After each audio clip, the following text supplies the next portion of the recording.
Human Rights, A Very Short Introduction, 2nd edition, by Andrew Clapham. Preface. The aim of this book is to provide the listener with some entry points into the worlds of human rights thinking, activism, and law. This book concentrates on the power of ideas to mobilize people against injustice and indignities. Human rights do not really resolve the tension between competing interests and various visions of how the world should be. Rather, human rights ideas provide a vocabulary for arguing about which interests should prevail, and how to create the conditions for constraining attacks on dignity. This short introduction focuses on the content of a number of rights rather than simply telling the human rights story of revolutions, proclamations, and continuing struggles. Calling for a world based on respect for human rights is easy. Adjusting current arrangements to achieve full respect for human rights is a never-ending process. Even more difficult when we consider that human rights are not just an ideal, but actually consist of concrete rights to life, liberty, equality, free speech, privacy, health, food, and housing. Human rights are about each of us living in dignity, and we are a long way from achieving that on a global scale. We shall see that the Human Rights Project is not simply about implementing a set of obligations fixed in history. Rather, the human rights movement is about people standing up to injustice and showing solidarity in the face of oppression. In order to allow listeners to discover for themselves some of the texts and organizations referred to in this introduction, there is an accompanying website, graduateinstitute.ch/Clapham-human rights. The full text of most references can be found on this website. Chapter 1. Looking at Rights. These days, it is usually not long before a problem is expressed as a human rights issue. This book looks at where the concept of human rights came from and how the human rights movement has developed a set of obligations that apply worldwide. We will consider the trajectory of the idea of human rights and the role that human rights play, and might come to play, in our world. Different people currently see human rights in different ways. For some, invoking human rights is a heartfelt, morally justified demand to rectify all sorts of injustice. For others, it is no more than a slogan to be treated with suspicion or even hostility. Lawyers sometimes consider that human rights represent almost a term of art, representing only those claims that have been or can be upheld as legal rights by a national or international court. Yet the application of human rights law in court is almost always contested, with both parties to a dispute demanding that human rights law be applied in their favor. Human rights law is special and popular, as it often suggests that other law is inadequate or applied in an unfair way. The language of human rights is deployed to criticize, defend, and reform all sorts of behavior.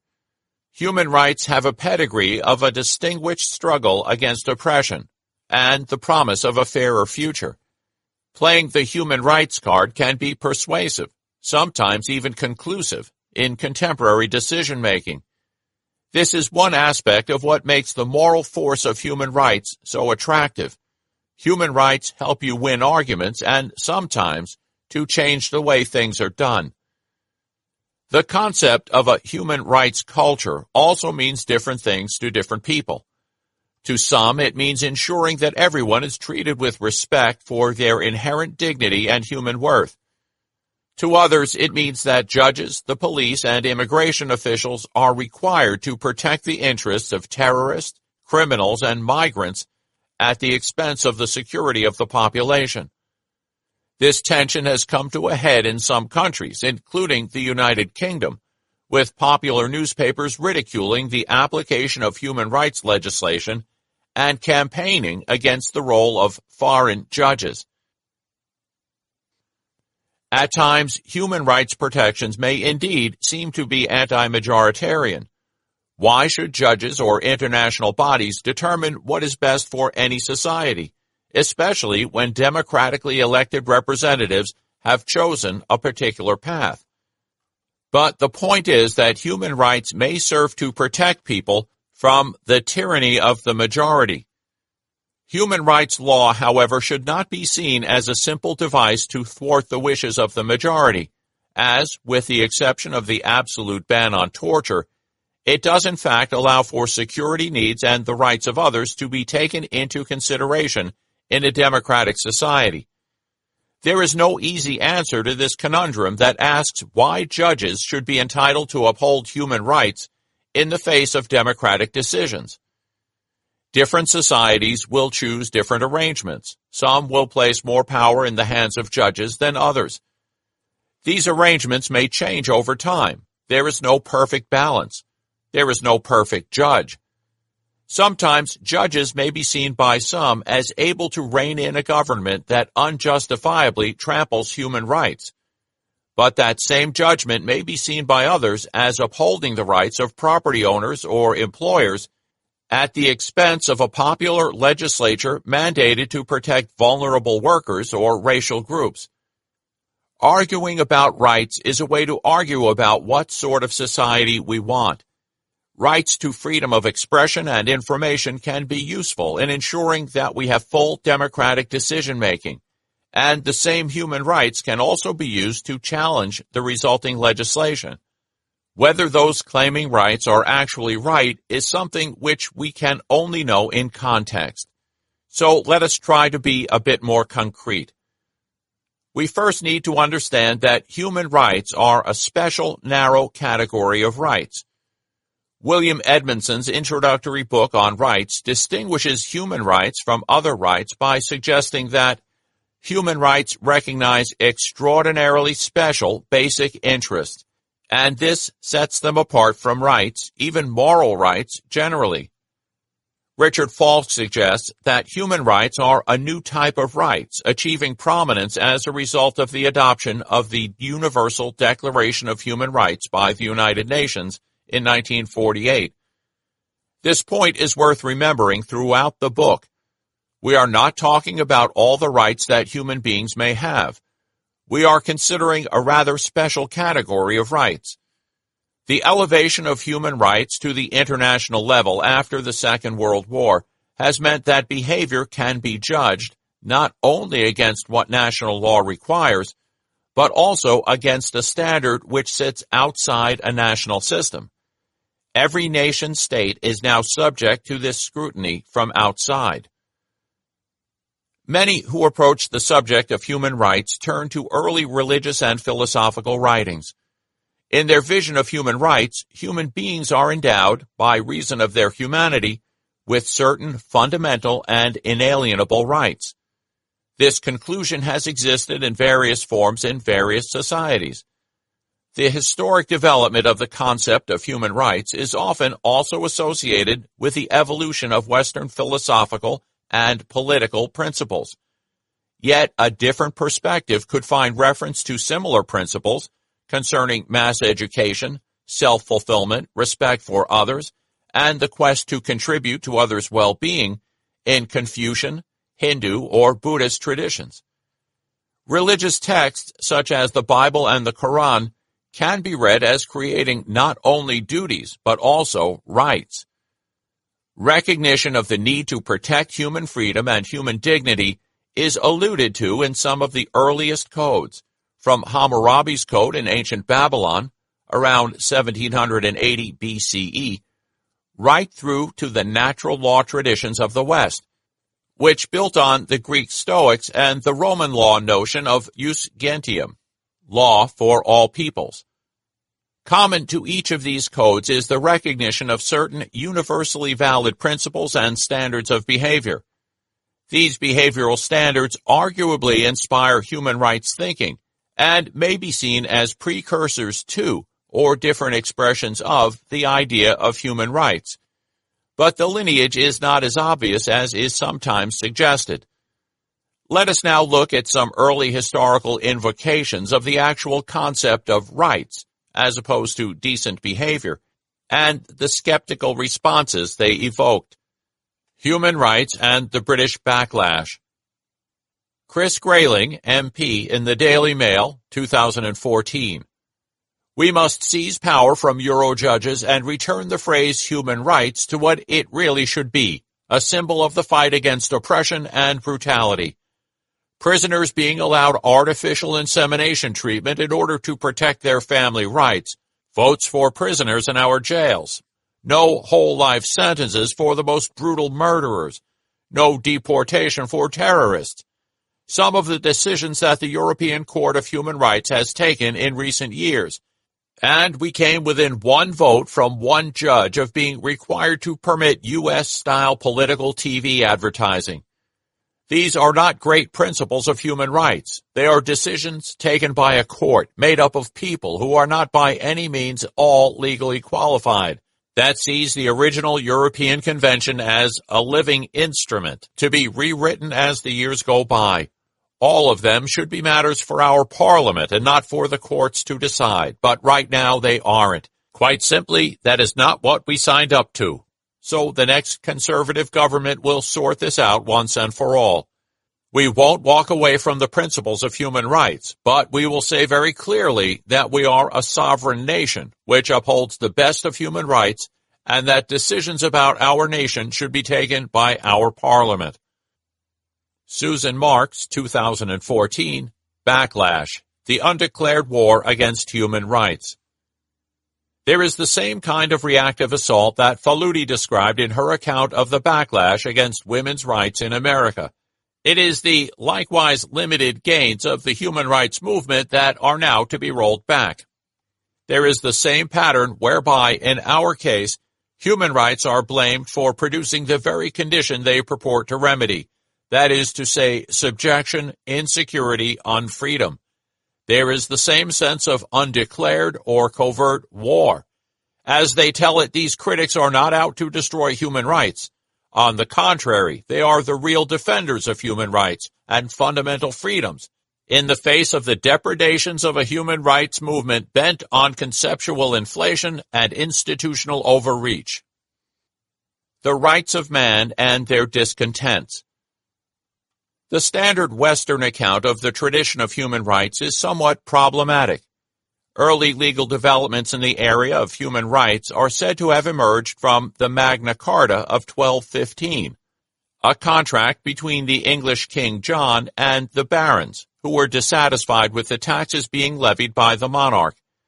But although this agreement guaranteed rights for a free man not to be arrested or detained in prison, or deprived of his freehold, or outlawed or banished, or in any way molested, unless by lawful judgment of his peers and the law of the land, this guarantee was simply a right to trial by jury granted exclusively to property-owning men.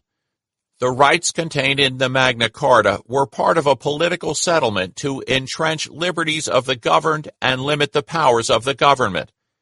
Human rights, as that term is understood today, belong to all human beings, and therefore cannot be restricted to a select group of privileged men. From a contemporary perspective, the Magna Carta cannot really be seen as an exemplary human rights declaration. Suffice it to cite one sentence. Clause 54 of the Magna Carta reads, "No one shall be arrested or imprisoned on the appeal of a woman for the death of any person except her husband." The English Bill of Rights of 1689 is similarly sometimes considered a stepping stone to today's texts. It declared that excessive bail ought not to be required, nor excessive fines imposed, nor cruel and unusual punishments inflicted. It also declared, however, that the subjects which are Protestants may have arms for their defense suitable to their conditions, and as allowed by law. The Bill of Rights was developed by Parliament as a declaration of rights in response to the ideas and policies of King James II, who was perceived to be altering the nature of the state and introducing too much tolerance for Catholicism, and presented to the incoming joint sovereigns William and Mary as a condition for their ascension to the throne in order to vindicate ancient rights and liberties, protect freedom of speech, and limit interference by the sovereign in parliament and elections. At the same time, the work of a number of philosophers had a very concrete influence on the articulation of demands in the form of natural rights, or the rights of man. John Locke's second treatise of government, published in 1690, considered men in a state of nature, where they enjoyed a state of liberty, yet it was not a state of license. Locke reasoned that everyone is bound to preserve himself, so when his own preservation is not threatened, everyone should, as much as he can, preserve the rest of mankind, and no one may take away or impair the life, or what tends to the preservation of the life, the liberty, health, limb, or goods of another. In this way, men may be restrained from invading others' rights and from doing hurt to one another. Locke saw civil government as the remedy for men acting as their own judges to enforce the law of nature. He considered that this social contract, freely entered into, entitled the government to enforce laws for as long as the government respected the trust placed in it. Should the people be subject to the exercise by the government of arbitrary or absolute power over their lives, liberties, and estates, then, according to Locke, governmental power would be forfeited and devolve back to the people. The social contract of Jean-Jacques Rousseau developed the idea that an individual may have a private will, volonté particulière, and that his private interest, intérêt particulier, may dictate to him very differently from the common interest. Rousseau considered that whoever refuses to obey the general will shall be compelled to it by the whole body. This, in fact, only forces him to be free. For Rousseau, man loses by the social contract his natural liberty, and an unlimited right to all which tempts him, and which he can obtain. In return, he acquires civil liberty and proprietorship of all he possesses. Published in 1762, the social contract was a precursor to the French Revolution of 1789, and the ideas it expressed have had considerable influence around the world as people have sought to articulate the rights of the governors and the governed. Thomas Paine was a radical English writer who participated in the revolutionary changes affecting America. He emigrated to America in 1774 and in 1776 produced a widely read pamphlet called Common Sense, which attacked the idea of rule by monarchy and called for republican government and equal rights among citizens. He also worked on the 1776 Constitution of Pennsylvania and for the subsequent abolition of slavery in that state. Paine's publication, entitled Rights of Man, appeared in 1791 as a defense of the French Revolution in response to Edmund Burke's Reflections on the Revolution in France. Paine was popular with the people. One estimate suggests that various versions of Rights of Man sold 250,000 copies in 2 years. He was unpopular with the government and was convicted in his absence of seditious libel at the Guildhall in London. The crowds flocked to support his defense counsel, protesting the trampling of the liberty of the press.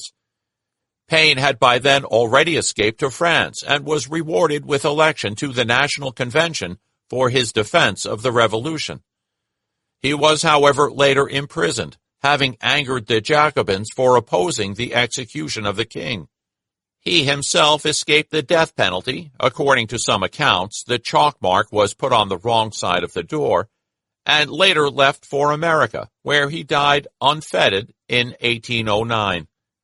His writings still resonate, and one does not have to look far to find bumper stickers and badges with Paine's aphorism from his Rights of Man. My country is the world, and my religion is to do good. Reading Paine reveals what it is that makes human rights such an enduring concept.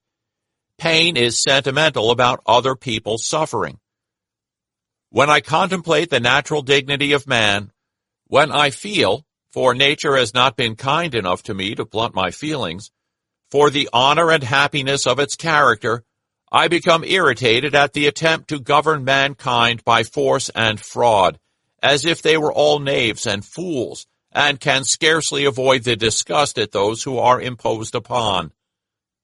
Paine railed against Burke for failing to feel any compassion for those who had suffered in the Bastille prison, and for being unaffected by the reality of distress. We can see here, I would suggest, the real seeds of the human rights movement, a feeling of sympathy for the distress of others, coupled with a sense of injustice when governments resort to measures which invade the perceived natural rights of the individual. The modern concept of human rights is thus traditionally easily traced to these ideas and texts adopted at the end of the 18th century. It is well known that the 1776 American Declaration of Independence stated, "We hold these truths to be self-evident, that all men are created equal, that they are endowed by their Creator with certain unalienable rights, that among these are life, liberty, and the pursuit of happiness." The French Declaration of the Rights of Man and of the Citizen followed in 1789, and its familiar first two articles recognized and proclaimed that men are born and remain free and equal in rights, and that the aim of every political association is the preservation of the natural and inalienable rights of man. These rights are liberty, property, security, and resistance to oppression.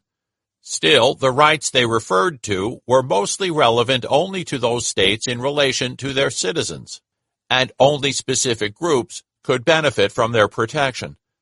These revolutionary declarations represent attempts to enshrine human rights as guiding principles in the constitutions of new states or polities.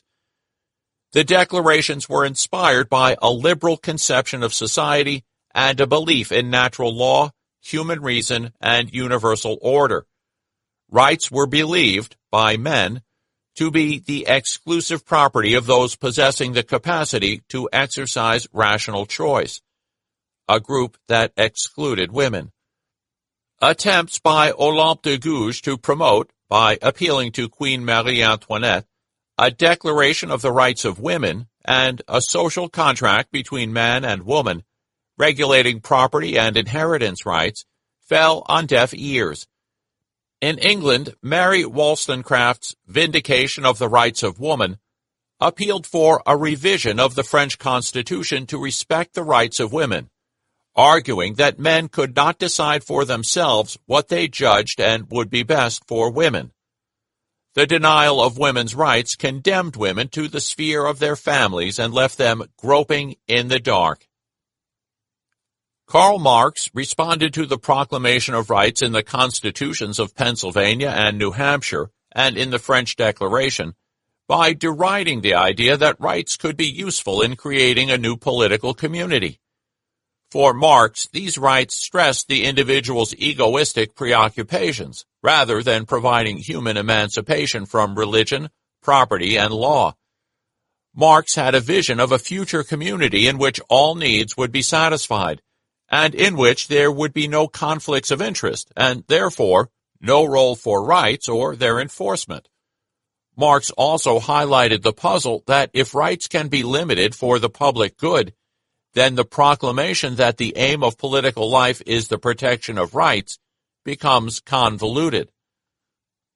In the 19th century, natural rights, or the rights of man, became less relevant to political change, and thinkers such as Jeremy Bentham ridiculed the idea that all men are born free as absurd and miserable nonsense.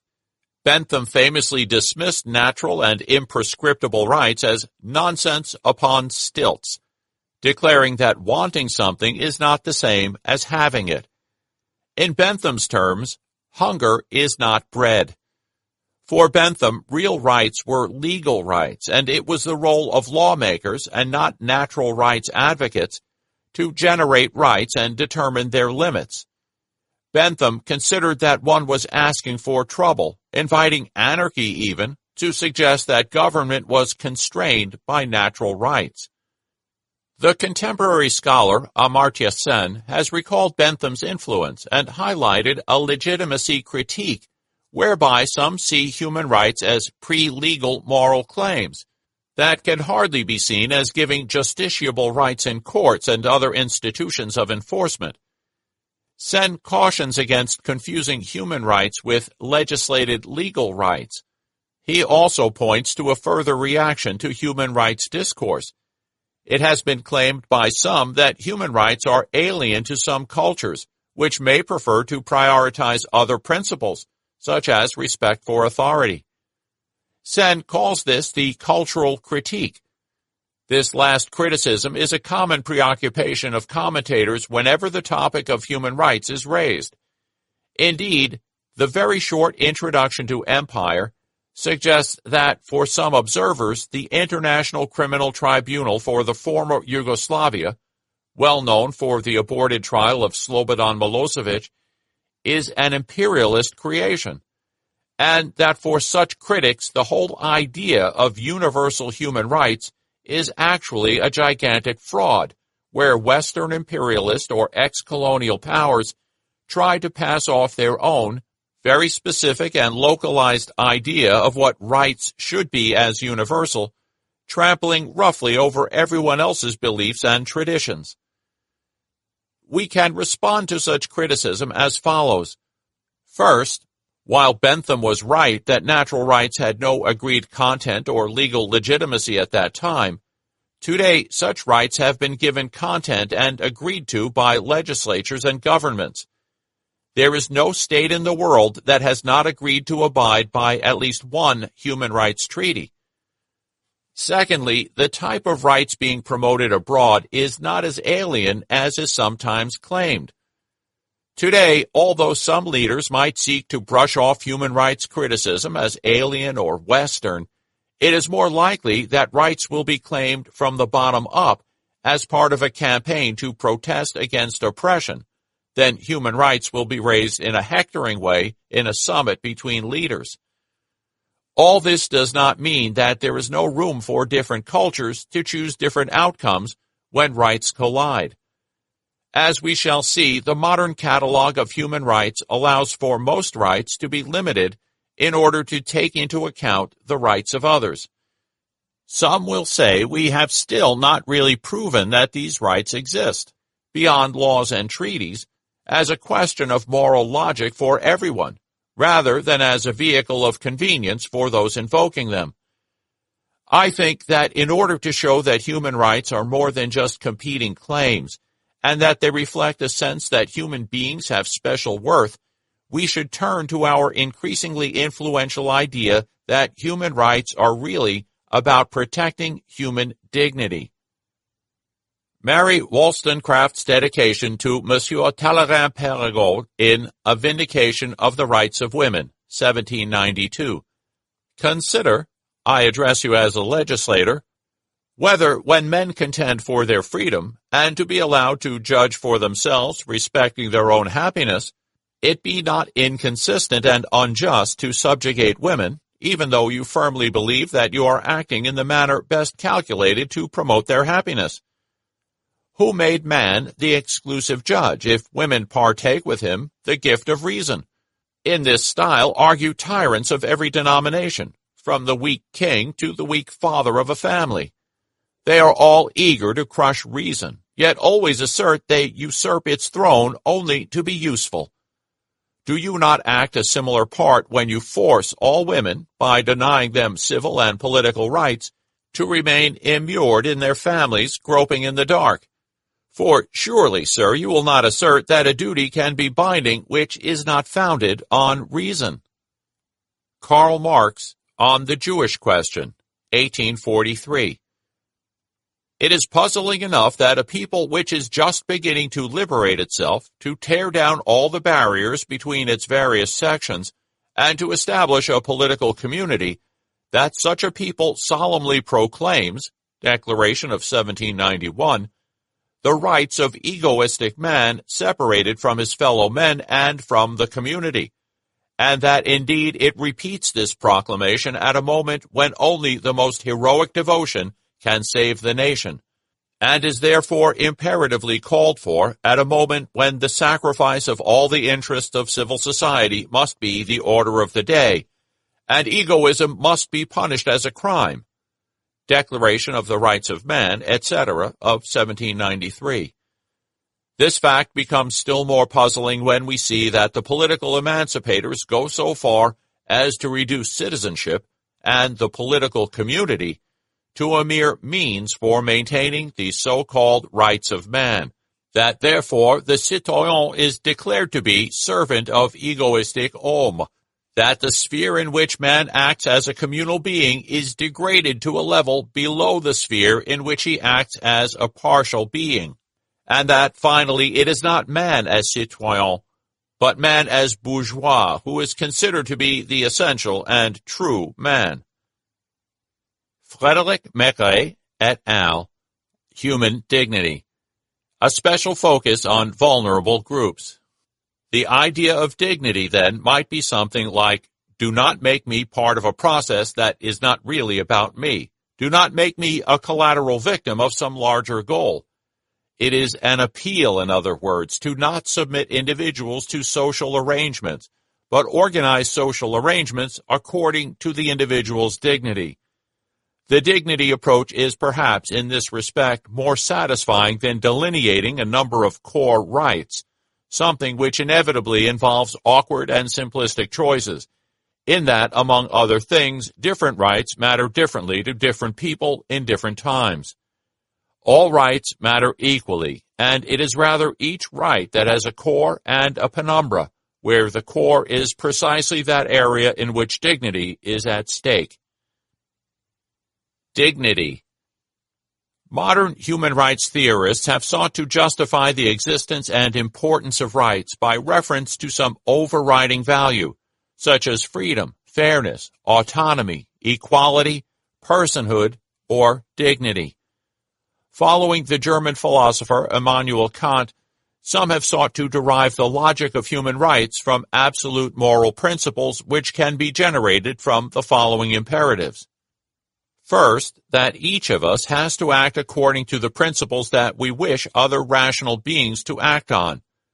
And second, that a person should never be treated as a means to an end, but rather as an end in themselves.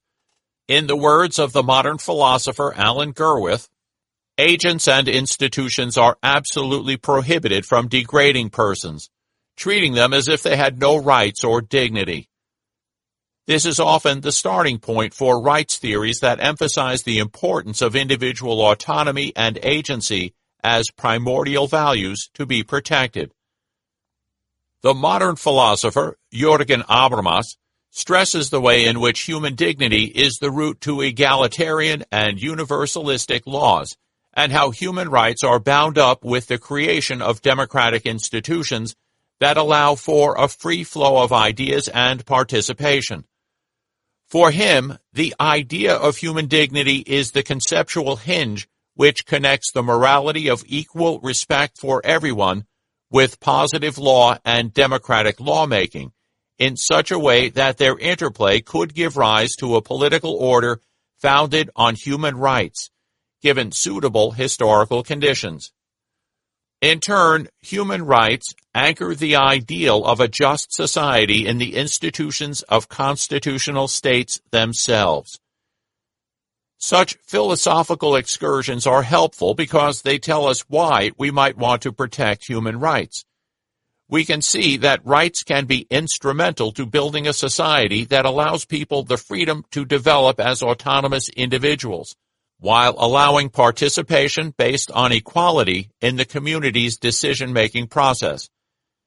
In other words, we can start to admit that political arrangements are useful for protecting human rights, not because every community must be about protecting God-given rights, or even respecting duties demanded by God or natural reason, but rather because human rights seem to prove a useful way to protect other values, such as dignity. Of course, one could ask at this point whether the concept of dignity deserves protection any more than human rights? And what, if anything, does the protection of dignity entail? While we can find all sorts of claims being premised on appeals to dignity, often on opposing sides of the argument, we might also suggest that contemporary concern for dignity, as evidenced by judicial reasoning, can be seen in at least four guises. First, the prohibition of all types of inhuman treatment, humiliation or degradation by one person over another. Second, the assurance of the possibility for individual choice and the conditions for each individual's self-fulfillment, autonomy, or self-realization. Third, the recognition that the protection of group identity and culture may be essential for the protection of personal dignity. And fourth, the creation of the necessary conditions for each individual to have their essential needs satisfied.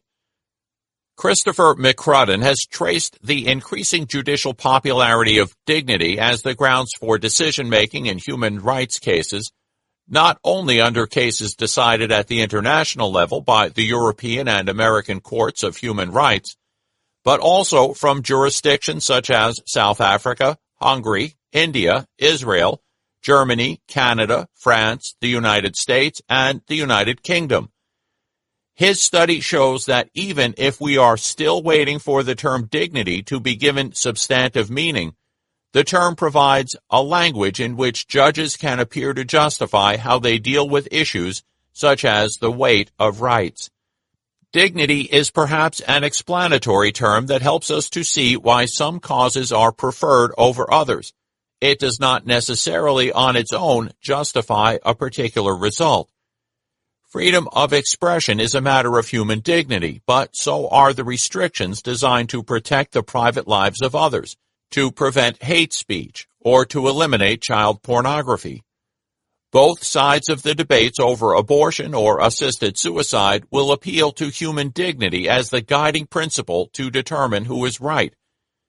As we will hear when we consider the balancing of rights in chapters 6 and 8, reasonable people can disagree about whose dignity should be prioritized. But looking at it this way, we can see that human rights cases are about more than interpreting the intention of the lawmakers. They often involve choices about what sort of society we want. Recent examples of judges justifying their human rights finding by explaining that the result stems from the need to uphold the dignity of human beings are to be found in decisions relating to life imprisonment. In Germany, and later at the European Court of Human Rights, it was found that life imprisonment without review could be incompatible with human rights, as rehabilitation was required in any community that established human dignity as its centerpiece. The turn away from theory. Some philosophers have suggested that we abandon the quest for a convincing moral theory of why we have human rights. For Richard Rorty, it is a fact that the emergence of the human rights culture seems to owe nothing to increased moral knowledge and everything to hearing sad and sentimental stories, and that we should put foundationalist moral theories concerned with human rights behind us so that we can better concentrate our energies on manipulating sentiments, on sentimental education.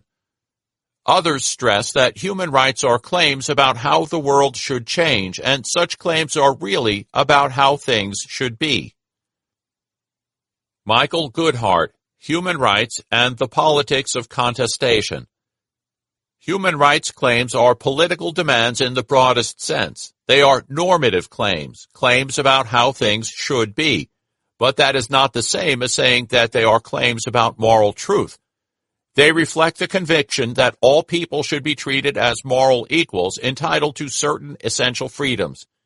To invoke human rights is to challenge the order of things, to confront structures of power and privilege, natural or arbitrary hierarchy, with the unshakable belief in freedom and equality for all. In this way, human rights are partisan or ideological. They take a particular side and reflect a particular perspective, that of the weak, the abused, the marginalized, the downtrodden. Lively discussion continues about the utility of human rights for progressive change. Many concerned with social justice question whether adopting a rights strategy might not result in entrenching existing property interests. Feminists continue to highlight the failure of human rights to address structural inequality between the sexes, issues of private violence against women, and the need for greater inclusion of women in decision-making. Even reorienting human rights to address these issues could be considered simply a measure to reinforce stereotypes of women as victims of violence and in need of protection. At another level, as references to human rights feature increasingly in the discourse of Western leaders, some fear that human rights are becoming instrumentalized, deployed as excuses for intervention by powerful countries in the political, economic, and cultural life of weaker countries from the South. Lastly, critics such as David Kennedy warn that the use of human rights vocabulary may have fully unintended negative consequences for other emancipatory projects, including those relying on more religious, national, or local energies. Such criticism does not seek to deny that human rights exist. Indeed, human rights are sometimes under attack today, not because of doubts about their existence, but rather due to their omnipresence. Kundera on human rights. The language of international human rights has become associated with all sorts of claims and disputes. Almost everyone now emphasizes their point of view in terms of an assertion or denial of rights. Indeed, for some in the West, it seems we have already entered an era when rights talk is becoming banal. Let us illustrate this with an excerpt from Milan Kundera's story, The Gesture of Protest Against a Violation of Human Rights. The story centers on Brigitte, who, following an argument with her German teacher over the absence of logic in German grammar, drives through Paris to buy a bottle of wine from Fauchon. She wanted to park but found it impossible. Rows of cars parked bumper to bumper lined the pavements for a radius of half a mile. After circling round and round for 15 minutes, she was overcome with indignant astonishment at the total lack of space. She drove the car onto the pavement, got out, and set out for the store. As she approached the store, she noticed something strange. Fauchon is a very expensive store, but on this occasion it was overrun by about 100 unemployed people, all poorly dressed. In Kundera's words, "It was a strange protest. The unemployed did not come to break anything or to threaten anyone or to shout slogans. They just wanted to embarrass the rich and by their mere presence to spoil their appetite for wine and caviar." Brigitte succeeded in getting her bottle of wine and returned to her car to find 2 policemen asking her to pay a parking fine. Brigitte started to abuse the policemen, and when they pointed to the fact that the car was illegally parked and blocking the pavement, Brigitte pointed to all the rows of cars parked one behind the other. "Can you tell me where I was supposed to park? If people are permitted to buy cars, they should also be guaranteed a place to put them, right? You must be logical," she shouted at them. Kundera tells the story to focus on the following detail. At the moment when she was shouting at the policemen, Brigitte recalled the unemployed demonstrators in Fauchon and felt a strong sense of sympathy for them. She felt united with them in a common fight. That gave her courage, and she raised her voice. The policemen, hesitant, just like the women in fur coats under the gaze of the unemployed, kept repeating in an unconvincing and foolish manner words such as forbidden, prohibited, discipline, order, and in the end let her off without a fine. Kundera tells us that during the dispute, Brigitte kept rapidly shaking her head from left to right and at the same time lifting her shoulders and eyebrows. She again shakes her head from left to right when she tells the story to her father. Kundera writes, "We have encountered this movement before. It expresses indignant astonishment at the fact that someone wants to deny us our most self-evident rights. Let us therefore call this the gesture of protest against a violation of human rights." For Kundera, it is the contradiction between the French Revolutionary proclamations of rights and the existence of concentration camps in Russia that triggered the relatively recent Western enthusiasm for human rights. The concept of human rights goes back some 200 years, but it reached its greatest glory in the second half of the 1970s. Alexander Solzhenitsyn had just been exiled from his country, and his striking figure, adorned with beard and handcuffs, hypnotized Western intellectuals sick with a longing for the great destiny which had been denied them. It was only thanks to him that they started to believe, after a 50-year delay, that in communist Russia there were concentration camps. Even progressive people who were now ready to admit that imprisoning someone for his opinions was not just. And they found an excellent justification for their new attitude. Russian communists violated human rights, in spite of the fact that these rights had been gloriously proclaimed by the French Revolution itself. And so, thanks to Solzhenitsyn, human rights once again found their place in the vocabulary of our times. I don't know a single politician who doesn't mention 10 times a day the fight for human rights or violations of human rights. But because people in the West are not threatened by concentration camps and are free to say and write what they want, the more the fight for human rights gains in popularity, the more it loses any concrete content, becoming a kind of universal stance of everyone towards everything, a kind of energy that turns all human desires into rights. The world has become man's right, and everything in it has become a right. The desire for love, the right to love. The desire for rest, the right to rest. The desire for friendship, the right to friendship. The desire to exceed the speed limit, the right to exceed the speed limit. The desire for happiness, the right to happiness. The desire to publish a book, the right to publish a book. The desire to shout in the street in the middle of the night, the right to shout in the street. The unemployed have the right to occupy an expensive food store. The women in fur coats have the right to buy caviar. Brigitte has the right to park on the pavement. And everybody, the unemployed, the women in fur coats, as well as Brigitte, belongs to the same army of fighters for human rights. Kundera's essay makes a few points about the changing world of human rights. First, for some people today, human rights are obvious, self-evident, and simply logical. There is often no challenge regarding the source of these rights or even the theoretical foundations of a rights claim. The foundations of the rights regime seem to us so solid that the act of invoking rights in itself seems to make you right. Second, human rights are claims that automatically occur to one once one feels hard done by. A sense of injustice can breed a feeling that one has been denied one's rights. Appeals to rights as derived through irrefutable logic and entitlement are today somehow more immediately convincing than concepts such as social contract, the law of nature, or right reason. Brigitte convinces the police through an appeal to a logical entitlement to a right to park on the pavement. An appeal for generosity, forgiveness, humanity, or charity would have involved a different gesture. Third, a shared sense of grievance provides powerful succor for those claiming their rights. When those of us who feel aggrieved stand together in protest, we find strength through solidarity. The law itself may be the target of the protest. Outrage at law can somehow delegitimize such laws, even in the eyes of law enforcers.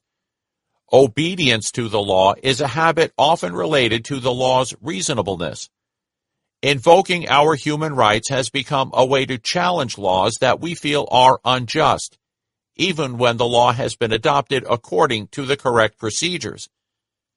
In fact, human rights law has now developed so that in almost all states, national law can be challenged for its lack of conformity with human rights. As laws are repealed and struck down, there is a valid perception that the legitimacy or even legality of all laws has to be judged against human rights law. The hierarchy between human or constitutional rights law and normal national law is now mirrored at the international level in the hierarchy between general international law and certain superior international law prohibitions, known as peremptory or jus cogens norms. Human rights operate from a higher plane and are used to criticize normal laws. Fourth, appealing to rights and ensuring respect for rights is a way of not only achieving a fixed goal, but changing the system we live in. Human rights are important as instruments for change in the world. Human rights have moved on from the idea of citizens' individual entitlements in a national revolutionary proclamation, such as the French Declaration of 1789 or the political settlements contained in the Magna Carta of 1215.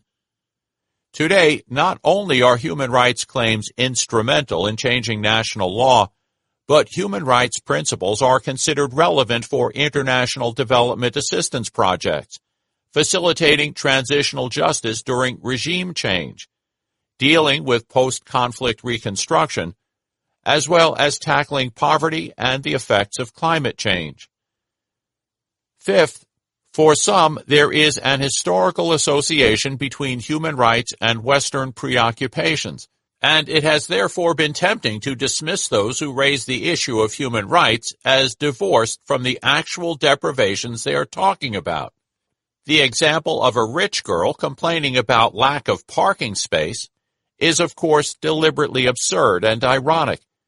But Kundera's story illustrates how human rights outrage can quickly be made to seem ridiculous, even hypocritical, as certain Western governments selectively sanction and support human rights violations.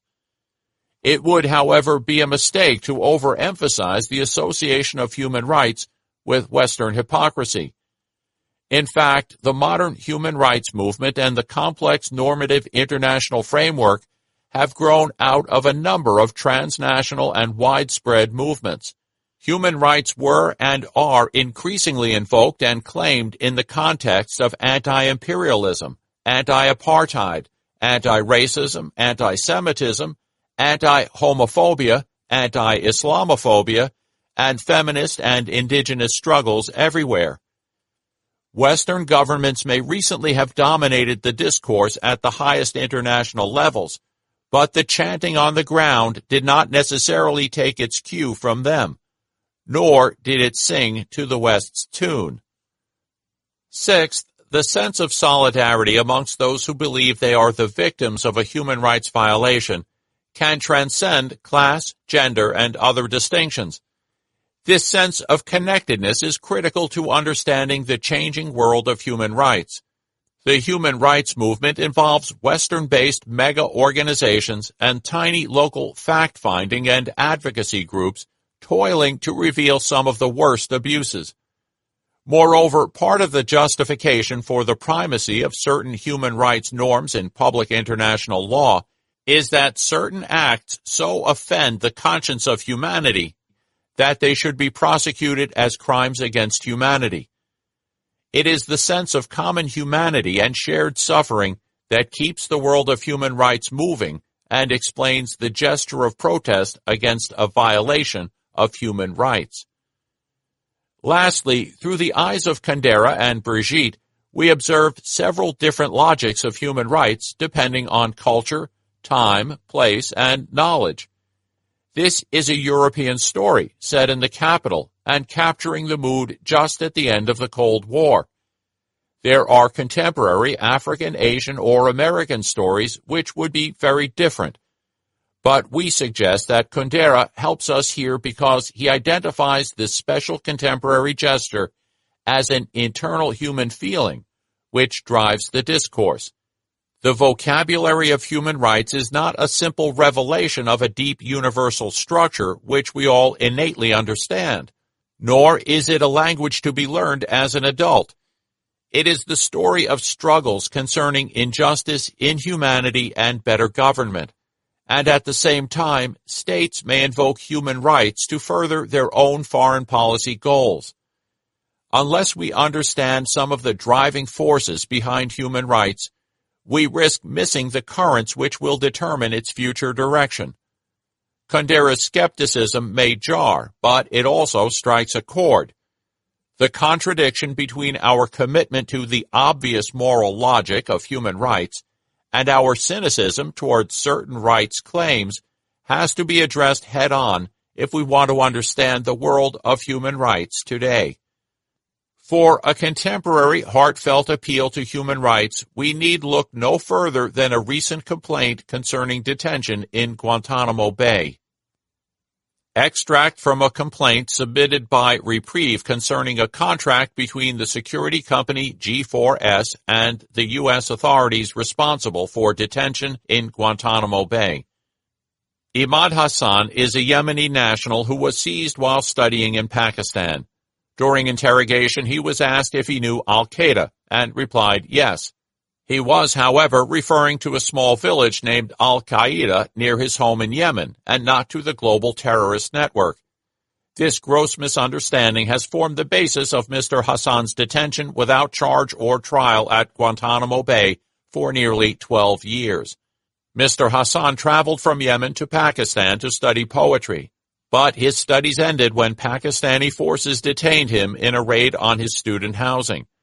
Mr. Hassan was sold to American forces for a $5,000 bounty and taken to Guantanamo Bay. In 2009, Mr. Hassan was cleared for release by an interagency task force comprised of 6 different bodies of the U.S. government, including the FBI and CIA. Despite being cleared for release, Mr. Hassan remains in indefinite detention. Mr. Hassan has undertaken the longest hunger strike in Guantanamo. For the last 7 years, he has refused to eat and has had to endure brutal force-feeding twice a day. Mr. Hassan has been abusively force-fed more than 5,000 times since 2007 as part of the military's effort to break his spirit. He suffers from serious internal injuries as a result. Due to the force-feeding, Mr. Hassan contracted severe pancreatitis, and one of his nasal passages has completely closed up. Mr. Hassan has said, "Sometimes I sit in the chair and vomit. Nobody says anything. Even if they turned their backs, I would understand. I'm looking for humans. All I ask for is basic human rights." Chapter 2. Historical Development and Contemporary Concerns. When officials or activists nowadays refer to human rights, they are almost certainly referring to the human rights recognized in international and national law, rather than rights in a moral or philosophical sense. Of course, philosophical debate will continue to illuminate, or sometimes obscure, the reasons why we think human rights are important and how to best develop them. But for the moment, the content of human rights, outside the philosophical realm, is usually understood by reference to the legal catalog of human rights we find developed through international texts. This legal approach responds to demands for the concrete protection of what are perceived to be inherent natural rights, and goes some way to meeting the criticism that we are simply talking about anarchic desires. The shift to positive law also fixes these rights in an agreed written form. Hersch Lauterpacht's important book, An International Bill of the Rights of Man, published in 1945, drew on a range of natural rights thinking and constitutionally protected rights to argue for a written Bill of Rights to be protected through the UN. A key text for us today is the Universal Declaration of Human Rights, adopted by the UN General Assembly in 1948. But the enumeration of human rights was not simply frozen by proclamation in 1948. Since that time, dozens of treaties, agreements that create binding legal obligations for states, and intergovernmental declarations have supplemented this proclamation of rights. In 1984, at the height of this flurry of writing up rights, Philip Alston suggested that new international human rights be subjected, like wine, to a quality control by the UN General Assembly. The relevant UN resolution, adopted in 1986, suggested that international human rights instruments should: A. be consistent with the existing body of international human rights law, B, be of fundamental character and derive from the inherent dignity and worth of the human person, C, be sufficiently precise to give rise to identifiable and practicable rights and obligations, D, provide, where appropriate, realistic and effective implementation machinery, including reporting systems, and E, attract broad international support. Some may feel that various texts have failed this test, but overall, the UN's core human rights instruments satisfy these criteria. Let us look in more detail at how this human rights catalog came about. Pre-Second World War. The historical development of the international protection of human rights deserves our attention, as it tells us a lot about how and why states use human rights in international relations. The human rights story in the 20th century has multiple layers. At one level, human rights were invoked as a rationale for fighting the world wars. In 1915, in the context of the First World War, Sir Francis Younghusband set up an organization called the Fight for Right movement. One of its declared aims was to impress upon the country that we are fighting for something more than our own defense, that we are fighting the battle of all humanity, and to preserve human rights for generations to come. At another, rather more academic level, the Chilean legal scholar Alejandro Alvarez, the Secretary General of the American Institute of International Law, was promoting in 1917 consideration of international recognition of rights for individuals and associations. In his 1918 address to Congress, President Wilson spoke of his desire to create a world dedicated to justice and fair dealing. His ideas were expanded in a proposed 14 points program, which included explicit reference to rights to self-determination and statehood for nationalities seeking autonomy. Wilson's 14 points formed the background to the negotiations to end the war, even though they are not really reflected in the Versailles Peace Treaty in 1919, which included the Covenant of the League of Nations and the establishment of the International Labor Organization. The League was supposed to preserve international peace and security through the collective action of its member states against any state that resorted to war or the threat of war. 3 developments are relevant: the minorities treaties, the development of international workers' rights, and the work on the abolition of slavery. The Allied powers and various Eastern European countries entered into a series of minority treaties and declarations for the protection of certain minority rights in Albania, Austria, Bulgaria, Czechoslovakia, Estonia, Finland, Greece, Hungary, Latvia, Lithuania, Poland, Romania, Turkey, and Yugoslavia. It was felt that with the redrawing of borders and the creation of new states, one should guard against the mistreatment of minorities in order to avoid disturbing the new peace of the world. These treaties signaled the first multilateral efforts to protect the rights of specific groups of people at the international level. The treaties all contained similar provisions guaranteeing the protection of minority rights in the states party to the treaty, including the right to life and liberty for all inhabitants, and civil and political rights for nationals.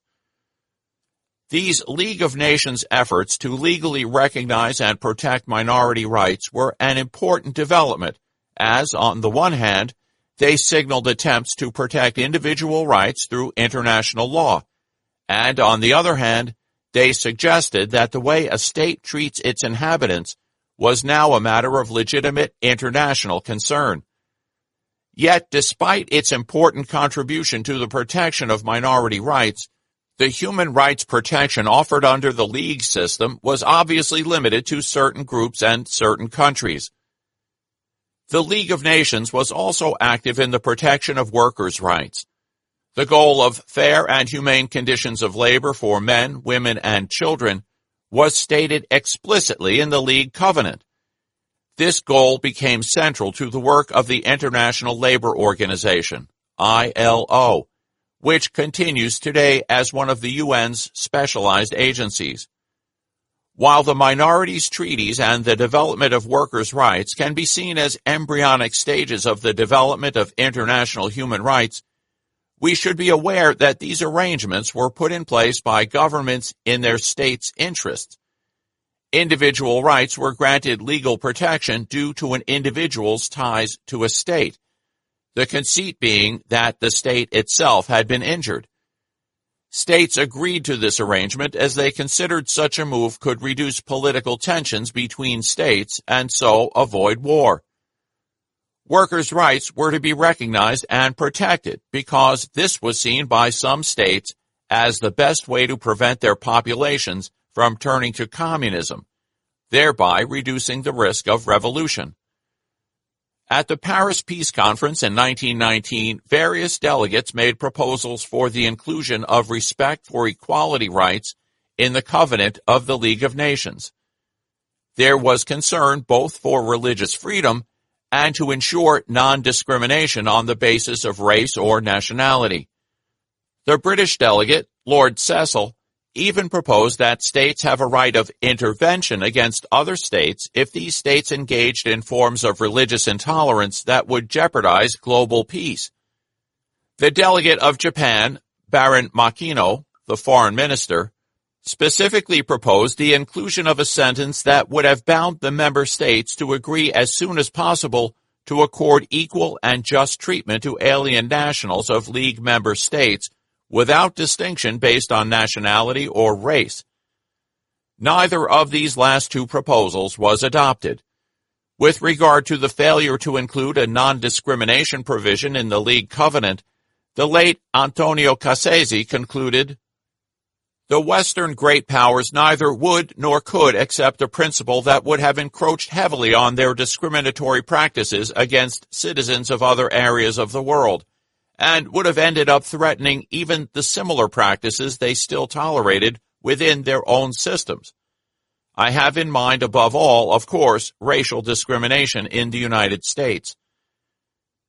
We should also mention here the fight to outlaw the slave trade and to abolish slavery. Efforts to combat slavery had been ongoing in the 19th century. Although strategic and economic forces played a role in the abolition of slavery, there was also a genuine sentiment that slavery was inhuman.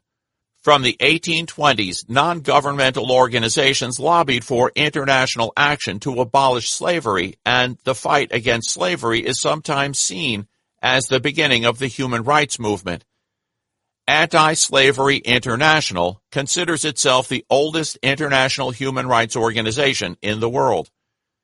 The League of Nations set up commissions on slavery, adopted the 1926 Slavery Convention, supplemented in 1956, and developed conventions on the traffic in women and children to suppress what had been called in a 1910 convention the white slave traffic. We should pause here to note briefly that today we are sadly faced with what are often called contemporary forms of slavery. This includes trafficking in persons and forced labor. It is estimated by the ILO to cover over 20 million people, with illegal profits from forced labor amounting to $150.2 billion per year. Contemporary forms of slavery at the center of the UN's concerns include bonded labor, domestic servitude, early and forced marriage, child slave work, servile marriages, and caste-based forms of slavery. While trafficking includes not only persons trafficked for the sex trade, but also trafficking in persons for the removal of organs. Human rights thinking now seeks to consider the causes of such phenomena to ensure that action moves beyond international cooperation, providing protection for the victims of trafficking. This is even harder when governments have tended to use the opportunity to clamp down on migrants rather than pursue the traffickers and protect the trafficked. With the League of Nations, then, we had strategic concern for certain national minorities, attention to the plight of workers, and paternalistic worries about women engaged in prostitution. we did not yet have meaningful international rights or obligations which protect human beings as human beings.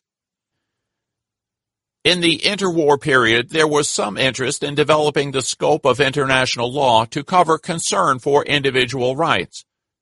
Albert de Lepradel, a professor of international law at the University of Paris, presented the Institut des Droits Internationaux, the Institute of International Law, with a draft Declaration of the International Rights of Man.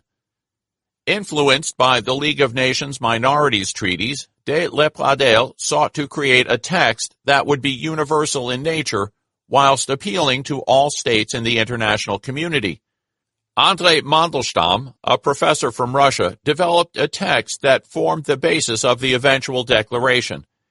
Importantly, the final declaration, approved in 1929 at a meeting of the distinguished members of the Institute in New York, did not refer to the rights of citizens, but rather proclaimed rights to life, liberty, and property belonging to individual human beings. These rights had to be respected without any discrimination on grounds of nationality, sex, race, language, or religion. This text, however, remained the work of distinguished lawyers. Powerful governments remained unenthusiastic about the international protection of human rights. In 1933, the delegate of Haiti, Antoine Fangoulis, argued in vain at the League of Nations that states' obligations should go beyond the category of minorities and be extended through a general convention to offer the same protection and freedoms to everyone. Such a proposal, however, did not suit powerful states. The historian Paul Lauren quotes a British official who said he did not wish to be quoted as having said the acceptance of such a proposal by His Majesty's government would be entirely impossible in view of our colonial experience. ILO, Profits and Poverty. In the 2012 survey, the ILO estimated that 20.9 million people are in forced labor globally, trafficked for labor and sexual exploitation, or held in slavery-like conditions. The vast majority of the 20.9 million forced laborers, 18.7 million, 90%, are exploited in the private economy by individuals or enterprises. Of these, 4.5 million, 22%, are victims of forced sexual exploitation, and 14.2 million, 68%, are victims of forced labor exploitation primarily in agriculture, construction, domestic work, manufacturing, mining, and utilities. The remaining 2.2 million, 10%, are in state-imposed forms of forced labor, such as prisons, or in work imposed by military or paramilitary forces. UN Special Rapporteur Joy Ngozi Ezelo report. In April 2013, 5 Kosovars, including 3 medical practitioners, were convicted of involvement in an organ trafficking syndicate that lured poor people from the Republic of Moldova, the Russian Federation, and Turkey to Kosovo to sell their kidneys and other organs to wealthy transplant recipients from Canada, Germany, Israel, and the United States of America. Recipients were charged up to $130,000. Victims, including 5 children, were promised payments of up to $26,000 and signed false documents in which they indicated that they were engaging in an altruistic donation to a relative. Many received no compensation or inadequate medical care. UN Special Rapporteur Urmila Bula report. While the profit motive drives the demand for forced labor and other contemporary forms of slavery, it is underpinned by push factors such as increasing household vulnerability to income shocks, which push more households below the absolute poverty line, lack of education and illiteracy, as well as loss of work and deprivation of land, which force increased informal sector work, migration, and trafficking. The disproportionate impact of those factors on women and girls, who constitute more than half of the victims of forced labor, has been widely documented. The Second World War. Almost from the beginning of the Second World War, we find human rights being invoked. In 1939, the British author H.G. Wells wrote to the Times of London arguing for a discussion of the war aims. He suggested the League of Nations was a poor and ineffective outcome of that revolutionary proposal to banish armed conflict from the world and inaugurate a new life for mankind. Wells was terrified of a repetition of the Geneva Simulacrum. In a follow-up letter, he appended a Declaration of Rights to define the spirit in which our people are more or less consciously fighting, as well as to appeal very forcibly to every responsive spirit under the yoke of the obscurantist and totalitarian tyrannies with which we are in conflict. In other words, Wells considered these rights had universal appeal and gave sense to the fighting. This declaration was developed into the World Declaration of the Rights of Man and distributed to over 300 editors in 48 countries, generating worldwide interest.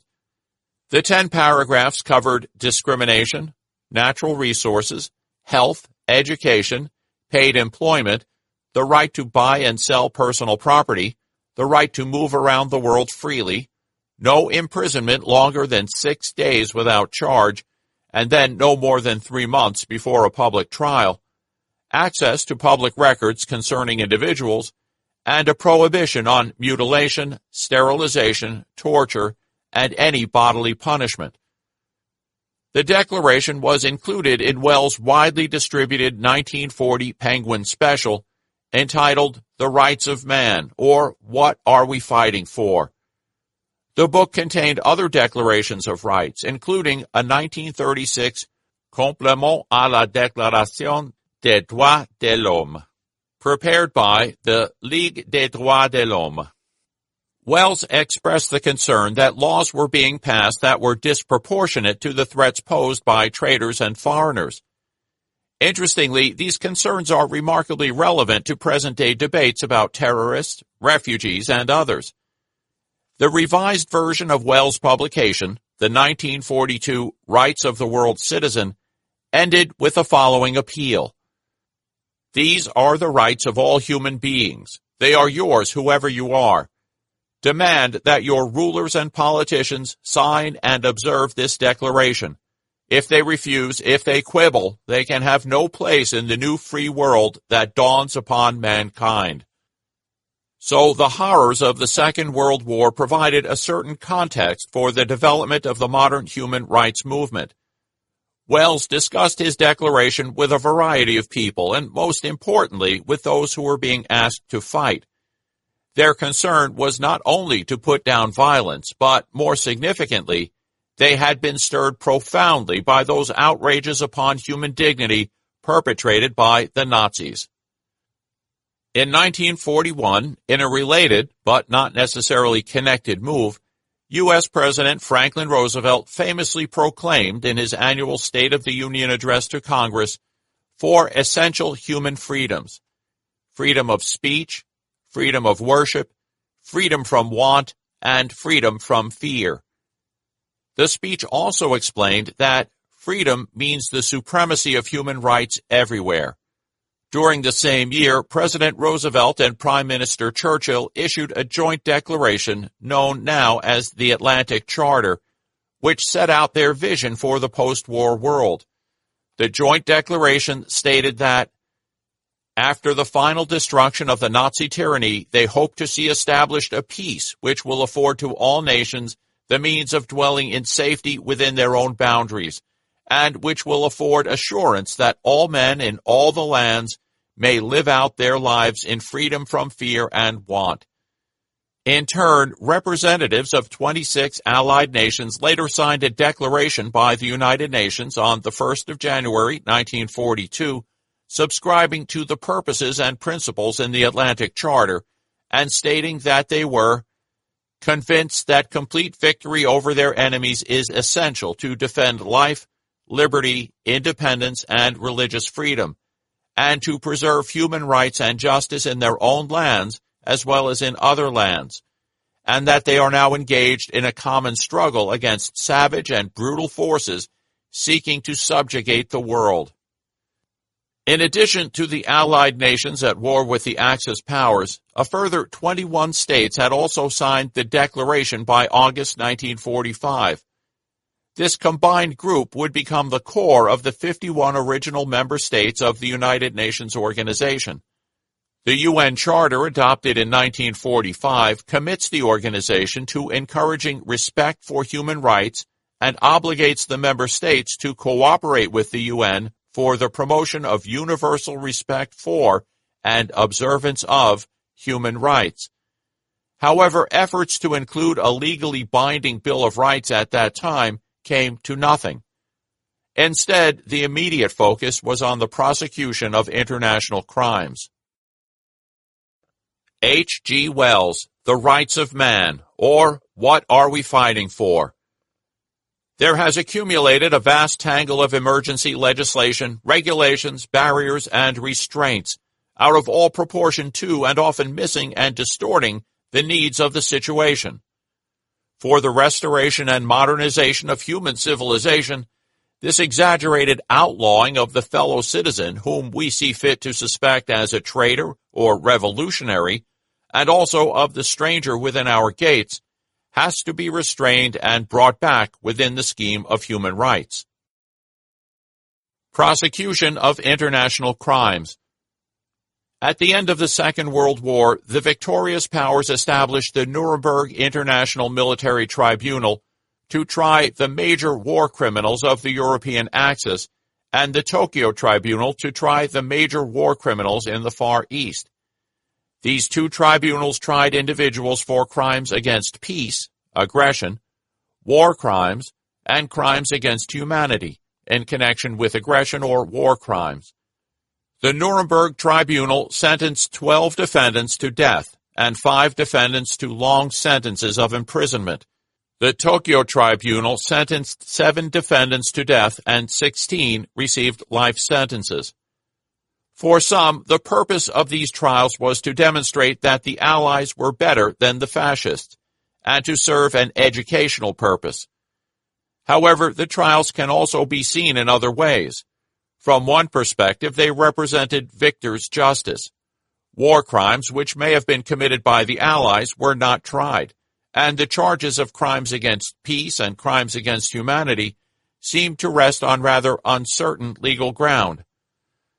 From another perspective, the Nuremberg judgment initiated a new way of thinking about international law and its impact on the individual.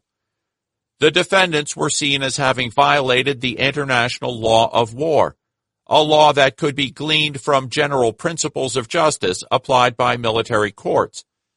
The tribunal declared, "This law is not static, but by continual adaptation follows the needs of a changing world." The tribunal went on to dismiss any notion that this law was confined to duties for states, or that individuals could hide behind traditional notions of state immunity. Crimes against international law are committed by men, not by abstract entities, and only by punishing individuals who commit such crimes can the provisions of international law be enforced. Furthermore, the development of the category of crimes referred to as crimes against humanity finally cemented the idea that international obligations are owed to individuals because of their human worth, rather than because they are protected abroad by their state of nationality, or are protected through a particular treaty protecting national minorities.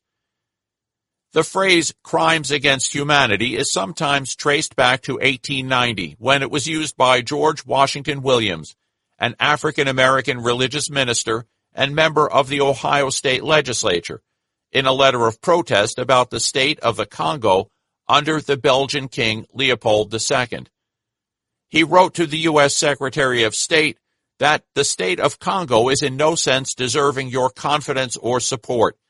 It is actively engaged in the slave trade and is guilty of many crimes against humanity. Later on, we find a 1915 joint declaration by France, Great Britain, and Russia concerning the Armenians. The diplomatic exchanges show that the original Russian draft declaration referred to crimes against Christianity and civilization. The French were, however, worried that care should be taken that the Muslim population living under French and British rule would not conclude that the interests of these two powers only led to action when Christians were threatened. The British concurred that the phrase could be omitted. The Armenian Dakhnakhsuchin appealed to the Imperial Russian Foreign Ministry to hold the members of the government individually responsible for the love of humanity.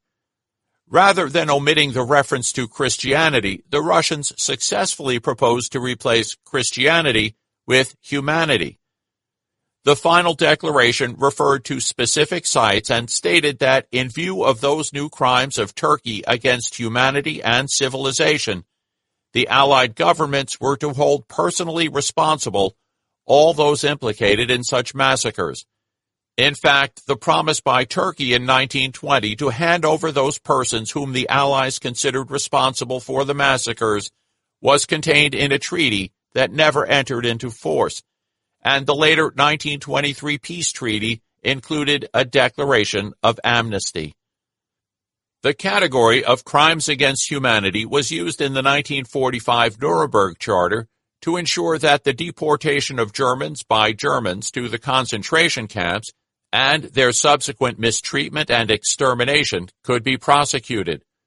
Under the international laws of war at that time, the way in which a government treated its own nationals, no matter how heinous, was considered by international law as exclusively a matter of domestic jurisdiction, rather than an issue of international concern. The concept of crimes against humanity was therefore used to include these atrocities as part of the international prosecution. The Allies were, however, careful to ensure that crimes against humanity were included only to the extent they were connected to the war. At the time, this was to ensure the concept could not be easily extended to prosecute those who might be accused of mistreating the inhabitants of the colonies or the United States. Even if crimes against humanity might be seen by some to be something different from human rights, today such crimes, together with genocide and ethnic cleansing, preoccupy a number of human rights organizations and command attention. There is no longer any need to show a connection between the alleged offenses and an armed conflict. Raphael Lemkin, a determined Jewish lawyer from Poland, became obsessed with preventing massacres after learning of the fate of the Armenians in 1915 and the Assyrians in 1933. At a conference on the unification of criminal law in Madrid, he proposed a catalog of new offenses against the law of nations, crimes of barbarity, crimes of vandalism, and provoking a catastrophe by disrupting international communication or through contamination. Lemkin was seeking to link a concern about individual rights with anxiety over phenomena that threatened the international community. He sought to create crimes which could and would be universally suppressed. Frustrated by his inability to gain any support for action on the crime of barbarity, Lemkin decided to coin a new word to encapsulate his concerns and garner attention. An accomplished linguist, he apparently mastered 14 languages, he came up with the word genocide. Genos, from the Greek for a tribe or race, cedere being the Latin verb to kill. When he failed to have his crime recognized in the judgment of the Nuremberg Tribunal, he set about convincing states at the United Nations to adopt a new international text on genocide. The General Assembly adopted the Convention on the Prevention and Punishment of the Crime of Genocide on December 9, 1948. The convention declares that genocide is a crime under international law, whether committed in time of peace or of war. It defines genocide as any of the following acts committed with intent to destroy, in whole or in part, a national, ethnic, racial, or religious group, such as killing members of the group, causing serious bodily or mental harm to members of the group, deliberately inflicting on the group conditions of life calculated to bring about its physical destruction in whole or in part, imposing measures intended to prevent births within the group, and forcibly transferring children of the group to another group. Importantly, the Convention makes the individual perpetrator punishable whether they are constitutionally responsible rulers, public officials, or private individuals. The Convention has been central to the work of the ad hoc international criminal tribunals established by the Security Council to deal with crimes committed in the former Yugoslavia and Rwanda. The former Prime Minister of Rwanda, Jean Kambanda, was sentenced to life imprisonment for genocide and crimes against humanity. Radislav Kršić, Chief of Staff of the Bosnian Serb Army, Drina Corps, was sentenced to 35 years imprisonment for aiding and abetting genocide in Srebrenica by allowing military personnel under his command to be used for the murder of about 8,000 men. The International Criminal Court, which came into existence in 2002, now has jurisdiction over certain individuals not only for genocide and war crimes, but also for a long list of crimes against humanity.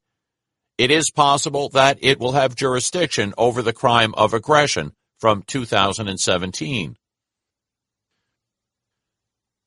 In contrast to the tribunals just mentioned, which were set up to address particular conflicts, and in the case of Nuremberg and Tokyo, only to try the leadership of the defeated enemy, the International Criminal Court can try any individual who has the nationality of a state that has accepted to be bound by the court's statute, or who has committed this kind of international crime in such a state.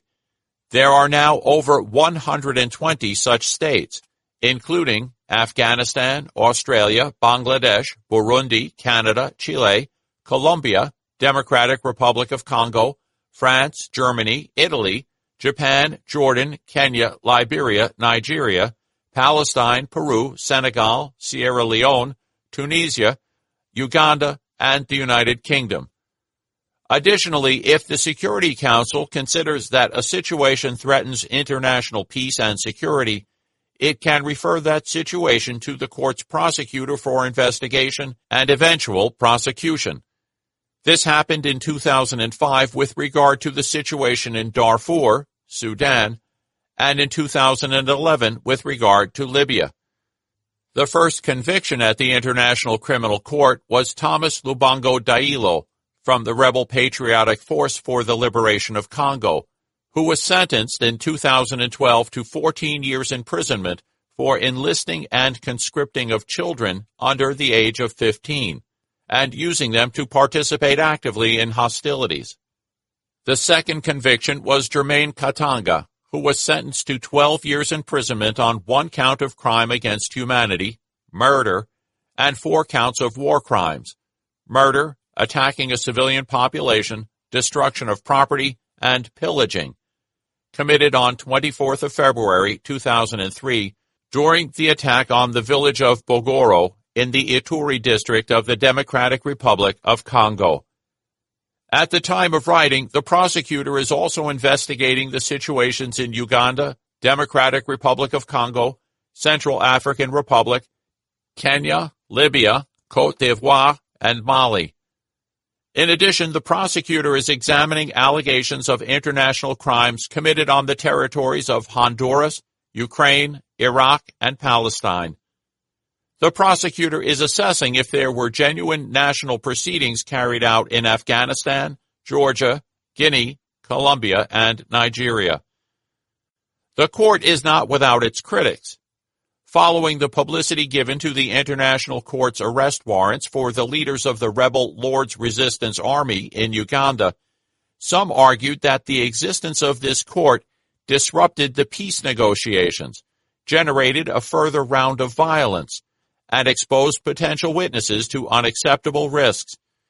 A further line of criticism argues that the international tribunals shift the focus away from the communities that need to come to terms with their own history and delay the development of national legal systems that can enjoy the confidence of the people. Lastly, critics also point to the focus on Africa and the slow rate of convictions. All these points deserve consideration, but the court cannot ever be expected to round up the world's worst international criminals around the globe. The existence of the court is plainly not enough to stem the tide of vicious human rights violations. Realistically, only a handful of people will be tried in the coming years. Nevertheless, we must hope that some people in some places are dissuaded from committing human rights violations. Importantly, everyone has been put on notice that he or she could end up as a defendant before this international court. Perhaps just as significantly, the prospects of prosecution before a national court, at home or abroad, have been considerably enhanced. Lemkin's ideas may have been ahead of their time, but today the idea of framing threats as international crimes has taken on a dominant position among the professionals that are charged with human rights protection. International human rights inquiries and press releases are often framed as concerns about possible international crimes.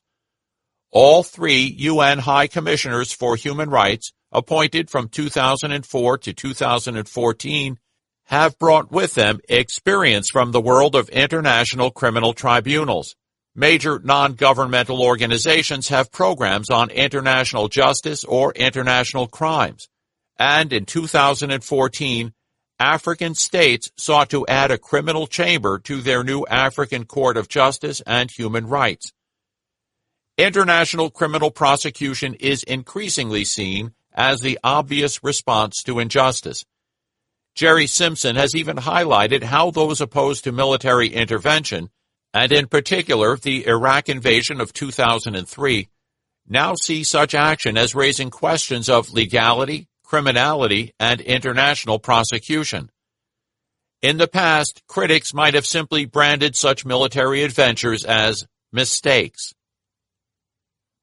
Raphael Lemkin, report presented in Madrid, 1933. The author proposes the introduction of two new crimes, namely barbarity and vandalism, into the penal codes of individual states, these crimes to be judged in that country where the criminal is caught, regardless of his citizenship or of the country in which the crime was committed by him. Their text should be as follows. Article 1. Whosoever out of hatred towards a racial, religious, or social collectivity, or with a view to the extermination thereof, undertakes a punishable action against the life, bodily integrity, liberty, dignity, or economic existence of a person belonging to such a collectivity, is liable for the crime of barbarity. The offender will be liable to the same penalty if his action is directed against a person who has declared his solidarity with such a collectivity, or has intervened in favor thereof. Article 2. Whosoever, either out of hatred towards a racial, religious, or social collectivity, or with a view to the extermination thereof, destroys its cultural or artistic works, will be liable for the crime of vandalism. International Criminal Tribunal for the former Yugoslavia, Križić case. By seeking to eliminate a part of the Bosnian Muslims, the Bosnian Serb forces committed genocide. They targeted for extinction the 40,000 Bosnian Muslims living in Srebrenica, a group which was emblematic of the Bosnian Muslims in general. They stripped all the male Muslim prisoners, military and civilian, elderly and young, of their personal belongings and identification, and deliberately and methodically killed them solely on the basis of their identity. The Bosnian Serb forces were aware, when they embarked on this genocidal venture, that the harm they caused would continue to plague the Bosnian Muslims. The appeals chamber states unequivocally that the law condemns, in appropriate terms, the deep and lasting injury inflicted, and calls the massacre at Srebrenica by its proper name, genocide. Those responsible will bear this stigma, and it will serve as a warning to those who may in future contemplate the commission of such a heinous act. Statute of the International Criminal Court, Article 7, Crimes Against Humanity. 1. For the purpose of this statute, crimes against humanity means any of the following acts when committed as part of a widespread or systematic attack directed against any civilian population with knowledge of the attack. A. Murder. B. Extermination. C. Enslavement. D. Deportation or forcible transfer of population. E. Imprisonment or other severe deprivation of physical liberty in violation of fundamental rules of international law. F. Torture. G. Rape, sexual slavery, enforced prostitution, forced pregnancy, enforced sterilization, or any other form of sexual violence of comparable gravity. H. Persecution against any identifiable group or collectivity on political, racial, national, ethnic, cultural, religious, gender, or other grounds that are universally recognized as impermissible under international law in connection with any act referred to in this paragraph or any crime within the jurisdiction of the court. I. Enforced disappearance of persons. J. The crime of apartheid. K. Other inhumane acts of a similar character intentionally causing great suffering or serious injury to body or to mental or physical health. The Universal Declaration of Human Rights. Let us leave the contemporary prosecutions of international crimes and return to the end of the Second World War. The establishment of the United Nations signaled the beginning of a period of unprecedented international concern for the protection of human rights. Under the auspices of the UN, several key instruments were established for the promotion and protection of human rights. The day after the adoption of the Genocide Convention, the General Assembly proclaimed the Universal Declaration of Human Rights as a common standard of achievement for all peoples and all nations. Having given up on fixing the precise philosophical origins of human rights, the major controversy for diplomats at the time of the Declaration's eventual adoption grew out of the antagonism between the Communist bloc and the West. The Soviet Union's representatives stated that they wanted better implementation of economic and social rights, but were also concerned that the declaration would be used to interfere with matters of national sovereignty. Other complaints from communist states referred to the failure of the declaration to ensure that fascism could not exploit democratic institutions to return to power. The communist bloc would have explicitly precluded freedom of expression for fascists. In her fascinating history of the drafting of the declaration, Mary Ann Glendon highlights the Soviets' preoccupation concerning the inclusion of a right to leave one's country and the failure to frame the rights in terms of what was allowed under the law of the state. An evaluation of the relevance of the Universal Declaration would have to conclude that the Declaration has had a huge influence, both in terms of spreading the philosophy of human rights and in terms of inspiring legal texts and decisions.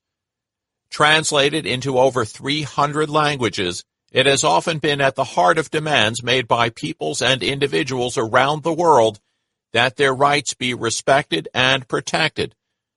Several constitutions have taken its provisions as the basis for a Bill of Rights, and national and international courts have invoked the Declaration in their judgments. The member states of the UN have come to acknowledge that their human rights obligations are now beyond question. Universality. Are human rights now really universal? While it is true that African and Asian governments currently accept the Universal Declaration and have signed and ratified various human rights treaties, such a formalistic response fails to capture the cultural differences in the appreciation of what human rights are about and what new obligations ought to be included in the catalog. Scholars such as Abdullahi An-Naim suggest that the feeling of a lack of cultural legitimacy can be addressed through a cross-cultural critique of behavior which builds on locally accepted norms. As he puts it, I believe not only that universal cultural legitimacy is necessary, but also that it is possible to develop it retrospectively in relation to fundamental human rights through enlightened interpretations of cultural norms. The pressing issue is how we can now build a universal appreciation for these ideas. But even if one might work towards universal acceptance of the duty to respect others' dignity, governments remain divided on some basic issues. Some governments object to the demand that human rights include the concept of collective rights or group rights for peoples. This objection is based on a particular appreciation of what human rights should be about. For example, some derive human rights from the starting point that there is an imagined social contract between the individual and the state. It is also based on a fear that recognizing a people as having a collective human right will be a step towards a claim that such people have the right to their own state.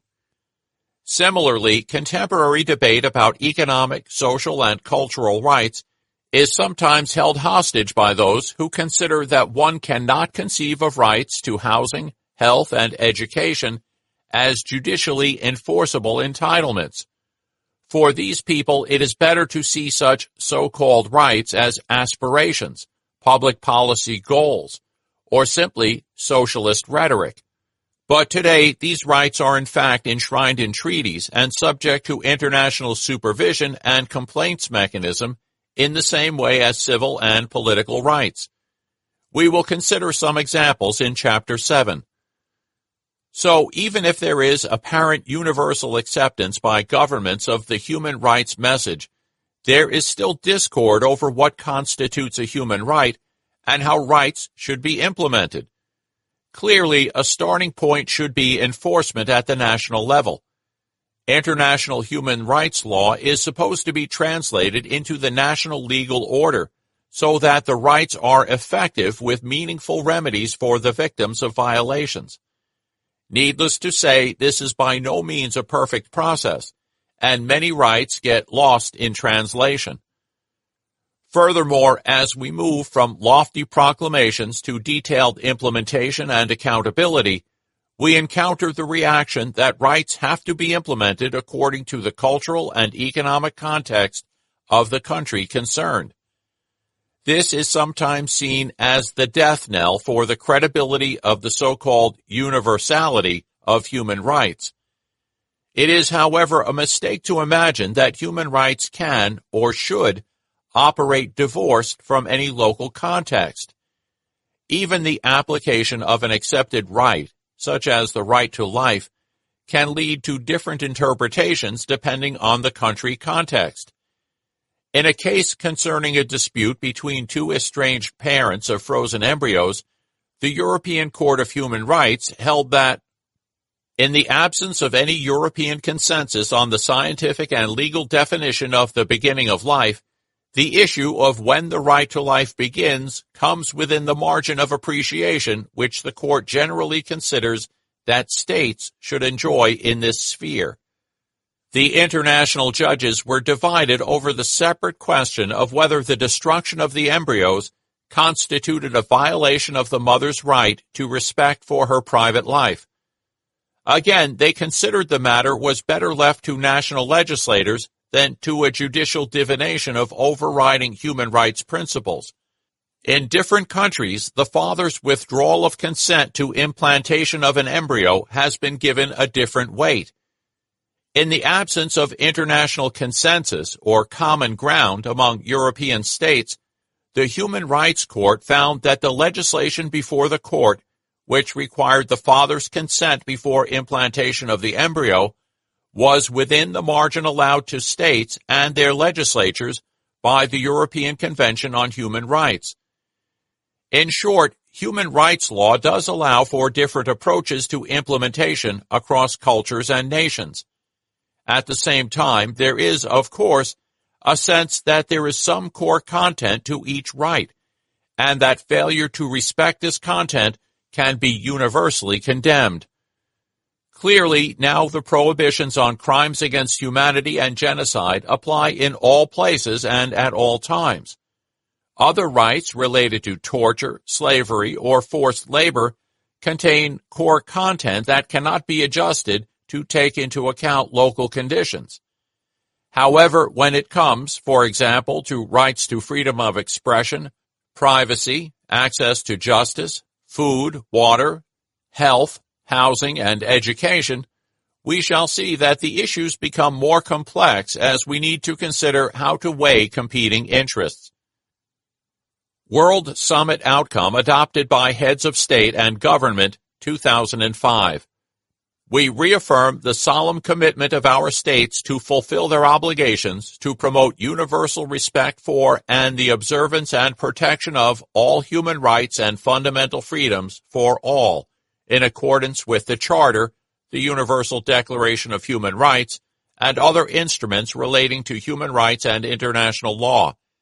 The universal nature of these rights and freedoms is beyond question. The International Covenants. Following the adoption of the Universal Declaration, the UN's Human Rights Commission began work on a legally binding text in the form of a treaty together with measures for implementation. Governments had decided that there should be a binding multilateral treaty on human rights to complement the existing declaration. Due to political disagreements about including all types of rights within one treaty, the General Assembly requested the Commission to draft two separate covenants, one on civil and political rights, and another on economic, social, and cultural rights. On the 16th of December, 1966, the General Assembly adopted the International Covenant on Economic, Social, and Cultural Rights, and the International Covenant on Civil and Political Rights. Both came into force for the relevant states in 1976. The International Covenant on Economic, Social, and Cultural Rights covers human rights in areas including education, food, housing, and health care, as well as the right to work and to just and favorable conditions of work. A state that becomes a party to the covenant agrees to take steps for the progressive realization of covenant rights to the full extent of that state's available resources. It was accepted from the outset that the scope of a state's obligations will depend on the circumstances. The International Covenant on Civil and Political Rights safeguards rights such as rights to life, liberty, fair trial, freedom of movement, thought, conscience, peaceful assembly, family, and privacy. It also prohibits slavery, torture, cruel, inhuman, or degrading treatment and punishment, discrimination, arbitrary arrest, and imprisonment for debt. Both covenants start with an article that reads, "All peoples have the right of self-determination. By virtue of that right, they freely determine their political status and freely pursue their economic, social, and cultural development." These two covenants, taken together with the Universal Declaration, are sometimes referred to as the International Bill of Rights.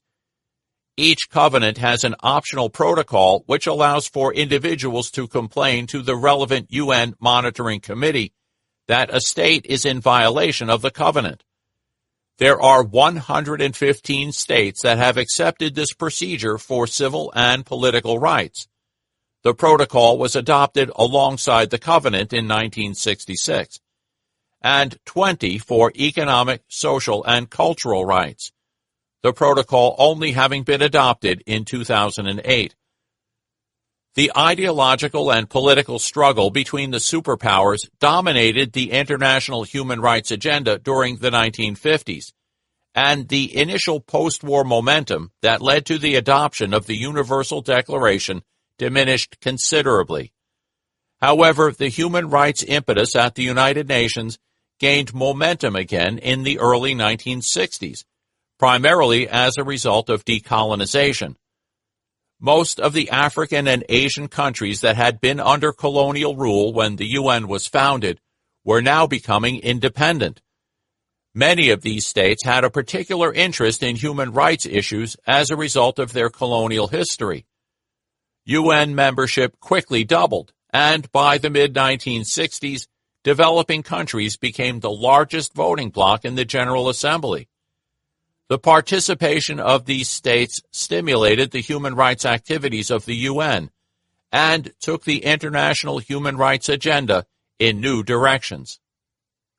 Other human rights treaties adopted at the United Nations.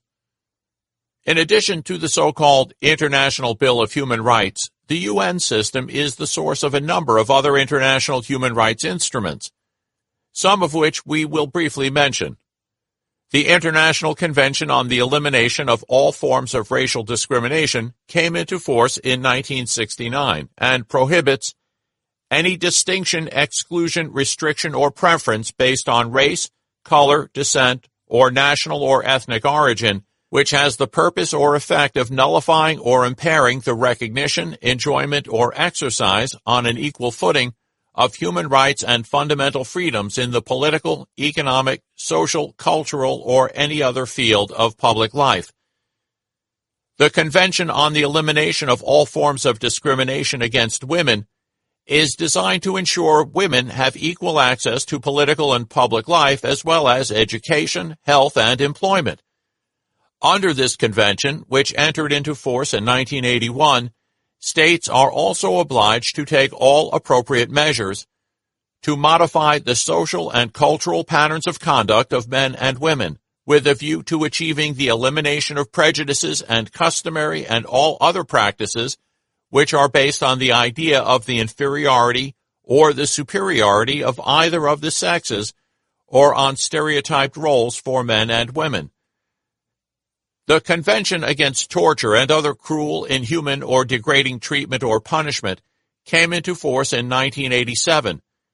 The Convention includes a definition of torture for the purposes of the Convention and insists that any party to it undertakes obligations to take measures to prevent acts of torture in any territory under its jurisdiction, not to return any person to a state where there are substantial grounds for believing that the person would be in danger of being subjected to torture, and to ensure that acts of torture can be prosecuted in the courts of that state, even though these acts occurred abroad. We examined the prohibition on torture and other inhuman and degrading treatment in Chapter 4. The Convention on the Rights of the Child defines a child as every human being below the age of 18 unless under the law applicable to the child majority is attained earlier.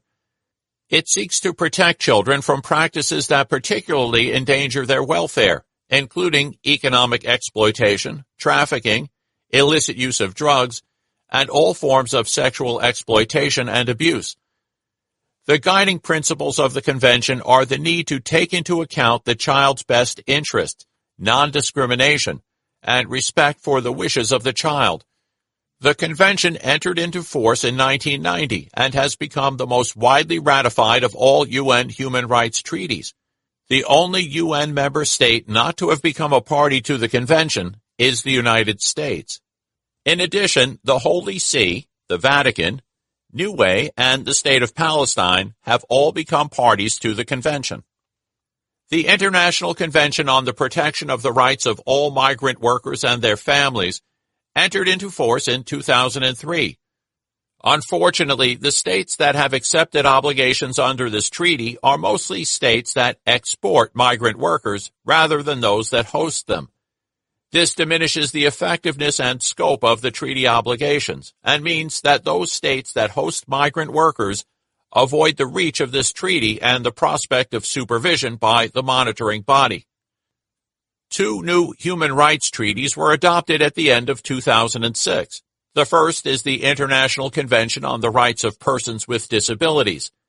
Key rights concerning the right to make decisions, the right to marry, the right to have a family, the right to work, and the right to education. States are obliged to refrain from discrimination on grounds of disability and to take measures to eliminate such discrimination by any person, organization, or private enterprise. The second is the International Convention for the Protection of All Persons from Enforced Disappearance.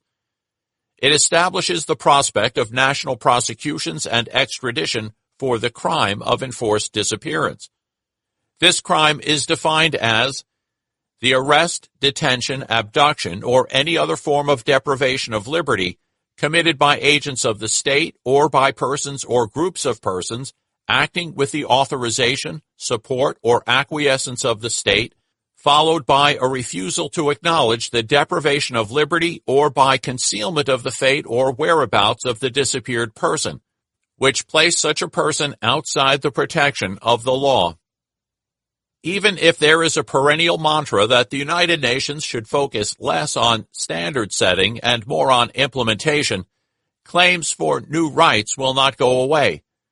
In addition to the rights of indigenous peoples, now enshrined in the 2007 UN Declaration, there are ongoing discussions among states for the elaboration of a text on the rights and dignity of older persons. Scholars have started to analyze how new rights campaigns are formed and what makes them successful. One collection of essays looks at recent campaigns that are presented as international human rights issues and includes the following: children born of wartime rape, Dalit rights, the rights of lesbians and gay men, HIV/AIDS, disability rights, female genital mutilation, extreme poverty, and the right to water. Understanding how an issue gets absorbed into the international human rights apparatus tells us a lot about the dynamics of human rights today. Clifford Bobb explains the findings as follows. First, politicized groups frame long-felt grievances as normative claims. Second, they place these rights on the international agenda by convincing gatekeepers and major rights organizations to accept them. Third, states and international bodies, often under pressure from gatekeepers and aggrieved groups, accept new norms. Finally, national institutions implement the norms. Protecting human rights through international and regional supervision. Human rights treaties and declarations and a series of parallel developments at the regional levels, at the Organization of American States, the Council of Europe, the African Union, the Arab League, and the Association of Southeast Nations, ASEAN, or ASEAN, articulate a vast range of rights and supposedly testify to governments' stated desire to protect human rights. But do such texts make a difference? Clearly, the daily evidence of human rights violations suggests that drafting declarations and signing treaties is not enough. Considerable effort has, however, been expended to make these guarantees more effective. This has been undertaken on a number of fronts. First, expert monitoring bodies have been established to examine the reports of governments on how they fulfill their human rights obligations. This involves a constructive dialogue over 2 or 3 days and results in concluding observations from the relevant committee. Some monitoring bodies also engage in fact-finding and country visits. In the context of the prevention of torture, the Council of Europe's expert body makes periodic and ad hoc visits to places of detention in 47 European states, over 365 visits so far, and the UN's committee undertakes similar visits to those states that have ratified the relevant treaty. So far, they have visited places of detention in Mauritius, Maldives, Sweden, Benin, Mexico, Paraguay, Honduras, Cambodia, Lebanon, Bolivia, Liberia, Ukraine, Brazil, Mali, Argentina, Kyrgyzstan, New Zealand, Peru, Gabon, Nicaragua, and Azerbaijan. Second, under most human rights treaties, complaints can be brought by aggrieved individuals against the state at the international level, usually only against those states that specifically recognize a right to complain under the treaty or relevant protocol. In addition to the protocols to the 2 covenants already mentioned, the Conventions on Persons with Disabilities, the Rights of the Child, and Discrimination Against Women have recently been supplemented with similar protocols allowing for such complaints. The other human rights treaties also include mechanisms that allow individuals to communicate individual complaints. This right to complain under the UN treaties is remarkably underutilized. In part, this may be due to victims fearing reprisals, but in part it is because these possibilities are not well known. The procedures have nevertheless been resorted to with some success by those fearing deportation or extradition to a country where there is a real risk of torture or the death penalty. Here, a special mention needs to be made of the remarkable work of the regional bodies such as the European and Inter-American Courts of Human Rights and the European Inter-American Commission and African Commissions on Human Rights. These bodies have developed an impressive case law, which has not only led to a deeper understanding of the scope of human rights, but also to some very concrete protection and changes in the law. Although in most cases where the state loses, the decision merely involves a declaration that the state has violated human rights and must pay reparations, in some cases the court will order that an individual must not be deported, or must be released from detention, or even that the law must change. The African system has now established a Court of Human and People's Rights, although relatively few African states presently allow for this court to receive complaints by individuals or civil society organizations. Burkina Faso, Malawi, Mali, Tanzania, Ghana, Rwanda, Côte d'Ivoire. The Arab League has agreed to establish a new Arab Court of Human Rights, which again does not allow for complaints to be brought without a separate agreement from the state concerned. The new Declaration on Human Rights from the Association of Southeast Asian Nations, ASEAN, does not foresee a complaints procedure. Third, consolidation of these rights in treaties can empower victims to remind the authorities of their international obligations, and this in turn legitimizes a whole series of demands and protests at the national level, whether through judicial or other processes. Finally, in certain cases, such as genocide, torture, and enforced disappearances, the treaties establish the legal framework for the prosecution of individuals who are apprehended outside their own country. The torture treaty has also been used to overcome legal arguments that certain individuals enjoy international immunity from such prosecutions. That is what happened to Senator Pinochet when he was detained in London.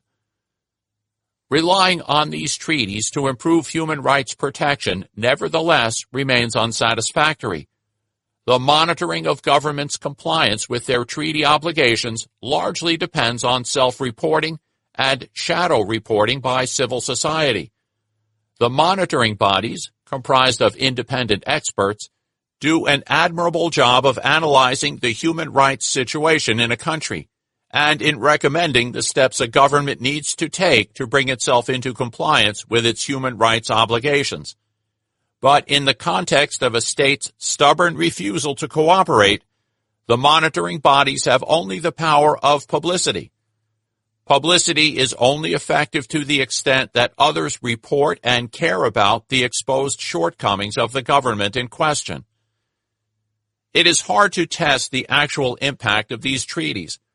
The translation of the principles is subtle and takes effect over time.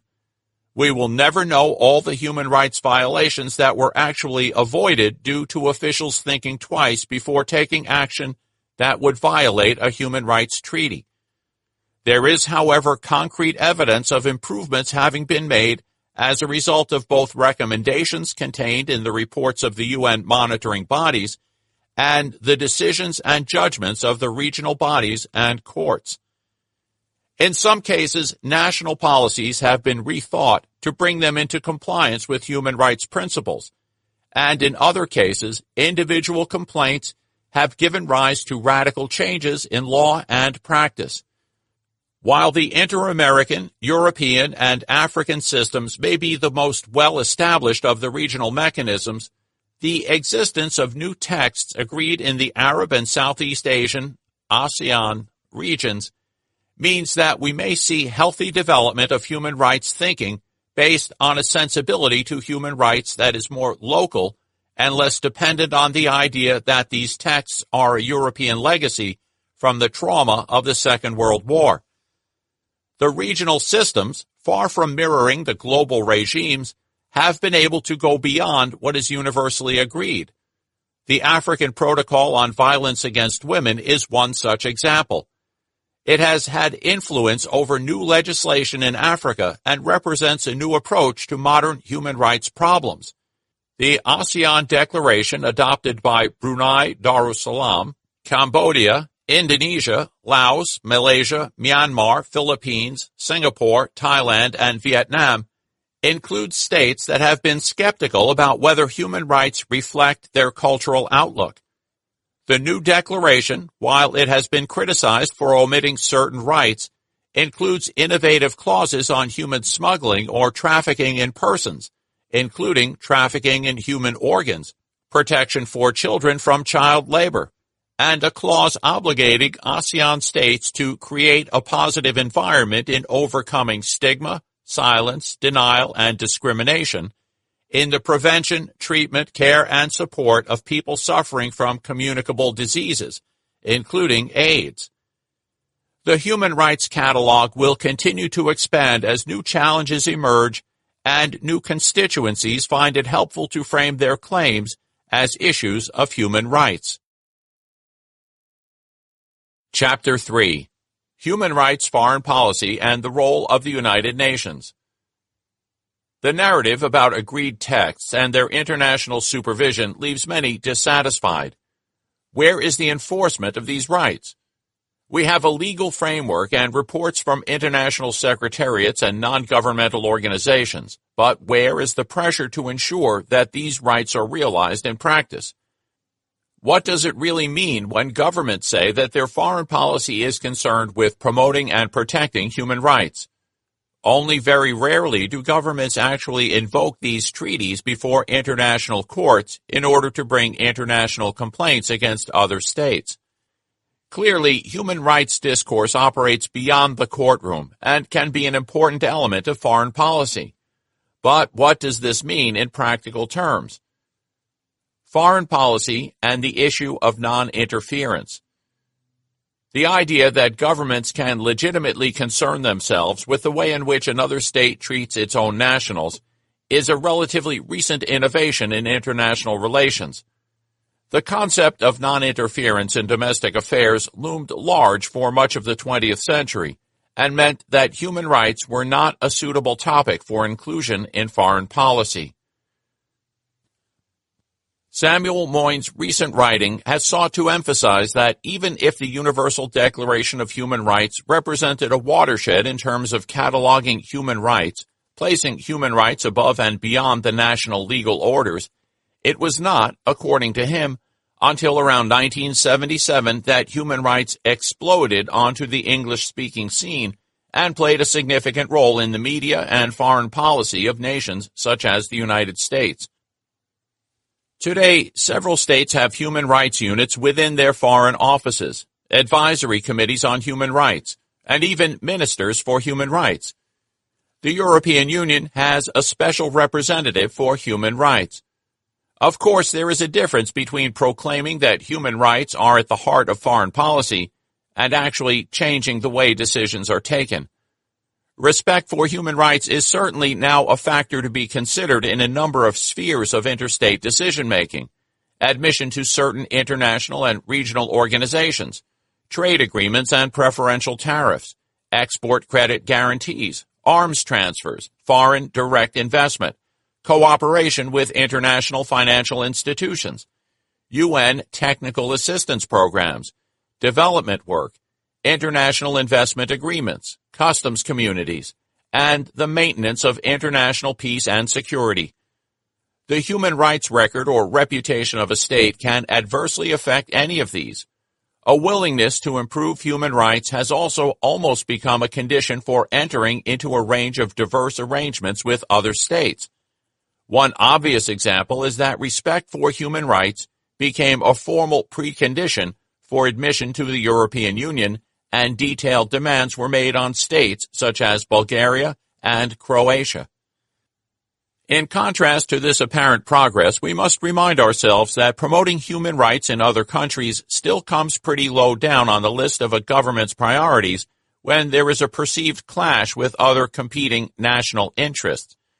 The extent to which this will change depends on the enthusiasm of people to hold their leaders to a human rights foreign policy that reorganizes these priorities. One tension that deserves special consideration here is the question of potential arms transfers that could lead to serious violations of human rights. Although various states already have their own international rules concerning arms transfers, the entry into force on the 24th of December 2014 of the new Arms Trade Treaty has now increased attention to the human rights implications of any potential arms transfer. The new treaty prohibits any transfer where there is knowledge that the arms or items would be used in the commission of genocide, crimes against humanity, or certain war crimes. Furthermore, where there is an overriding risk that an export could be used to commit or facilitate a serious violation of human rights law or the offense of trafficking in persons, then the export must not be authorized. Some of the top arms exporters have agreed to be bound by this treaty: France, Germany, Italy, Spain, and the United Kingdom. The United States has so far merely signed the treaty, but domestic preoccupation with the constitutional protection of the right to bear arms means that there will be opposition to joining this regime, even though the United States has fairly strict laws which are supposed to prevent arms transfers to those violating human rights. Preface to The Lawful Rights of Mankind by Paul Seagard.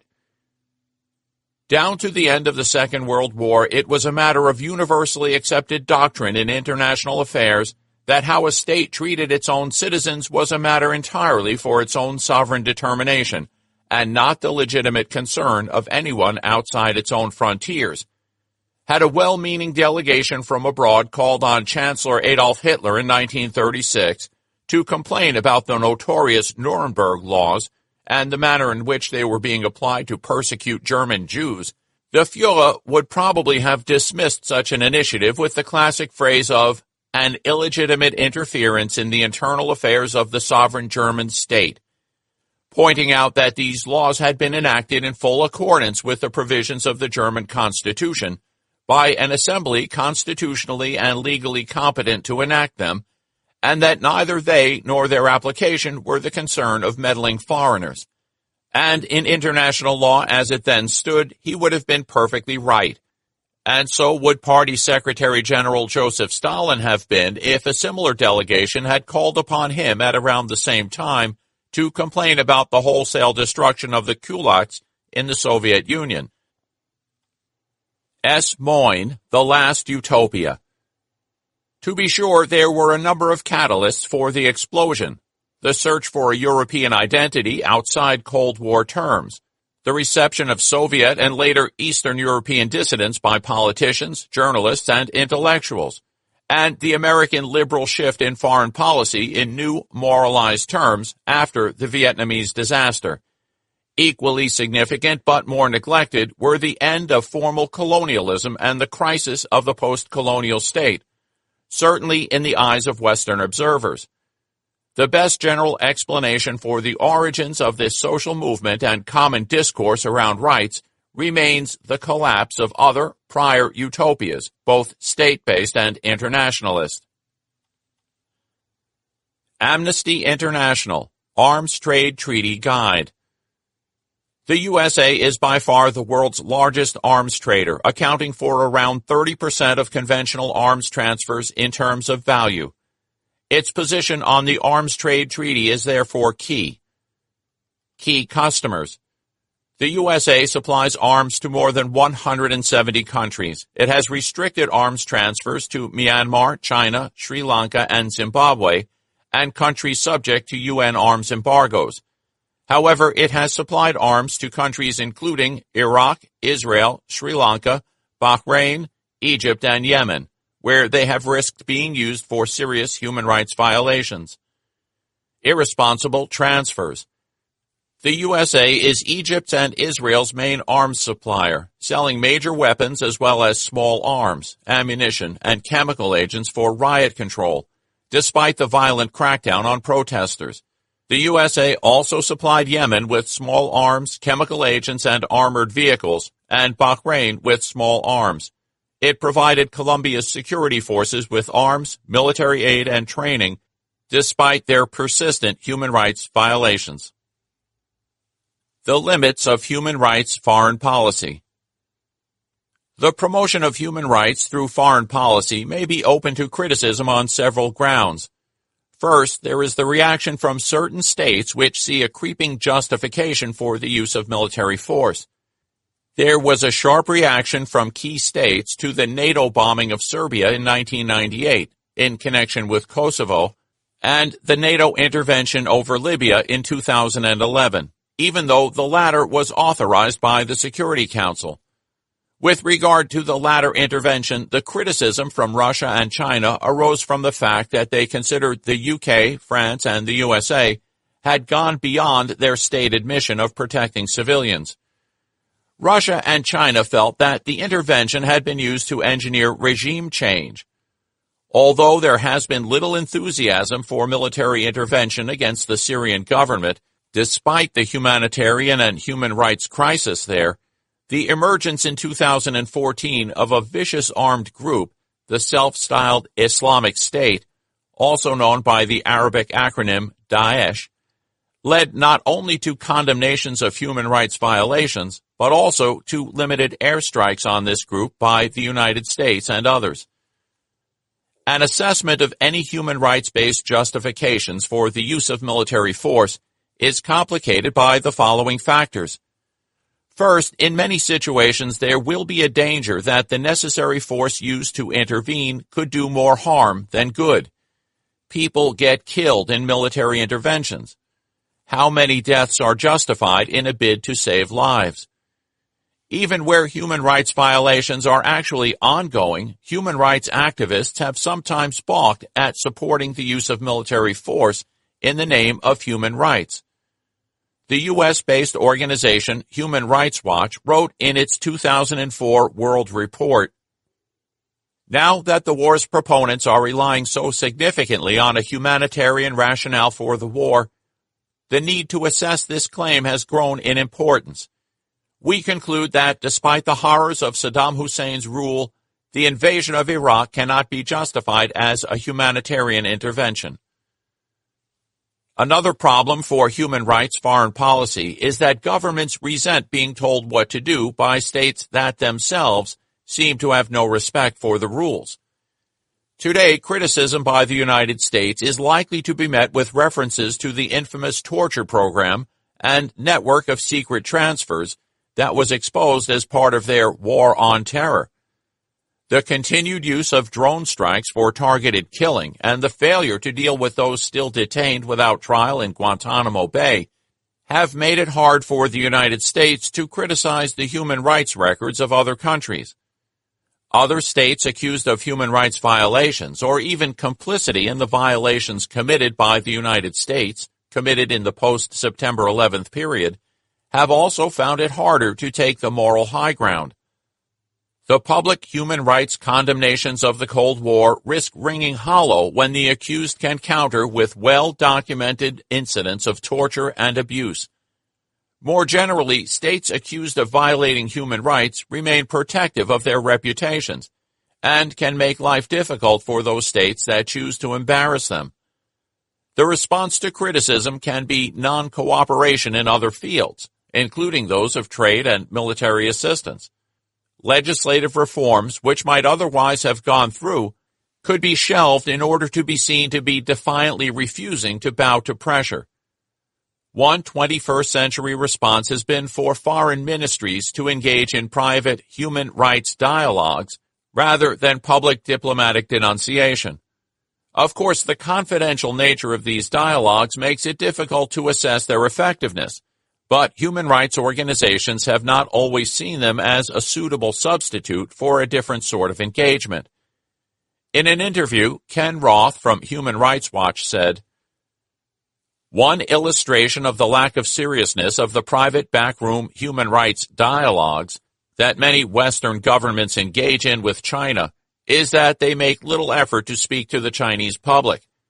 Rather than emboldening domestic efforts for change, These quiet dialogues serve little purpose other than to enable Western leaders to pretend that their governments are addressing rights in China, while avoiding the need to take up the issue themselves in a public way that might help to make a difference.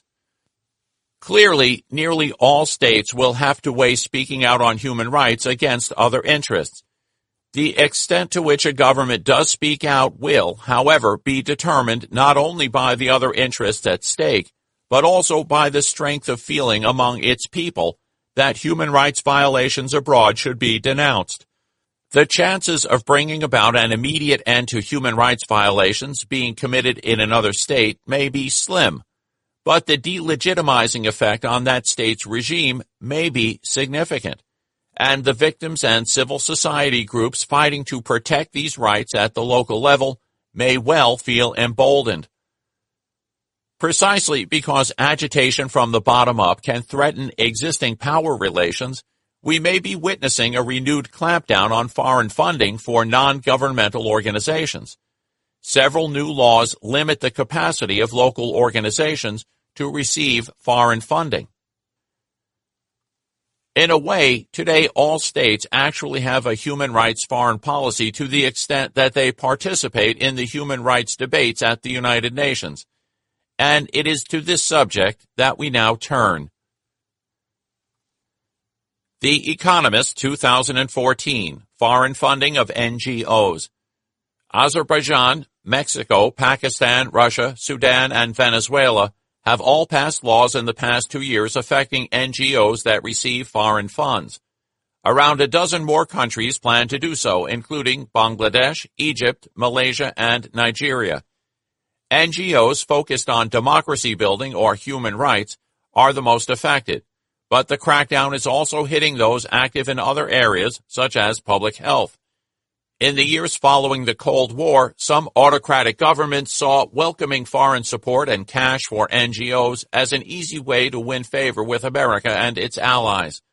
But the role played in Ukraine's 2004 Orange Revolution by NGOs, including some that had received money from the Open Society Institute, which was founded by George Soros, an American billionaire, led to a change in attitude.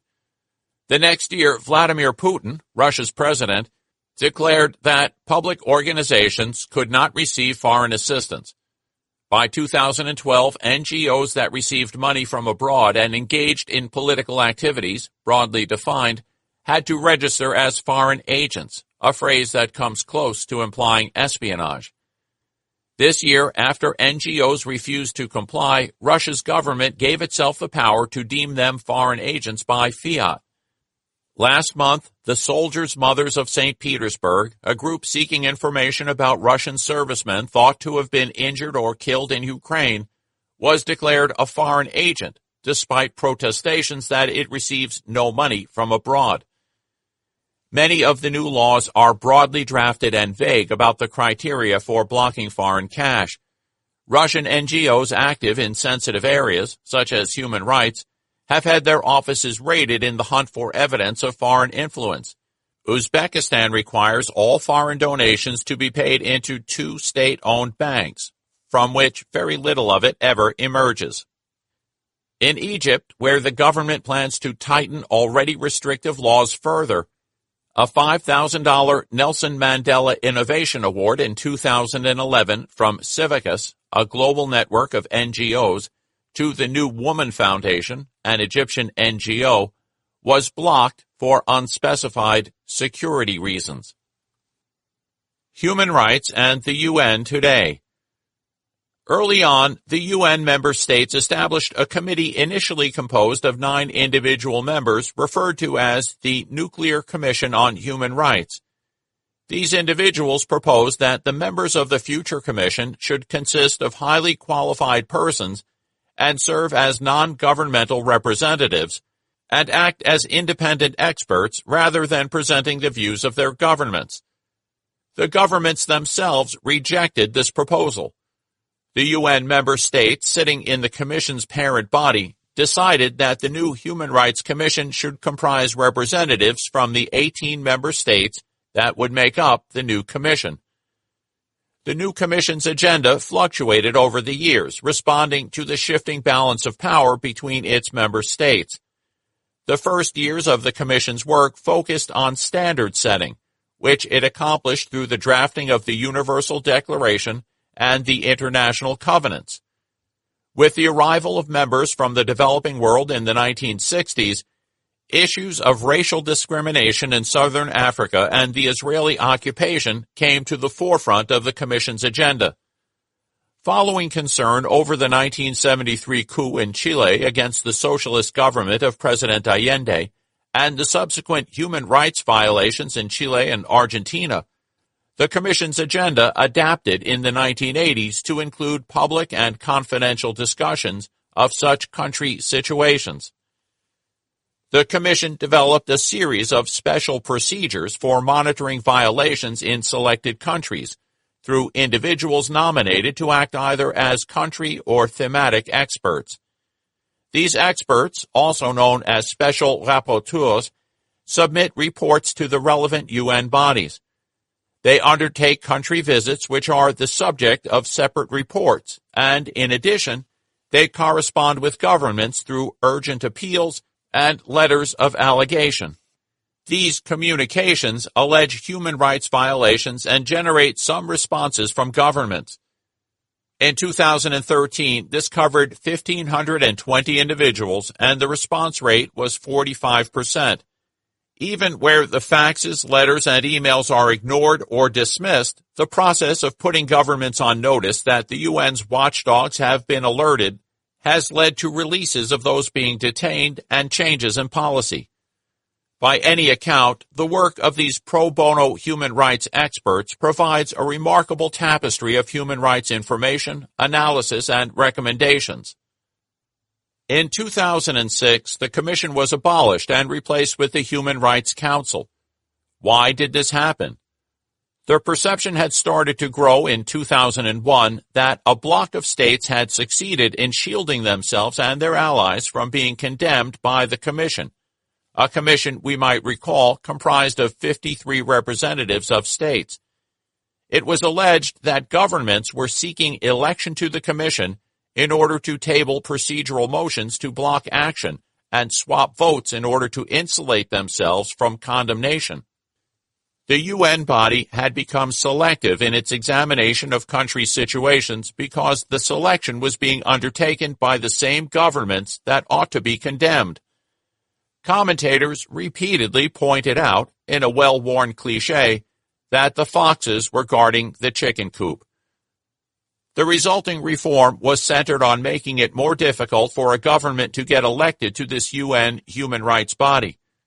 The results have not been as significant as some would have hoped, but the fact is that some states that might otherwise have succeeded have failed to secure election under the new rules. Successful civil society campaigns were mounted in the face of candidacies from Sri Lanka and Belarus, while Syria and Sudan felt obliged to withdraw their candidacies. One innovative feature of the new Human Rights Council deserves examination. A new procedure called Universal Periodic Review, UPR, has been created. The Council now reviews every UN member state's compliance with all of its human rights obligations and commitments. This means that certain influential states can no longer escape scrutiny. Every state in the world is examined in meetings up to a total of over 4.5 hours. For the cycle to cover the whole UN membership takes around 4.5 years. Every state is entitled to pose questions and make recommendations to the state under review, although, of course, these are limited to interventions of a few minutes each. These recommendations and the replies by the relevant government officials of the state under review are now webcast. While most of the exchanges are best described as diplomatic, and while some recommendations are more meaningful than others, the examination has become a springboard for follow-up action by non-governmental organizations, governments, and the UN itself.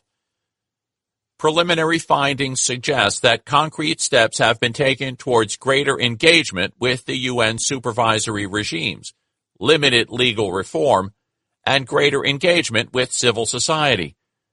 While states remain free to accept or reject recommendations, with this review procedure we have a significant shift away from the bloc politics of the previous years. Each recommendation is formulated by a single government and addressed to a single state or perhaps even a particular ministry. The expectation is that these hundreds of bilateral recommendations are followed up by all sides outside the ritualistic atmosphere of the actual review. Perhaps the most unremarked, but in the end remarkable aspect of the process is that for each state under review, there is a publicly available set of reports outlining the human rights issues faced by the state. These include not only the state's own report, but also a summary of the issues raised by non-governmental organizations and the UN's own reports. Taken together with the lists of recommendations and the state's follow-up reports on implementation, this documentation provides a relatively accessible portrait of ongoing human rights concerns for every country in the world. Second, new rules make it considerably easier to call for special sessions of the UN body. Such sessions can be called at the initiative of one member with the support of one-third of the membership. In other words, it is sufficient to garner 16 votes out of 47. The Council has held over 20 special sessions enabling human rights issues to be aired over a whole day. Interestingly, the focus is no longer limited to governments. The Council recently condemned, by consensus, human rights violations committed by non-state actors, such as the self-styled Islamic State, or more recently, Boko Haram. Of course, politics plays a role whenever there are attempts to condemn a government. In such a situation, there will inevitably be resistance, not only from the government under attack, but also from its allies, who will be guarding against what are perceived to be issues of interference with sovereignty. Some states have been able to avoid criticism through diplomatic offensives or finding like-minded states to fend off such interference. In the 2009 special session on Sri Lanka, the Council failed to condemn any violations by the government and simply encouraged it to continue cooperation with the UN. Subsequent UN reports into the situation painted a grim picture affecting hundreds of thousands of civilians and a failure by UN member states and UN officials to confront the government at the time.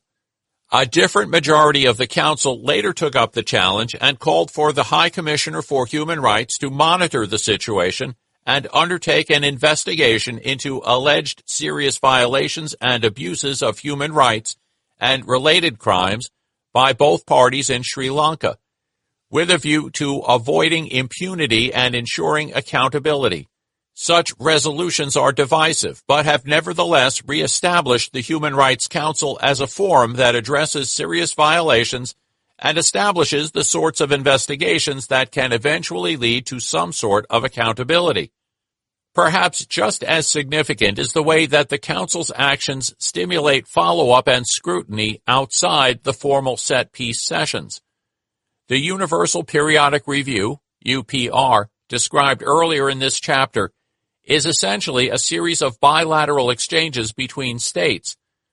After the session, some governments that made recommendations will follow these up through their embassies in the state under review and genuinely seek improvements.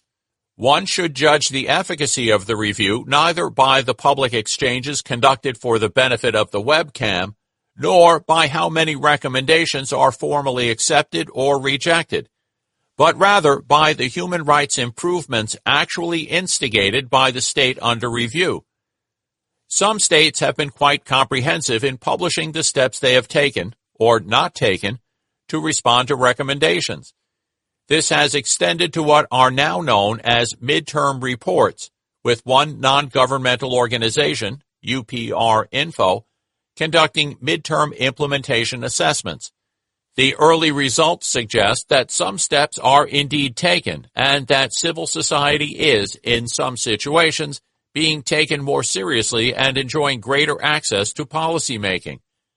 The challenge will be to keep the process inclusive, concrete, and meaningful. The danger at the UN today is not so much that debates degenerate into ideological slanging matches or the politics of the bloc. Rather, the problem is that there is a temptation to waste time praising like-minded governments that could benefit from a rather more honest critical approach. The price of effectiveness will be constant vigilance against UPR becoming a universal praise review. Walter Kalin highlights the dangers of UPR descending into ritualism on both sides. It provides states that have a weak human rights record and low commitment with an opportunity to claim they are dedicated to human rights simply by virtue of participation in the UPR and accepting recommendations. And he sees ritualism on the side of the recommending state when their diplomats no longer study the human rights situation in the country under review, but regularly make the same weak recommendations.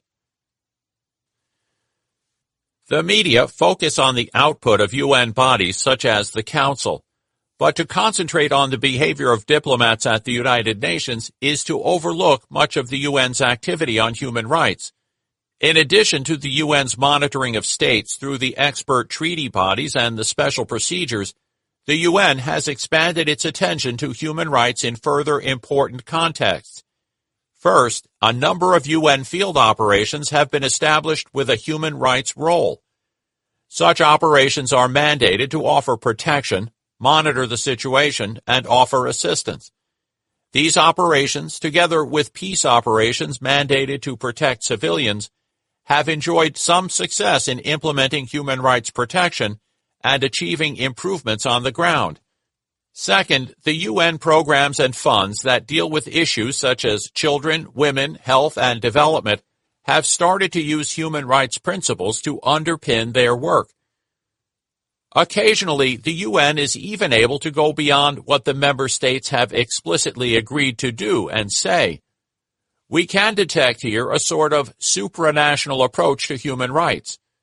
The UN Secretary-General, the UN High Commissioner for Human Rights, the Human Rights Commissioner for the Council of Europe, and other senior figures from the secretariats of international and regional organizations can operate in ways that extend beyond simply fulfilling the tasks set by a particular group of governments. They can speak up and speak out when governments are unwilling to do so. Much depends on the determination of the individuals recruited by the relevant intergovernmental organization. To illustrate the point, let us consider the following episode. Mary Robinson, as the UN High Commissioner for Human Rights, issued a statement on Chechnya expressing concern about the fact that indiscriminate and disproportionate use of force is causing high civilian loss of life and injuries. At the interstate level at that time, no intergovernmental body could summon a majority to voice a similar level of concern or take concrete action.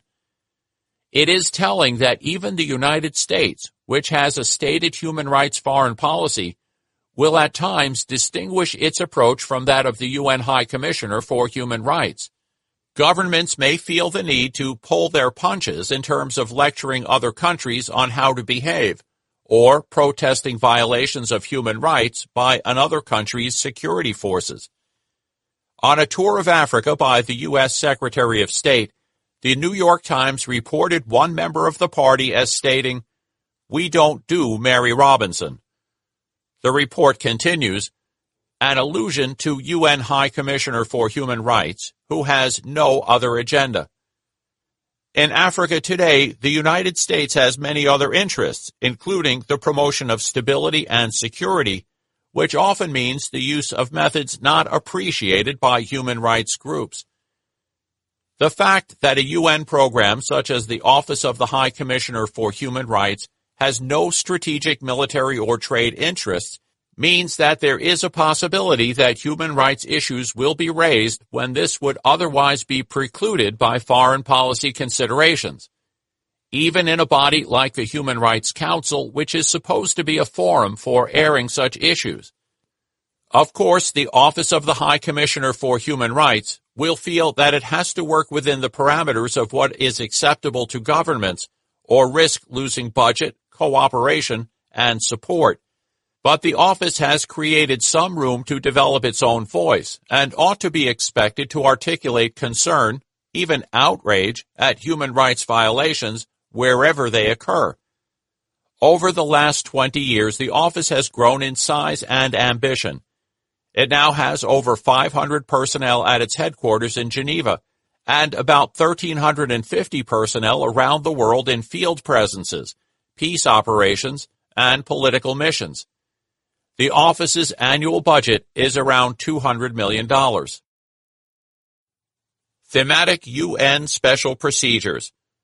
Enforced or involuntary disappearances, extrajudicial, summary, or arbitrary executions, torture and other cruel, inhuman, or degrading treatment or punishment, freedom of religion or belief, mercenaries, sale of children, child prostitution and child pornography, arbitrary detention, internally displaced, racism and xenophobia, freedom of expression, right to development, violence against women, independence of judges and lawyers, structural adjustment policies and foreign debt, toxic and dangerous products and wastes, right to education, children in armed conflict, restitution, compensation, and rehabilitation for victims, extreme poverty, migrants, right to food, adequate housing, human rights defenders, indigenous peoples, right to health, racial discrimination faced by people of African descent, human rights and counterterrorism, minority issues, international solidarity, trafficking in persons, human rights and transnational corporations and other business enterprises, slavery, water and sanitation, cultural rights, discrimination against women, peaceful association and assembly, promotion of a democratic and equitable international order, truth, justice, reparation and guarantees on non-recurrence, transitional justice, sustainable environment, older persons, privacy and human rights of persons with albinism. The human rights situation in Iraq in the light of abuses committed by the so-called Islamic State in Iraq and the Levant and associated groups. UN Human Rights Council Resolution 2014. Condemns in the strongest possible terms the systematic violations and abuses of human rights and violations of international humanitarian law resulting from the terrorist acts committed by the so-called Islamic State in Iraq and the Levant and associated groups taking place since the 10th of June 2014 in several provinces of Iraq, which may amount to war crimes and crimes against humanity, and strongly condemns in particular all violence against persons based on their religious or ethnic affiliation, as well as violence against women and children. UPR Info, Beyond Promises. Issues such as women's rights, international instruments, and children's rights had the overall highest number of recommendations that triggered action, but the issues with the highest percentage of implementation within the issue categories were HIV/AIDS, human trafficking, and people with disabilities. Alternatively, the highest percentages of non-implementation within categories were of recommendations pertaining to the freedom of movement, right to land, and the death penalty. With the information derived from the midterm implementation assessments, we now know that action was triggered by midterm for 48% of the recommendations for which we received comments, over 11,500 recommendations. This means that 48% of recommendations were either partially or fully implemented 2.5 years after the review.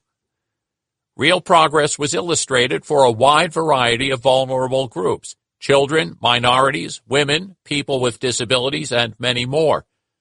The potential of the UPR is yet to be fully exploited, but stakeholders are continuously learning from their experiences and perfecting their approaches.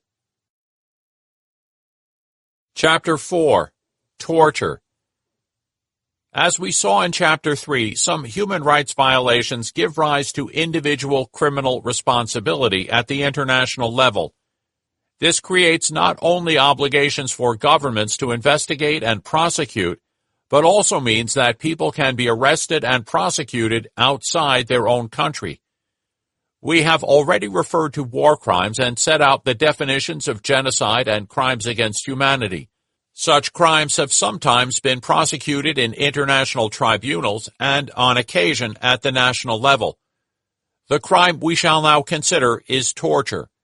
The prohibition on torture in the UN Convention Against Torture is described in absolute terms. No exceptional circumstances whatsoever, whether a state of war or a threat of war, international political instability, or any other public emergency, may be invoked as a justification of torture. But we know that torture, unfortunately, still goes on around the world. To better understand the challenges involved, it is worth recalling a little of the history of torture. The purposes of torture have been various. In some contexts, torture was considered a useful way to extract confessions and provide essential proof for a conviction at trial. Although the English common law prohibited torture, an exceptional procedure allowed the king to issue torture warrants through the Star Chamber. One of the most famous individuals subjected to this procedure was Guy Fawkes, caught trying to blow up the House of Parliament in 1605. He was tortured into giving up the names of his accomplices. However, this form of investigation became seen as emblematic of the abuse of power by the king. It was therefore abolished, along with the Star Chamber, in 1640.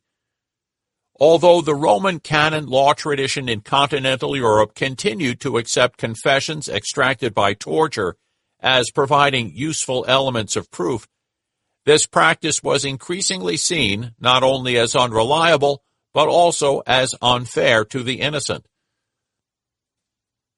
In modern times, we have seen how brutal regimes have considered that torture would remind dissidents and the general population who was in charge, and determined to remain in charge.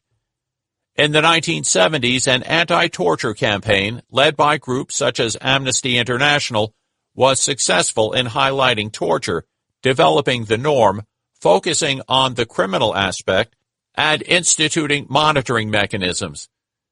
Building on the work done in exposing torture during the Greek regime, the campaign galvanized a public beyond the cautious diplomats at the Human Rights Commission.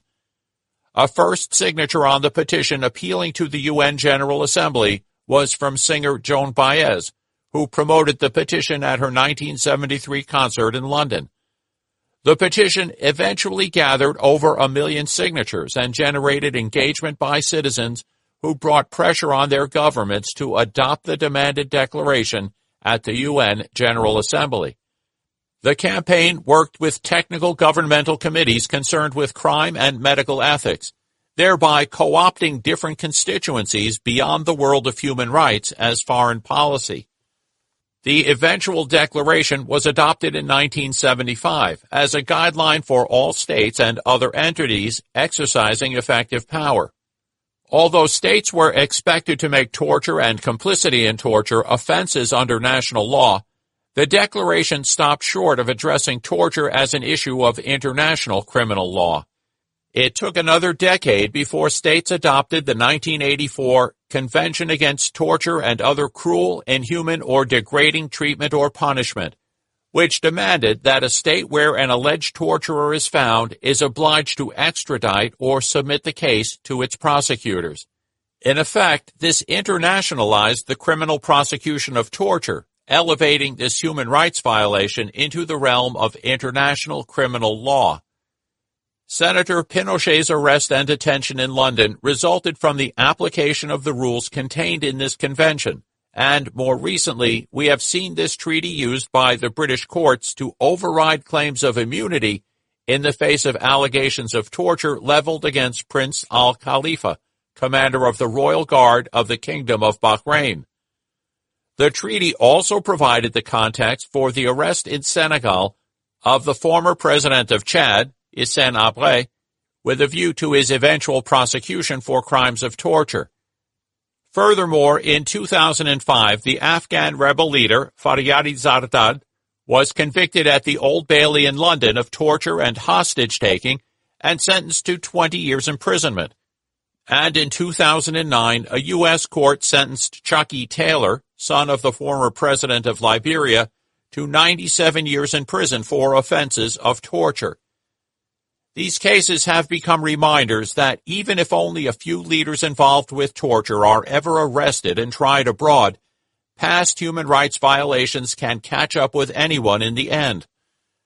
Most recently, in 2012 to 2014, we saw hundreds of Argentinian former officials tried for torture, kidnapping, and murder during the regime of the junta, 1976 to 1983.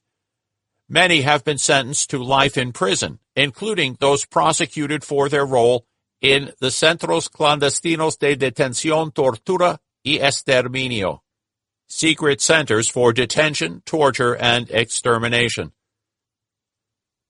Lord Hope, A. versus Secretary of State for the Home Department, 2005. 400 years ago, on the 4th of November, 1605, Guy Fawkes was arrested when he was preparing to blow up the Parliament, which was to be opened the next day, together with the king and all the others assembled there. 2 days later, James I sent orders to the Tower authorizing torture to be used to persuade Fawkes to confess and reveal the names of his co-conspirators. His letter stated that the gentler tortures were first to be used on him, and that his torturers were then to proceed to the worst until the information was extracted out of him.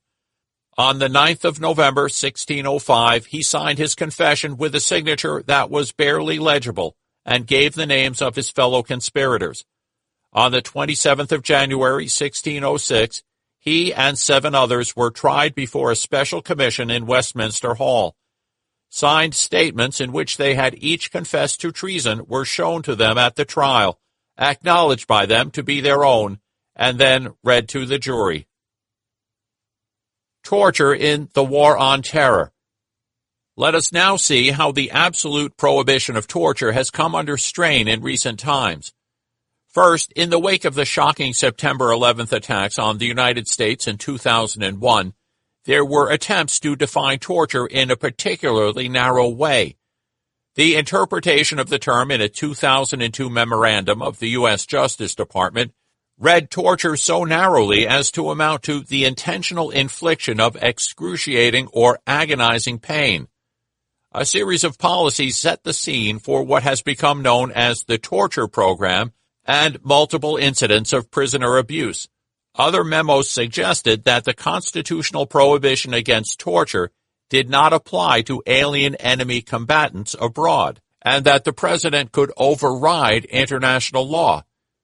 When the photos of abused Iraqi prisoners surfaced, providing graphic evidence of the humiliation being meted out, many blamed the policymakers as well as the disgraced prison guards.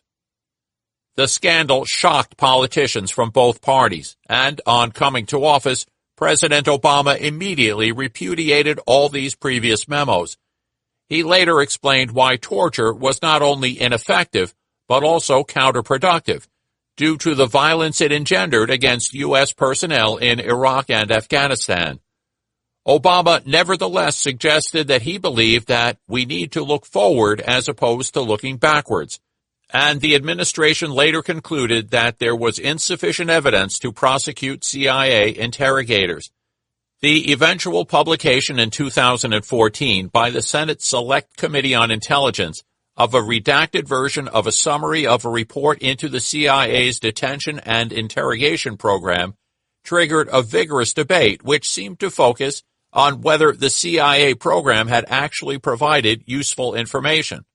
The issue of whether or not the program produced useful intelligence has, for the most part, displaced any discussion about prosecuting the perpetrators. Respect for human rights means that all forms of torture, inhumane or degrading treatment are strictly prohibited. It matters not whether this can lead to information, even if the information might be seen as the only way to disarm a ticking time bomb. In a speech given on May 21, 2009, President Obama said, I know some have argued that brutal methods like waterboarding were necessary to keep us safe. I could not disagree more. As Commander-in-Chief, I see the intelligence. I bear the responsibility for keeping this country safe, and I categorically reject the assertion that these are the most effective means of interrogation. What's more, they undermine the rule of law. They alienate us in the world.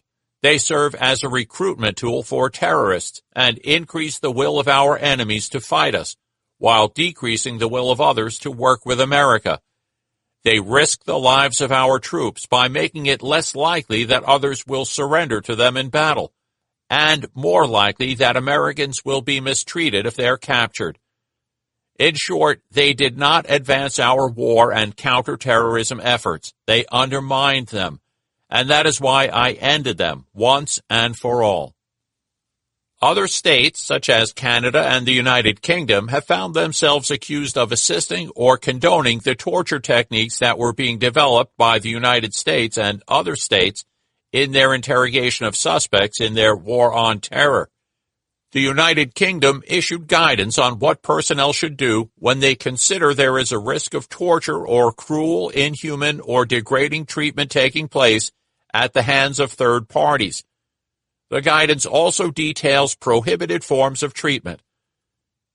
UK guidance on interviewing detainees and the passing and receipt of information, 2010.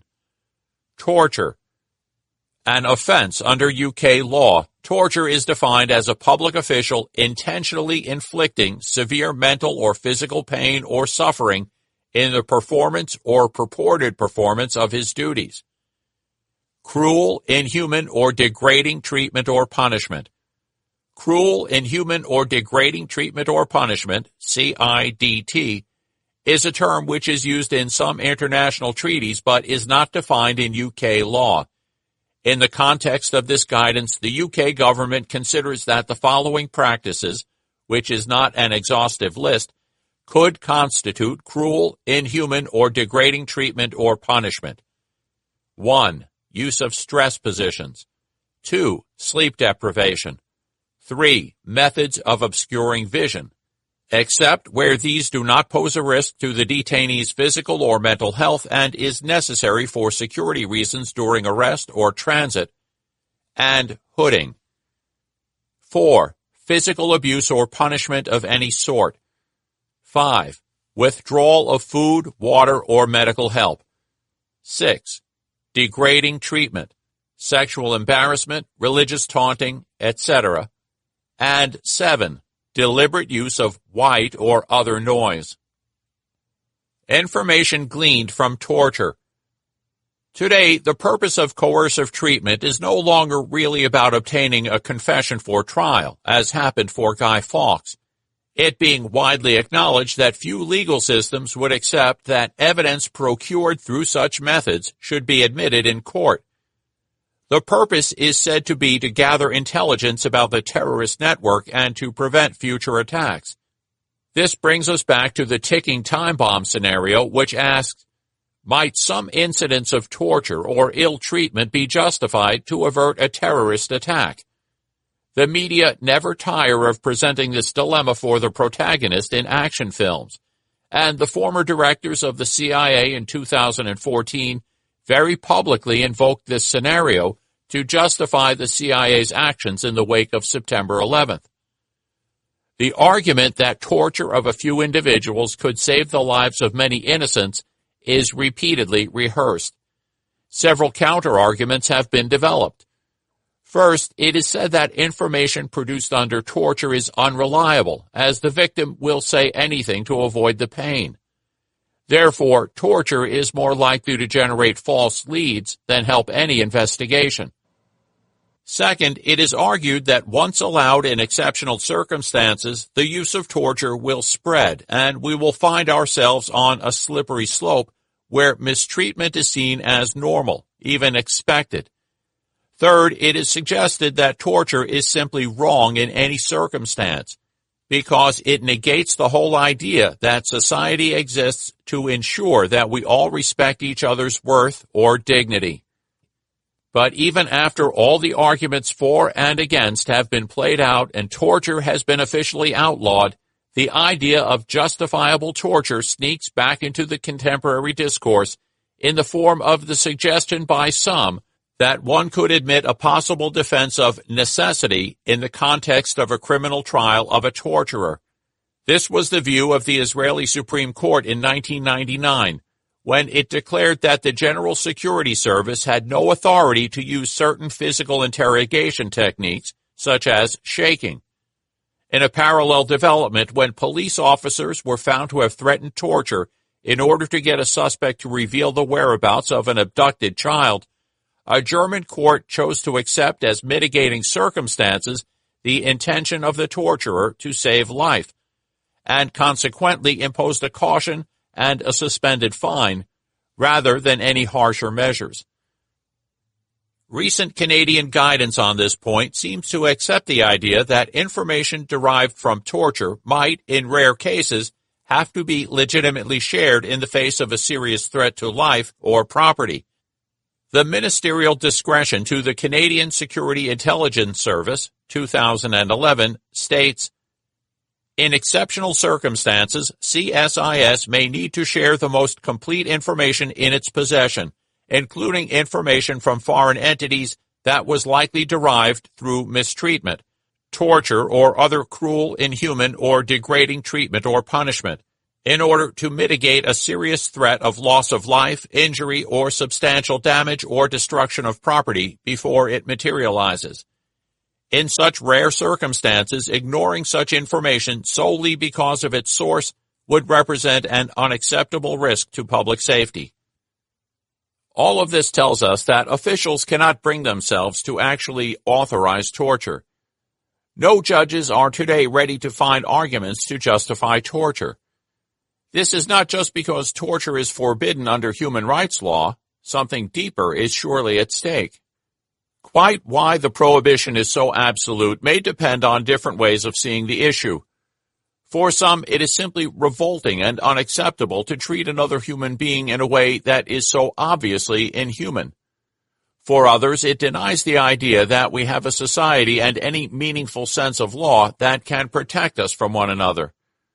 For many, it seems that even if we accept that in the equation between some temporary pain and preventive life-saving action, the balance may come down in favor of some pain, the wise course is to avoid torture at all times, for it risks expanding into general abuse for all sorts of prisoners, generating further resentment and violence aimed at the very population which the torturers seek to protect or save. None of these arguments, however, will convince someone who believes that lives could be saved by using a bit of rough treatment, or torture. And as we have just seen, some legal systems have found ways to protect those who carry out this dirty work in the name of protecting the lives of others. Politicians, and indeed those responsible for these programs, have felt it appropriate to balance the well-being of the torture victim against the prospect of saving lives. Such an approach does not fit with the current understanding of the absolute ban on torture. Indeed, adherence to the outright ban reveals the extent of our commitment to the underlying values that inform human rights. In the end, I would suggest that it is our twin commitments to democracy and human dignity that underlie the continuing outright prohibition of torture. In the words of the political philosopher Stephen Lukes, torture is doubly vicious, combining the vice of concealment and the vice of violence, specifically violence against the defenseless. The first is anti-democratic, preventing us from reaching a collective judgment. The second is anti-liberal, constituting, if anything does, a violation of dignity of a person. The secondary rule that prohibits the use of evidence gleaned from torture has been the focus of a number of recent controversies and reveals how far we are prepared to go to stamp out torture and other forms of mistreatment. As already stated, no one really expects to use evidence extracted through torture to convict those accused of terrorism or kidnapping. The issue that has arisen is whether such information obtained through torture can be used, not for conviction, but for the continuing detention of terrorist suspects. At the end of 2005, the UK House of Lords delivered a landmark judgment, holding that evidence resulting from torture could not be used in proceedings reviewing the legality of the detention of suspected terrorists. There remain differences of opinion about what happens outside the courtroom. Some consider that the security services and the police executive should be able to rely on this information, as it could be essential to the protection of public safety. Prohibiting the use by anyone of such information is said by some to be unrealistic when lives are at stake, and yet this only seems to encourage the use of torture or other inhuman treatment. The European Court of Human Rights was faced with this conundrum when they dealt with complaints brought by the convicted German law student, mentioned earlier in this chapter, who had been threatened with torture and then revealed the whereabouts of his victim. He claimed not only that he had been subjected to torture and inhuman treatment, but that his trial had been unfair as the court had relied on evidence gleaned from torture. The court agreed that the threats amounted to inhuman treatment and that the lenient punishment handed out by the German authorities meant that Germany remained responsible. But the court stopped short of ruling the trial unfair. Although the court realized that a key way to prevent mistreatment is to prevent the authorities from using at trial any information that results from such treatment, in this case, a majority of 11 judges felt they could distinguish between cases where the inhuman treatment had an impact on the conviction or sentence and those where there had been a break in the causal chain. In this case, the court determined that the trial was fair, as the evidence which resulted from the ill treatment was not used to prove him guilty.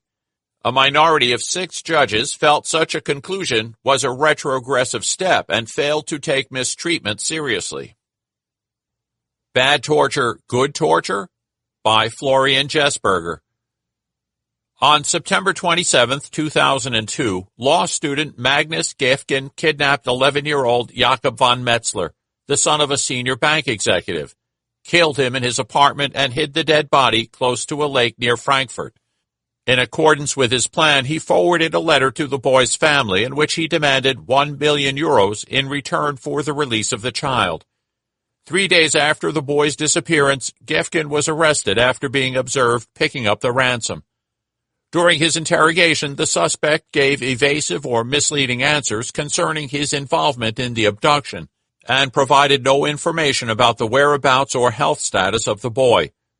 Finally, the day after the arrest, Frankfurt Police Vice President Wolfgang Dachschner, who was responsible for the investigation, ordered that pain be inflicted on the suspect without causing injuries, under medical supervision and subject to prior warning, in order to save the life of the boy. Accordingly, a subordinate police officer told Gefgen, who was still in police custody, that the police were prepared to inflict pain on him that he would never forget if he continued to withhold information concerning the whereabouts of the boy. Under the influence of this threat, Gefgen gave full particulars of the whereabouts of the boy. The actual infliction of pain, which in fact had been arranged by fetching a specially trained police officer, was not necessary. Shortly thereafter, police officers found the body of the boy. The judgment concluded that the act was neither justified nor excused, and that both defendants were criminally responsible. However, the court found massive mitigating circumstances in favor of both defendants. The judgment referred in particular to the defendant's aim of saving the life of the child, but also mentioned the provocative behavior of the suspect during the interrogations, a hectic atmosphere, great emotional pressure on the investigating officers, and the consequences of the crimes for the defendants, particularly the public attention the incident received. Lord Roger of Earlsferry in A and Others v. Home Secretary, 2005. Information obtained by torture may be unreliable, but all too often it will be reliable and of value to the torturer and his masters. That is why torturers ply their trade. Sadly, the Gestapo rolled up resistance networks and wiped out their members on the basis of information extracted under torture. Hence, operatives sent to occupied countries were given suicide pills to prevent them from succumbing to torture and revealing valuable information about their mission and their contacts. In short, the torturer is abhorred as a hostis humanae generis, not because the information he produces may be unreliable, but because of the barbaric means he uses to extract it. The premise of this appeal is that despite the United Nations Convention Against Torture and any other obligations under international law, some states still practice torture. More than that, those states may supply information based on statements obtained under torture to the British security services, who may find it useful in unearthing terrorist plots. Moreover, when issuing a certificate under Section 21 of the 2001 Act, the Secretary of State may have to rely on material that includes such statements. Mr. Starmer, QC, who appeared for Amnesty and a number of other interveners, indicated that, in their view, it would be wrong for the Home Secretary to rely on such statements, since it would be tantamount to condoning the torture by which the statements were obtained. That stance has the great virtue of coherence, but the coherence is bought at too dear a price. It would mean that the Home Secretary might have to fail in one of the first duties of government, to protect people in this country from potential attack. European Court of Human Rights, case of Gafgen v. Germany, 2010. The failure to exclude the impugned real evidence secured following a statement extracted by means of inhuman treatment did not have a bearing on the applicant's conviction and sentence. As the applicant's defense rights and his right not to incriminate himself have likewise been respected, his trial as a whole must be considered to have been fair. European Court of Human Rights, case of Gafgen v. Germany, 2010, dissenting opinion.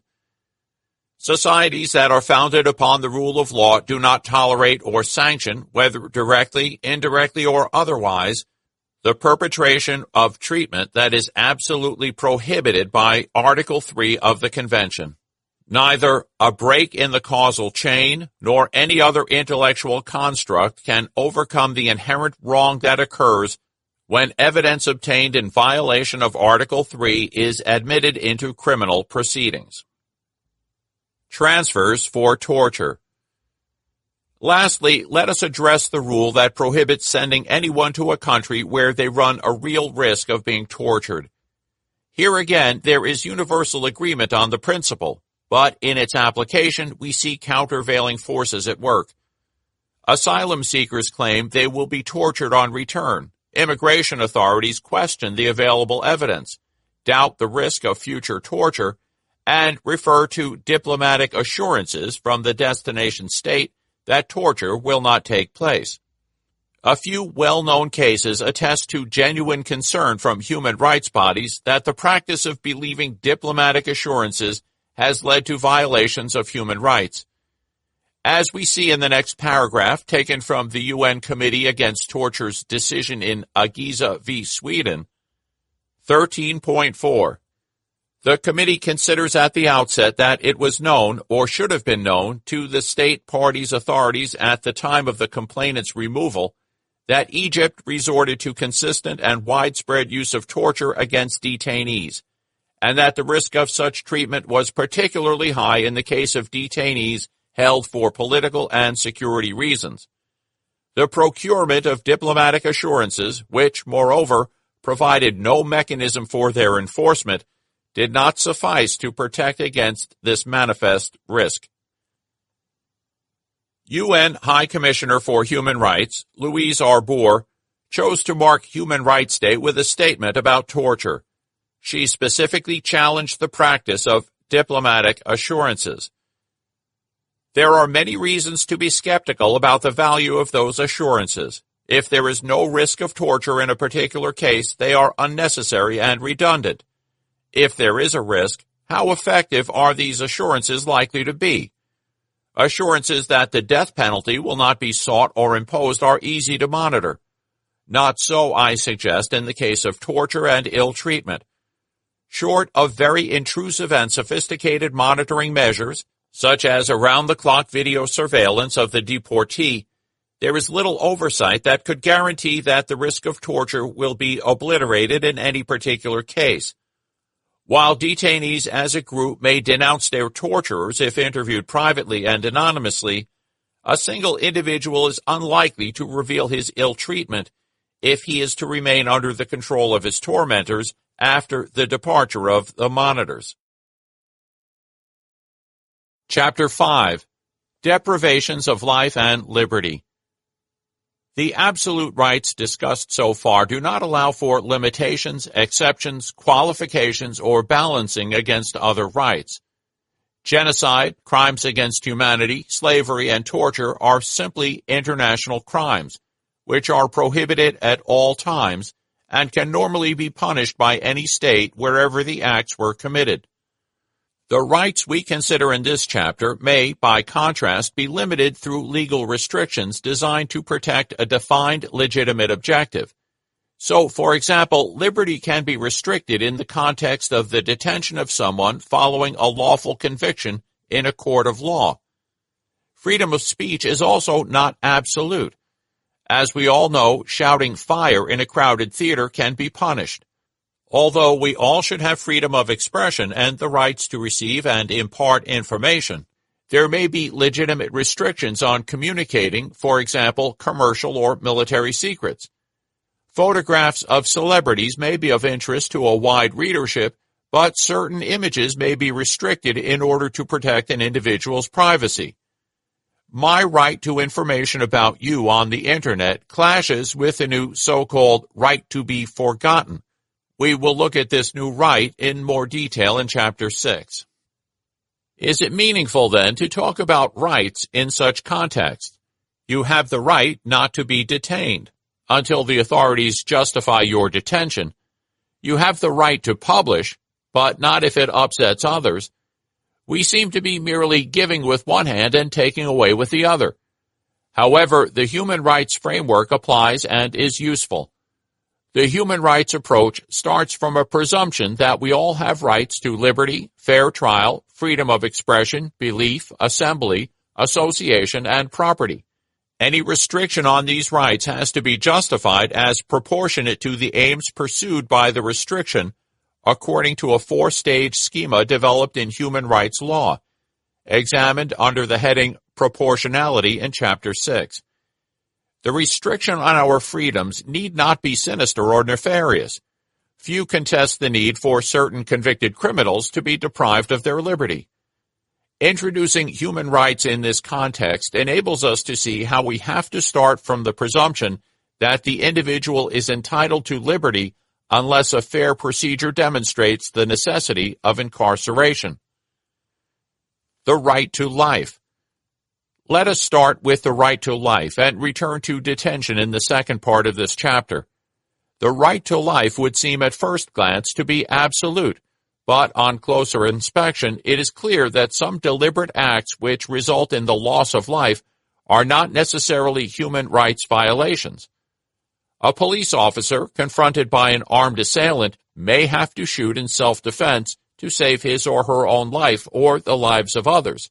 The cases become harder when the danger becomes less imminent. What if a state engages in the targeted assassination of suspected terrorists? Human rights courts have been faced with dozens of complaints that security forces have used excessive force in given circumstances.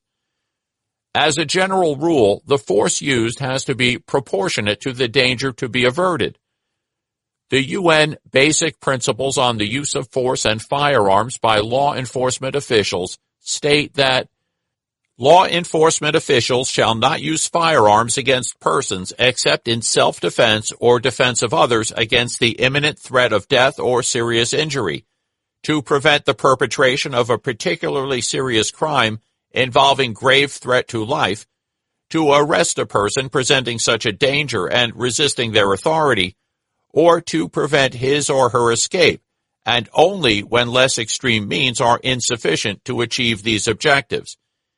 In any event, intentional lethal use of firearms may only be made when strictly unavoidable in order to protect life.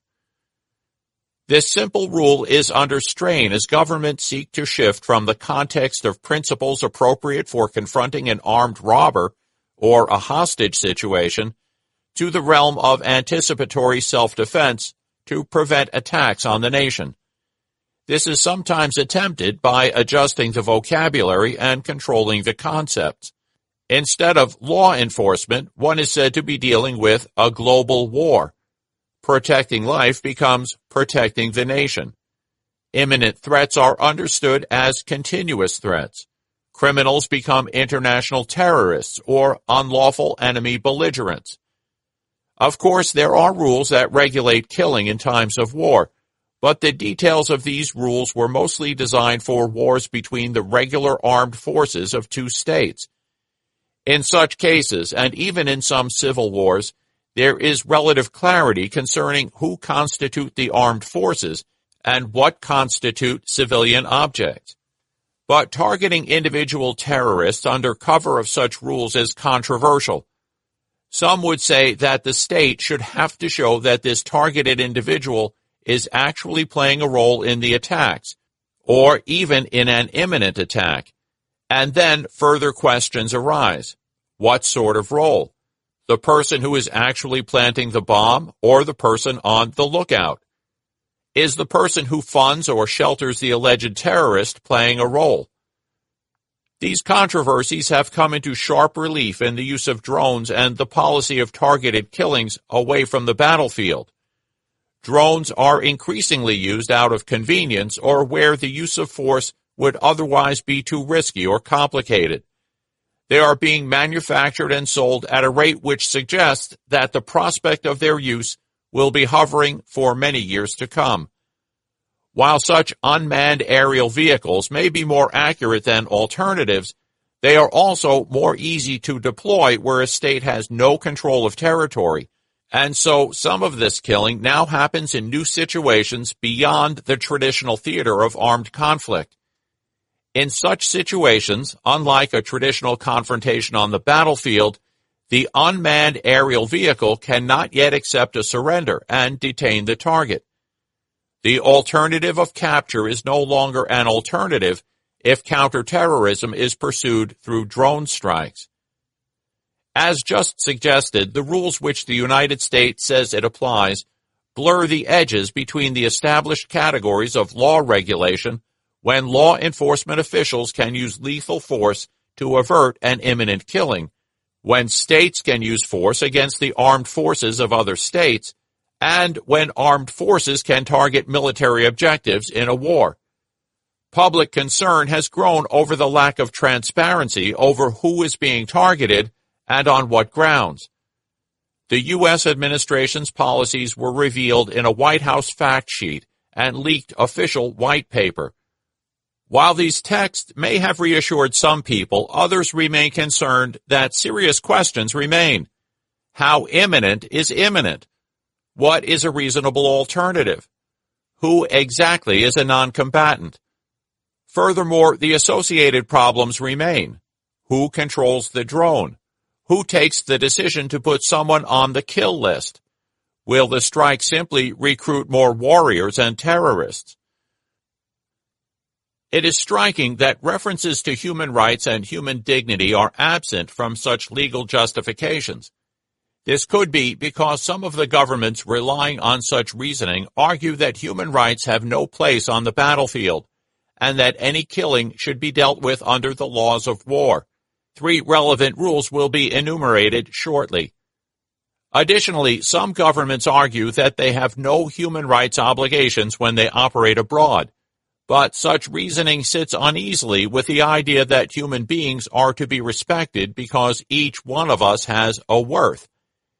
In a detailed study of the applicable human rights law, the UN Special Rapporteur Philip Alston reaffirmed that outside armed conflict, lethal force is legal if it is strictly and directly necessary to save life. White House Fact Sheet: Standards and Procedures for the Use of Force in Counterterrorism Operations Outside the United States and Areas of Active Hostilities.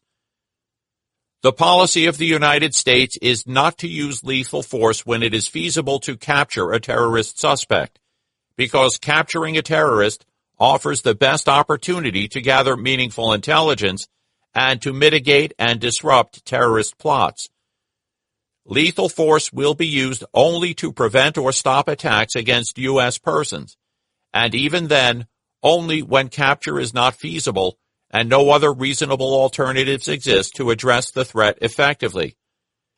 Lethal force will be used outside areas of active hostilities only when, first, there must be a legal basis for using lethal force, whether it is against a senior operational leader of a terrorist organization or the forces that organization is using or intends to use to conduct terrorist attacks. Second, the United States will use lethal force only against a target that poses a continuing imminent threat to U.S. persons. It is simply not the case that all terrorists pose a continuing imminent threat to U.S. persons. If a terrorist does not pose such a threat, the United States will not use lethal force. Third, the following criteria must be met before lethal action may be taken. 1. Near certainty that the terrorist target is present. 2. Near certainty that non-combatants will not be injured or killed. 3. An assessment that capture is not feasible at the time of the operation. 4. An assessment that the relevant governmental authorities in the country where the action is contemplated cannot or will not effectively address the threat to U.S. persons. And 5. An assessment that no other reasonable alternatives exist to effectively address the threat to U.S. persons. Non-combatants are individuals who may not be made the object of attack under applicable international law. The term non-combatant does not include an individual who is part of a belligerent party to an armed conflict, an individual who is taking a direct part in hostilities, or an individual who is targetable in the exercise of national self-defense. Males of military age may be non-combatants. It is not the case that all military-aged males in the vicinity of a target are deemed to be combatants. Leaked U.S. White Paper on Lawfulness of a Lethal Operation Against a U.S. Citizen. A high-level official could conclude, for example, that an individual poses an imminent threat of violent attack against the United States where he is an operational leader of Al-Qaeda or an associated force and is personally and continually involved in planning terrorist attacks against the United States.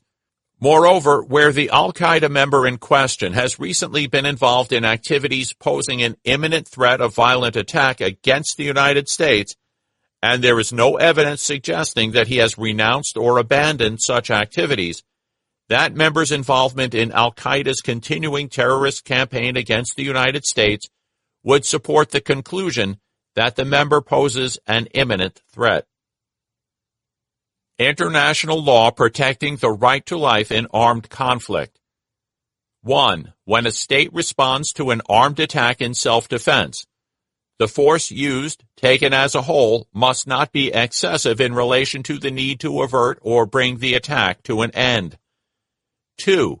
When violence has reached the level of an armed conflict, civilians are protected against attack unless and for such time as they take a direct part in hostilities. 3. In an armed conflict, it is prohibited to launch an attack which may be expected to cause incidental loss of civilian life, injury to civilians, damage to civilian objects, or a combination thereof, which would be excessive in relation to the concrete and direct military advantage anticipated. Detention. The human rights movement has often concerned itself with those who have been detained for their politics or expressing their opinion. Recall the symbolism attributed to the figure of Solzhenitsyn by Kundera in Chapter 1.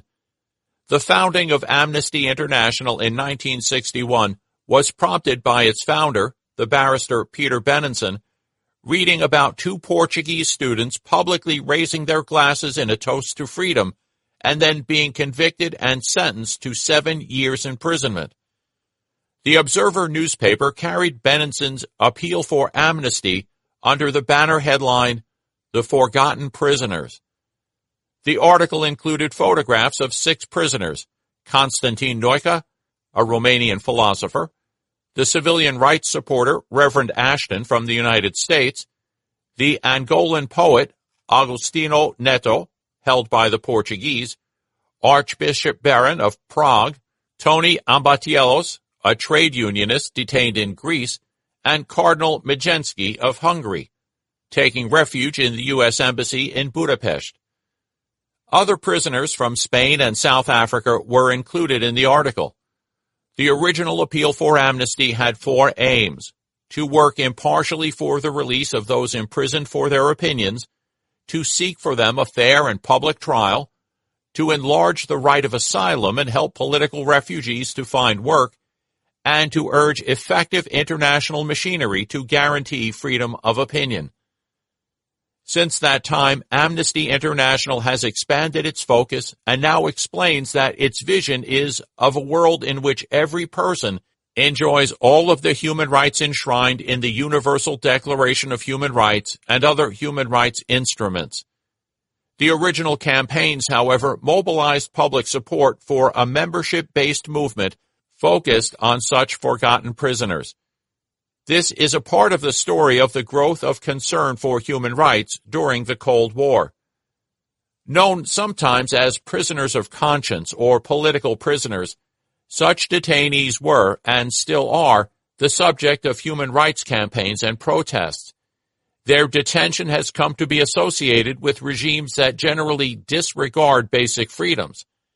Such detainees are arrested for expressing political opinions or claiming democratic rights, and their trials are often sorely lacking in the basic elements of a fair trial: the presumption of innocence, access to a lawyer of one's choice, and the chance to challenge the evidence before an independent judge.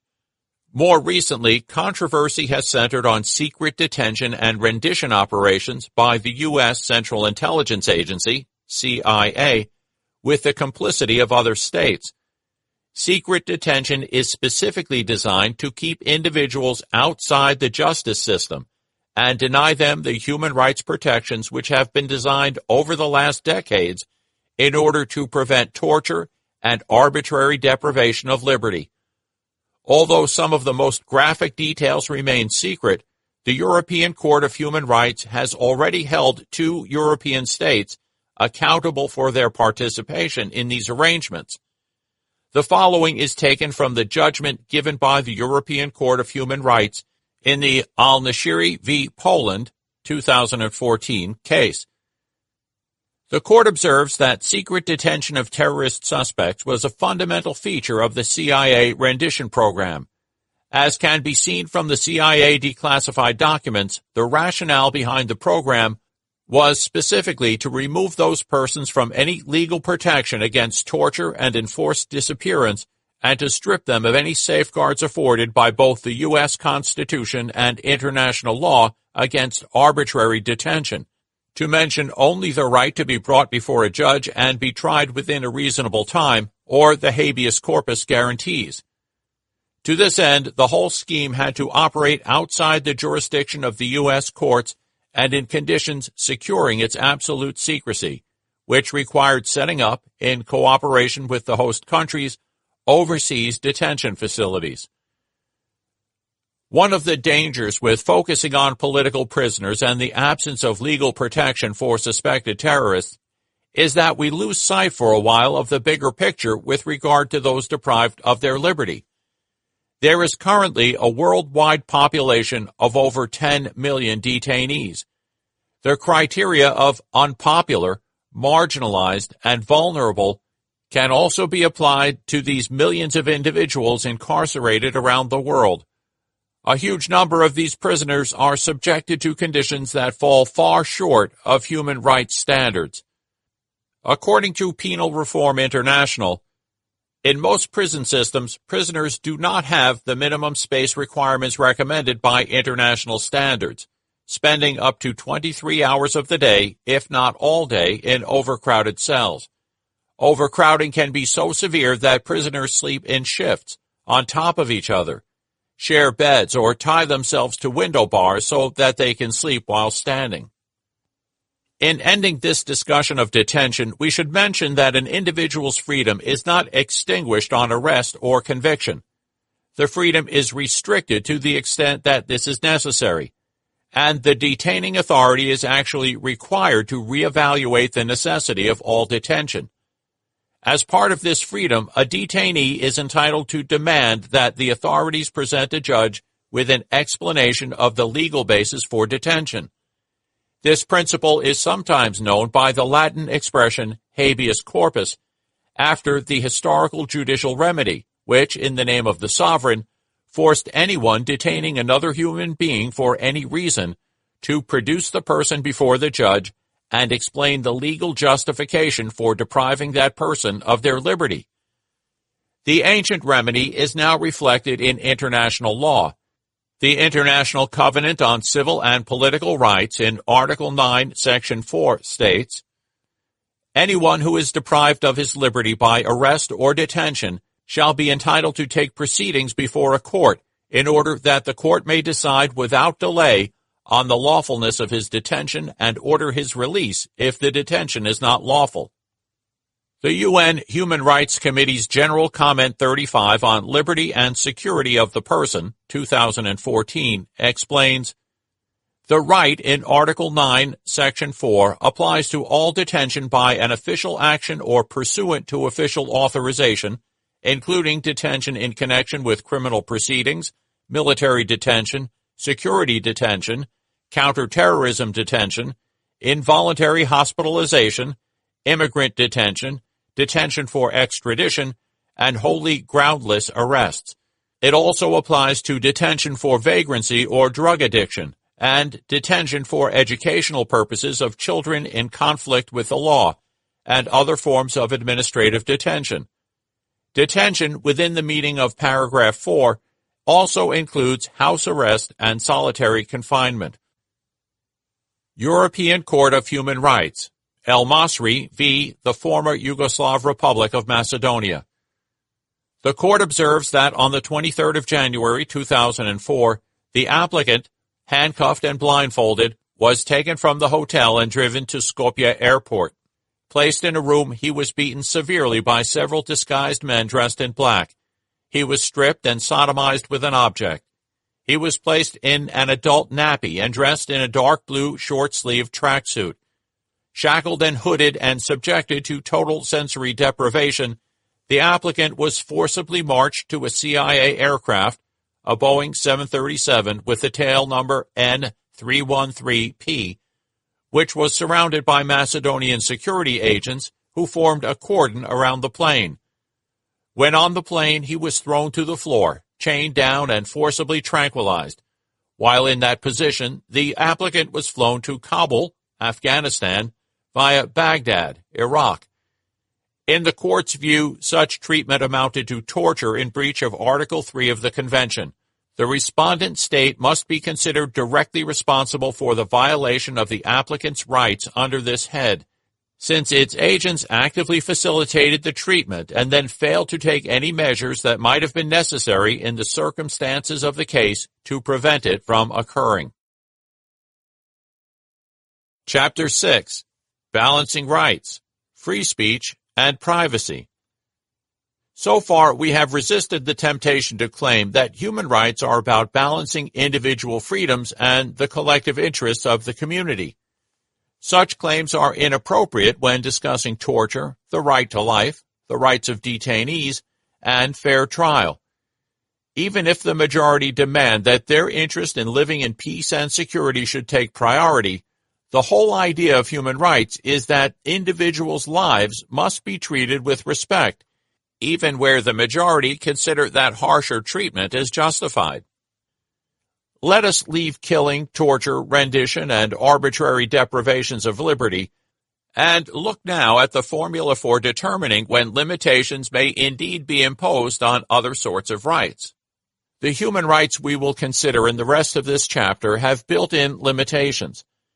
The thrust of international human rights law for these rights is that limitations to rights must be justified by reference to pre-existing accessible laws that allow for proportionate action necessary to achieve a legitimate aim, such as national security, public order, or the rights of others. Free speech. In thinking about proportionate limitations on human rights, we have to consider what weight we wish to give to the fundamental values that we are seeking to promote. The weight we give the right then determines whether or not the restrictions are acceptable. Here we can mention a special role that is sometimes claimed for freedom of speech. The importance that is granted to protecting even offensive words is explained by our sense that human progress comes when ideas can be challenged and authority can be questioned. While one may need to restrict speech that incites violence or represents harassment, the problem comes when this principle starts to stifle debate and critical inquiry. The value attached to freedom of expression can vary in different contexts, with many privileging this freedom due to its instrumental value for democracy and debate in all spheres of life. The explanation of the special value placed on freedom of expression was captured by the late Najib Mahfouz, the Egyptian novelist and Nobel laureate. Writing in 1989 in the context of the threat to kill fellow novelist Salman Rushdie, he stated, "As regards freedom of expression, I have said that it must be considered sacred and that thought can only be corrected by counterthought." The prosecution of hate speech can, of course, be defended on the grounds that such action is designed to protect the human rights of religious minorities or defend equality. But this reasoning does not eliminate the lurking prospect of such prosecutions stifling critical voices and informed debate. The Internet now presents us with new challenges. First, it creates new opportunities for harassment and unbearable cruelty towards some more vulnerable victims. The tragic consequences of such bullying have meant that national authorities have been forced to find ways to protect children and adults from the trauma of being ridiculed, harassed, or stalked on the Internet. Criminal prosecution may or may not be disproportionate. One set of guidelines from the UK explains that context is important, and prosecutors should have regard to the fact that the context in which interactive social media dialogue takes place is quite different to the context in which other communications take place. Access is ubiquitous and instantaneous. Banter, jokes, and offensive comments are commonplace and often spontaneous. Communications intended for a few may reach millions. Similarly, Facebook, Twitter, and other social media have forced a reevaluation of what it means to be a publisher and what expectations employers can have when employees express themselves publicly on their private accounts. Context will be essential to any determination, and the concept that helps to determine when a restriction on freedom becomes a violation of human rights is proportionality. Secondly, new technologies have allowed governments and others to gather much more information about us. Some of this information is essential for tackling ordinary crime and extraordinary threats from terrorism. But recent revelations about how this data is gathered has led to intensive debates about the need for the protection of privacy as a human right. In a report to the UN General Assembly entitled Report on Human Rights and Counterterrorism, the UN's Special Rapporteur, Ben Emerson QC, stated, "The interception of communications provides a valuable source of information by which states can investigate, forestall, and prosecute acts of terrorism and other serious crime.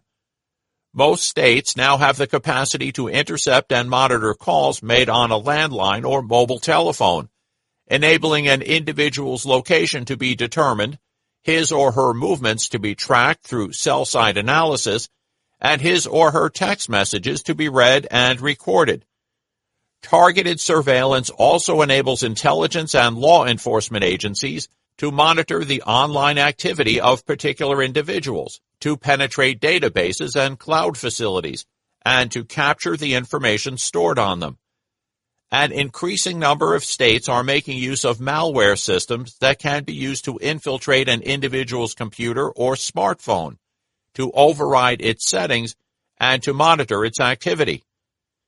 States' obligations under Article 17 of the International Covenant on Civil and Political Rights include the obligation to respect the privacy and security of digital communications. This implies in principle that individuals have the right to share information and ideas with one another without interference by the state, secure in the knowledge that their communication will reach and be read by the intended recipients alone. Measures that interfere with this right must be authorized by domestic law that is accessible and precise, and that conforms with the requirements of the covenant.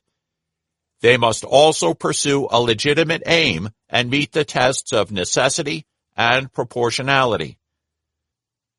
Should hate speech be a crime? Peter Tatchell. Several Christian and Muslim street preachers have been arrested in Britain for hate speech. Their crime? They said that homosexuality is immoral and that gay people will go to hell. I disagree with them but opposed their prosecution. What they were saying was hurtful but not hateful. They did not express their views in a bullying or menacing tone. Free speech is one of the hallmarks of a democratic society. It should only be restricted in extreme, compelling circumstances.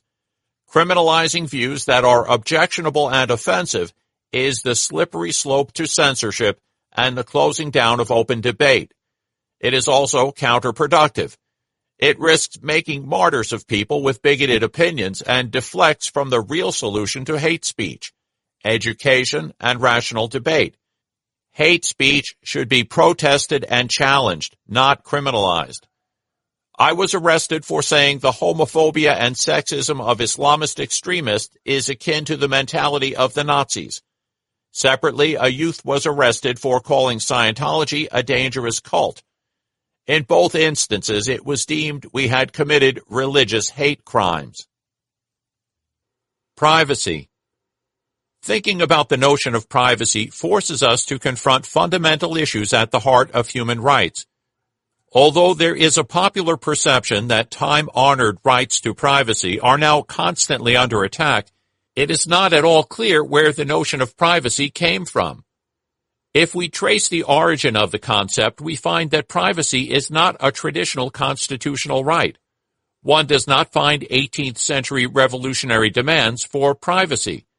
In fact, the protection of privacy seems to have developed in an ad hoc way in response to feelings of outrage or embarrassment as the need arose. In human rights law, privacy has become a residual right, used to buttress claims that might otherwise be based on respect for dignity, home, correspondence, sexuality, identity, or family. Articulating the scope of this right is hard. Not only do we have to take into account changing expectations and the government's increasing need to tackle crime and terrorism, but we also soon bump up against other people's human rights which also have to be respected. The right to privacy may extend only to the point where it does not unreasonably or disproportionately restrict someone else's right to freedom of expression or right to information.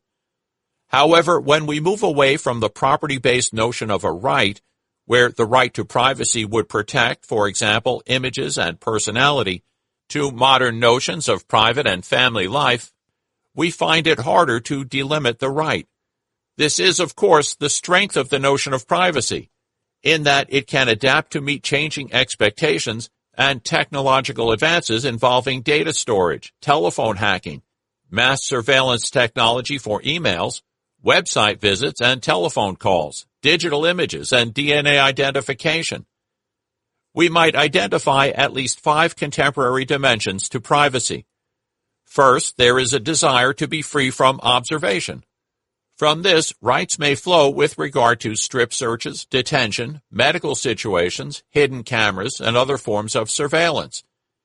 Second, there is a desire to restrict circulation of information and images about ourselves, especially where knowledge about such information could be embarrassing or prejudicial to our interests. Third, there is an interest in being able to communicate with others without third parties eavesdropping or monitoring our communications. Although the original protection in the human rights treaties covered correspondence, the scope of privacy protection has been extended to challenge telephone tapping, hacking, monitoring of the sorts of calls made, and employer scrutiny of employees' emails. Fourth, our physical and mental well-being needs protection. The law of privacy has been developed to guarantee protection from domestic violence, sexual abuse, corporal punishment, and environmental hazards. Fifth, it is felt that space should be made so that we can develop our personalities free from control. If we are not free to make certain choices about sex, identity, and association, then we may fail to develop our personalities to their full potential. In this way, international human rights treaties have been successfully used to challenge laws that criminalized consensual homosexual activity. Privacy and the attempt to shield the private sphere from human rights protection. But the concept of privacy has another side. Privacy has been used to shield violence against women from interference by law enforcement officials. Privacy has also been invoked as a justification for racial discrimination when hiring domestic staff or excluding people from clubs and associations. The concept of a private sphere free from governmental interference has meant that issues of marital rape, child abuse, and female genital mutilation were not seen as part of the human rights debate, and that dealing with these issues meant invading someone's privacy. These problems have been compounded by the notion of a public-private divide in law. Many legal systems have evolved around the idea that public law, including human rights protection, should regulate issues concerning governmental authorities, whilst private law regulates disputes between private entities that are not connected to the state or local authorities. By implication, it is sometimes said that activity in the private sphere is not the business of the public authorities. According to this line of argument, concerns relating to human dignity in this private sphere cannot therefore be remedied through state intervention or recourse to human rights law. Furthermore, to compound this exclusionary policy, international human rights law has been developed through the consideration of states' obligations under the various treaties they have agreed to. Because courts and committees can usually only hear complaints against the governments of these states, an assumption has arisen that all violations of human rights require the involvement of the government. In many quarters, violations in the private sphere were simply not considered to be covered by international human rights law or something that should be considered a matter of human rights at all. This has changed. First, the international bodies established under the human rights treaties have interpreted governments' obligations as giving rise to duties to protect individuals even from attacks on their rights by private individuals and other non-state entities. These obligations are often known as positive obligations, due diligence obligations, or obligations to protect. This evolution can be traced to a series of cases and reports in the 1980s and 1990s. Second, the development of international criminal law in the following decades has highlighted questions of individual responsibility for violations of international law. The fact is that some of the worst atrocities the international community has to deal with take place without any question of governmental involvement. Obvious examples include the rapes, torture, and civilian massacres carried out by rebel groups.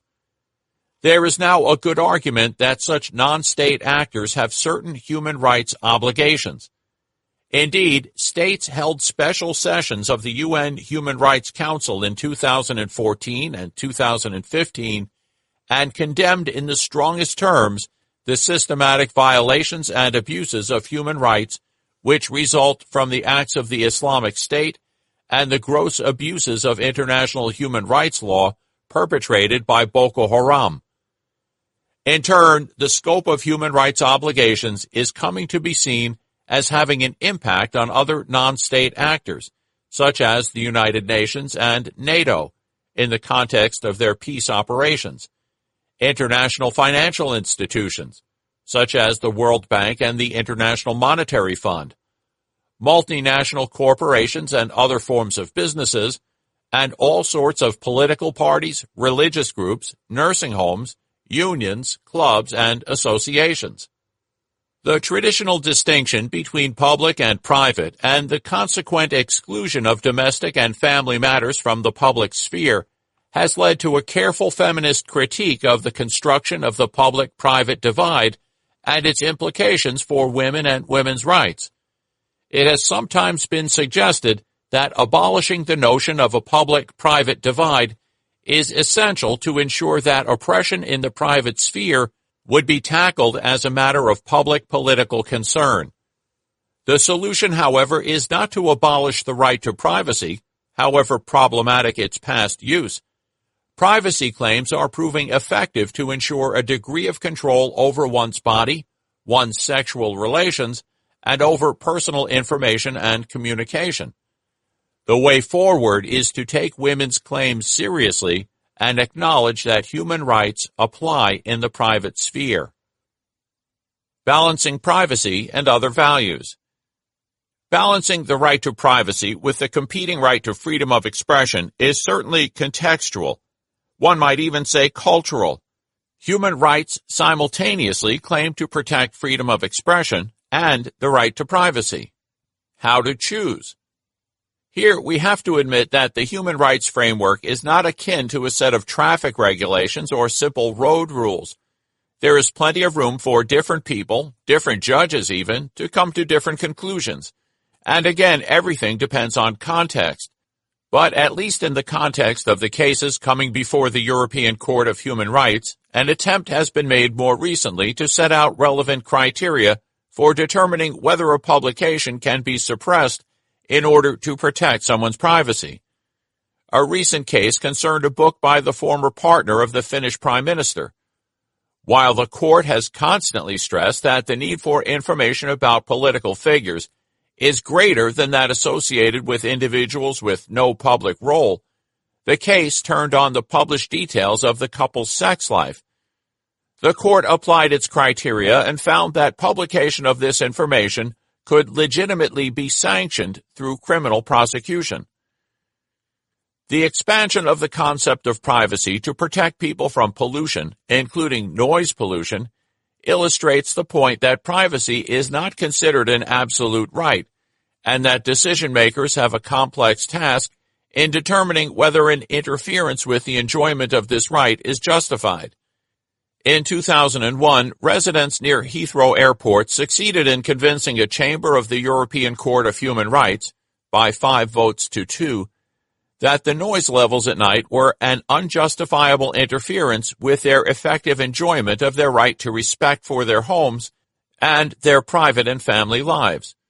The Grand Chamber, which deals with cases of exceptional importance, later held by 12 votes to 5 that the government had struck the correct balance between the rights of the residents and the rights of others to travel and pursue competitive commercial operations, in turn considered necessary for the economic well-being of the country. The dissenters disagreed and felt the balance had not been properly struck. As they put it, the close connection between human rights protection and the urgent need for a decontamination of the environment leads us to perceive health as the most basic human need and as preeminent. After all, as in this case, what do human rights pertaining to the privacy of the home mean if, day and night, constantly or intermittently, it reverberates with the roar of aircraft engines? Let us now briefly try to understand the emerging right to be forgotten as an aspect of the right to privacy. The prospect of always being associated with a particular story or image that has been posted on the Internet can obviously be distressing. But if the events depicted are true, what about the Internet user's competing right to information, or the publisher's right to freedom of expression? The so-called Google Spain case concerned a man who wished to have a newspaper story about him removed from Internet search results. The story was about an auction for the recovery of Social Security debts. The concern is that today, by typing a name into a search engine, one can find out so much interrelated information about someone that the total picture can amount to an invasion of privacy. The Court of Justice of the European Union upheld his rights to protection of personal data and private life, stating that in each case the search engine, in this case Google, would have to consider the sensitivity for the individual of the data which is presented in the search, and weigh this against the public interest in access to that information. Although the court gave greater weight to the right to privacy over the rights of Internet users in this case, they added that the interest of the public in having the information may vary according to the role played by the data subject in public life. In the first 4 months after the ruling, Google received 135,000 requests referring to 470,000 links. European Court of Human Rights, Rusanen v. Finland. The limits of permissible criticism are wider as regards a politician than as regards a private individual. Unlike the latter, the former inevitably and knowingly lay themselves open to close scrutiny of their words and deeds by journalists and the public at large, and they must consequently display a greater degree of tolerance. Similar considerations apply also to persons in the public eye. In certain circumstances, even where a person is known to the general public, he or she may rely on a legitimate expectation of protection of and respect for his or her private life. The court went on to identify a number of criteria as being relevant where the right of freedom of expression is being balanced against the right to respect for private life. Namely, 1. Contribution to a debate of general interest. 2. How well known is the person concerned and what is the subject of the report. 3. Prior conduct of the person concerned. 4. Method of obtaining the information and its veracity and circumstances in which the photographs were taken. 5. Content, form, and consequences of the publication. And 6. Severity of the sanction imposed. Proportionality. We have looked at limitations on privacy and freedom of expression to illustrate how rights may be limited and competing values balanced. Similar tensions exist when one comes to examine freedom of assembly, association, or the right to manifest one's religion. We will return to issues of religion in Chapter 8. For the moment, let us simply summarize how limitations on human rights are applied in practice. The key is to understand what is often referred to in broad terms as a proportionality test. The concept of proportionality is common to determining the limitations on any human right that can be restricted. These rights can be restricted to the extent that the limit placed on them is proportionate to the aim pursued. A decision-maker is obliged to adopt a 4-stage process to determine whether the interference with a human right represents a legitimate limitation on the right concerned. This can be summarized as follows. Is there a legitimate aim to the interference? Is the interference prescribed by a clear and accessible law? Is the interference proportionate to the identified legitimate aim and necessary in a democratic society? Is there protection against arbitrary exercise of this interference? The human rights approach, therefore, provides us with more than a slogan. It demands that a government that interferes with individual freedoms can point to a legitimate aim that justifies its actions, that the justification be in accordance with laws that are precise and accessible to the individual, and that the interference is proportionate and necessary in the circumstances. Chapter 7. Food, Education, Health, Housing, and Work. Human rights begin with breakfast. This quip from the former president of Senegal, Léopold Senghor, prompts many to react in alarm. Some see this assertion as part of an argument that certain rights, such as the right to food, need to be properly secured before one can turn to the luxury of the right to vote or to the privilege of freedom of expression.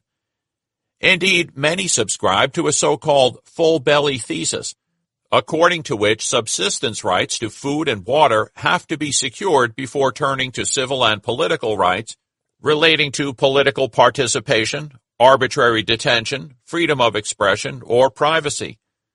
Such argumentation is not as prevalent as it used to be, at least in government circles. Today, all governments accept, most of the time, that there should be no prioritization among different types of rights. Different types of rights are seen to be mutually reinforcing. Better nutrition, health, and education will lead to improvements in political freedoms and the rule of law. Similarly, freedom of expression and association can ensure that the best decisions are taken to protect rights to food, health, and work. Despite the logic of such a desire to secure all rights for all people, traditional assumptions about what constitute proper human rights still persist. One does not have to look very far to find commentators and others urging human rights organizations to resist being distracted by economic and social rights, which they would further say are not rights at all. Such an approach probably conceals a sense that such rights get in the way of rational choice and economic efficiency. Alternatively, those who wish to confine human rights to issues such as free speech and fair trial may have simply underestimated how much we now care about poverty and disease, not only when it affects us, but also when it affects other people. In any event, for a political philosopher like Charles Bates, it makes no sense to define human rights as dependent on traditional historical natural rights theories. The international practice related to human rights is a fact, and that practice includes efforts to ensure economic and social rights. The traditional narrow reading of human rights is, today, rarely explicitly defended in international relations. The expression human rights covers not only civil and political rights, such as freedom from torture, slavery, and arbitrary detention, but also economic, social, and cultural rights. In the words of the 1948 Universal Declaration, everyone has the right to a standard of living adequate for the health and well-being of himself and of his family, including food, clothing, housing, and medical care, and necessary social services, and the right to security in the event of unemployment, sickness, disability, widowhood, old age, or other lack of livelihood in circumstances beyond his control. International disagreement now concerns, first, the appropriate mechanisms for the enforcement of such rights, and second, the exact scope of these rights. Before turning to the interpretation of the scope of these rights, let us consider the perceived problem of enforcement. A main concern is that economic and social policy is best determined by policymakers who are democratically accountable, and not by unelected judges with no specialized knowledge of how to prioritize the distribution of limited resources.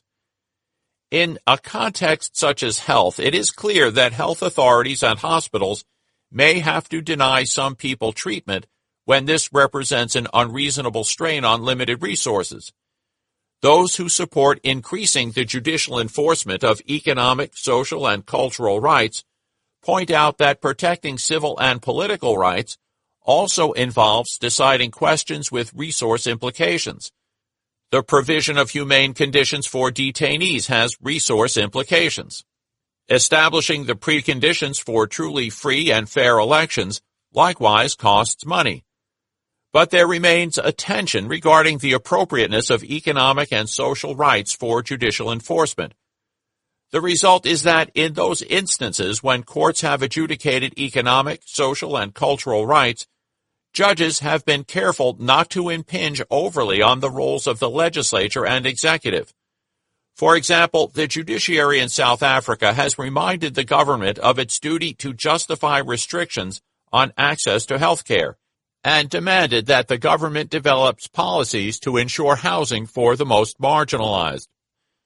As with civil and political rights, the judiciary may remind governments that they have duties to ensure that legislation is introduced to ensure that rights can be enjoyed and protected under an effective legal system. Let us now look at some economic and social rights in a little more detail. The Economist. Stand up for your rights. The old stuffy ones, that is. Newer ones are distractions. 24th of March, 2007. Rights being good things, you might suppose that the more of them you campaign for, the better. Why not add pressing social and economic concerns to stuffy old political rights, such as free speech, free elections, and due process of law? What use is a vote if you're starving? Are not access to jobs, housing, health care, and food basic rights too? No. Few rights are truly universal, and letting them multiply weakens them. Food, jobs, and housing are certainly necessities, but no useful purpose is served by calling them rights. When a government locks someone up without a fair trial, the victim, perpetrator, and remedy are pretty clear. This clarity seldom applies to social and economic rights.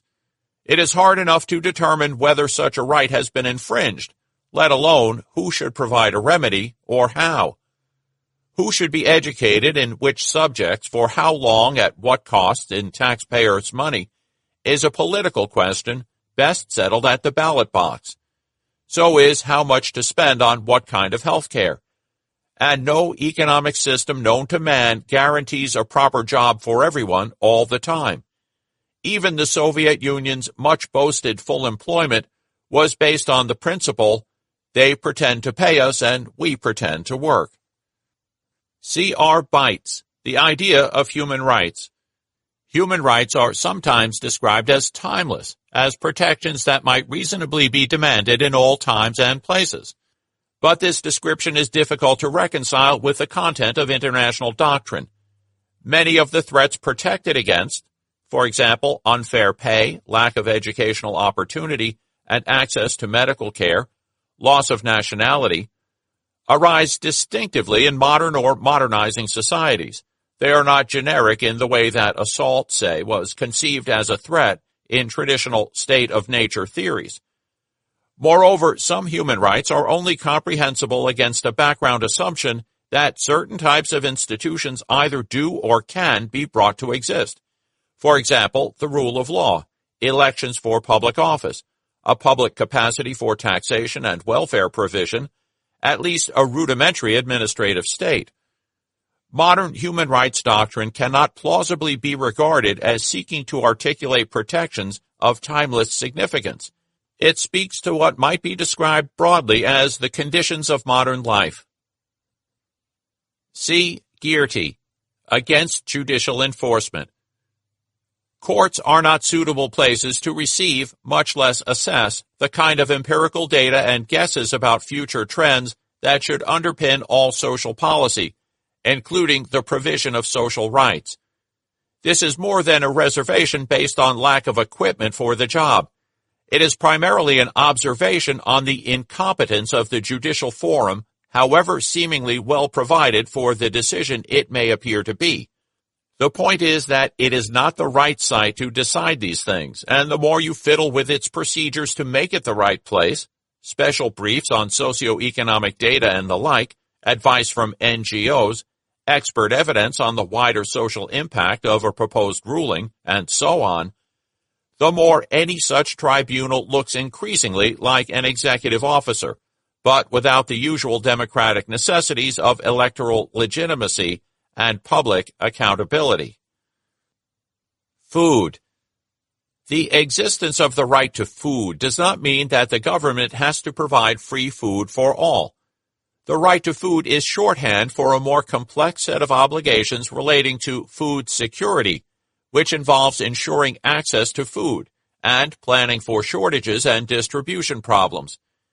We can start with the immediate obligations. First, the government should avoid undermining food security and should plan for the needs of the population. In particular, there should be no violation of the right to food through the unjustified destruction of crops or evictions from land.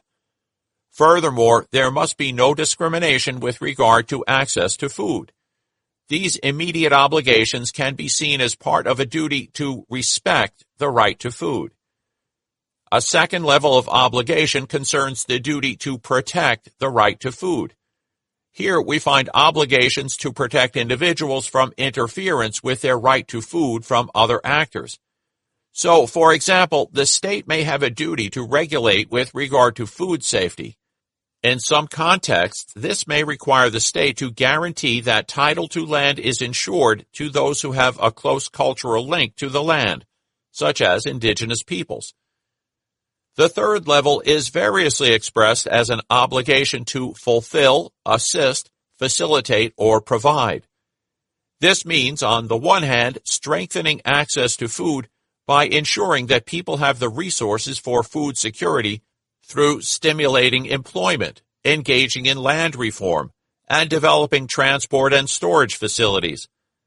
On the other hand, the state may have to provide food or social security to fulfill basic needs in the situations referred to in the Universal Declaration, cited earlier in this chapter, in which the individual is subject to unemployment, sickness, disability, widowhood, old age, or other lack of livelihood in circumstances beyond his control.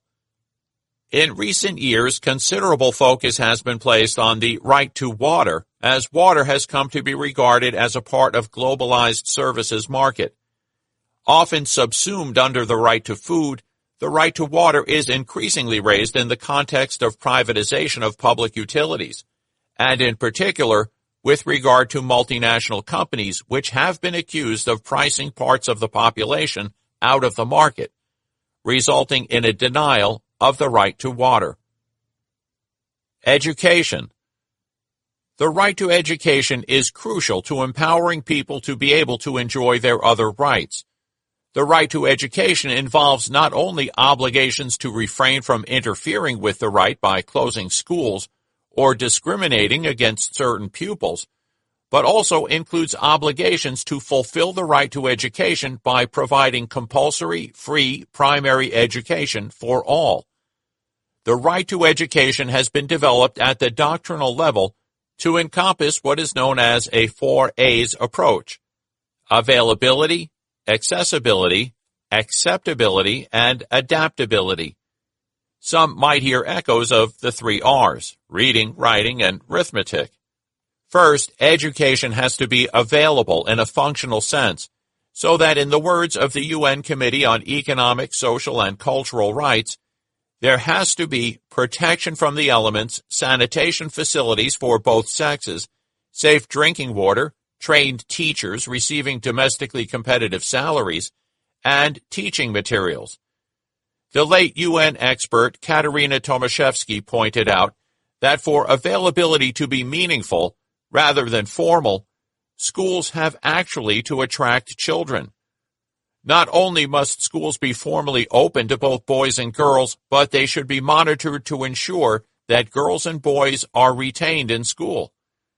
Inadequate teaching or lack of relevant school books will mean that children and parents will see little point in using the available facilities, and the government will fail in its obligation to provide compulsory primary education that is available free to all.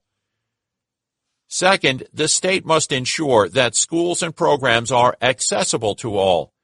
This has 3 dimensions. First, accessibility means non-discrimination. This is an obligation on states with immediate effect.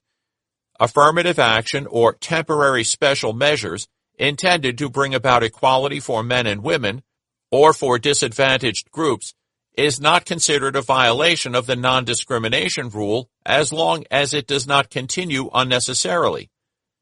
Discrimination against girls remains a real problem. For example, pregnancy can trigger girls being expelled from school in violation of their right to education. Furthermore, for some parents, it is seen as economically irrational to invest in their daughter's education. They therefore privilege their boy's education. The second dimension to accessibility is physical accessibility. This means that children with disabilities are not excluded due to the design of the buildings, and that education is within physical reach geographically. The third dimension is economic accessibility. While international law demands that education be free in the elementary and fundamental stages, there is a weaker obligation with regard to secondary education, so that there should be a progression towards free secondary education. This means that, although priority is to be given to ensuring free primary education, governments must also take concrete steps to ensure free secondary and tertiary education.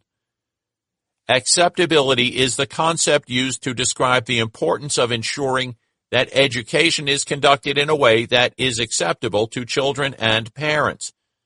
An acceptable environment is about not only material conditions and the absence of violence, but also about enabling children to develop and learn. Corporal punishment in schools is a violation of the rights of the child, and bullying can be addressed in terms of human rights language, which refers to cruel, inhuman, and degrading treatment. The fourth aspect of the right to education, the concept of adaptability, raises fundamental questions about education. What is education for? And who decides? As long as education is geared solely to admission to the next, sometimes selective stage of education, some children will be ill-equipped for life. Health. The right to health does not mean that we have the right to be healthy. The right to health is defined by UN expert Paul Hunt as a right to an effective and integrated health system, encompassing health care and the underlying determinants of health, which is responsive to national and local priorities and accessible to all. He uses the accessibility prism to point out that the right to health means that health care must be accessible to all, not just the wealthy, but also those living in poverty, not just majority ethnic groups, but minorities and indigenous people too, not just those living in urban areas, but also remote villages, not just men, but also women. The health system has to be accessible to all disadvantaged individuals and communities. The UN Committee on Economic, Social, and Cultural Rights has developed an interpretation of the right to health that uses the same triptych of obligations to respect, protect, and fulfill that we discussed earlier for the right to food. First, the obligation to respect requires states to avoid measures that could prevent the enjoyment of the right. Therefore, states are under the obligation to respect the right to health by, inter alia, refraining from 1. Denying or limiting equal access for all persons to preventive, curative, and palliative health services. 2. Prohibiting or impeding traditional preventive care, healing practices, and medicines. 3. Marketing unsafe drugs.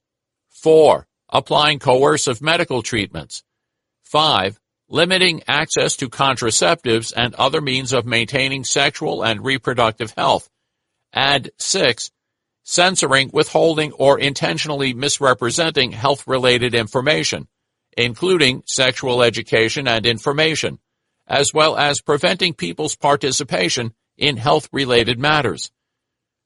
Second, the obligation to protect requires states to take measures that prevent third parties from interfering with the right to adequate health care.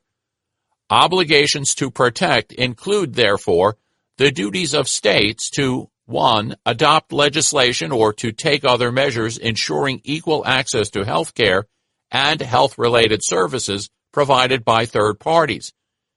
2. Ensure that privatization of the health sector does not constitute a threat to the availability, accessibility, acceptability, and quality of health facilities, goods, and services. 3. Control the marketing of medical equipment and medicines by third parties.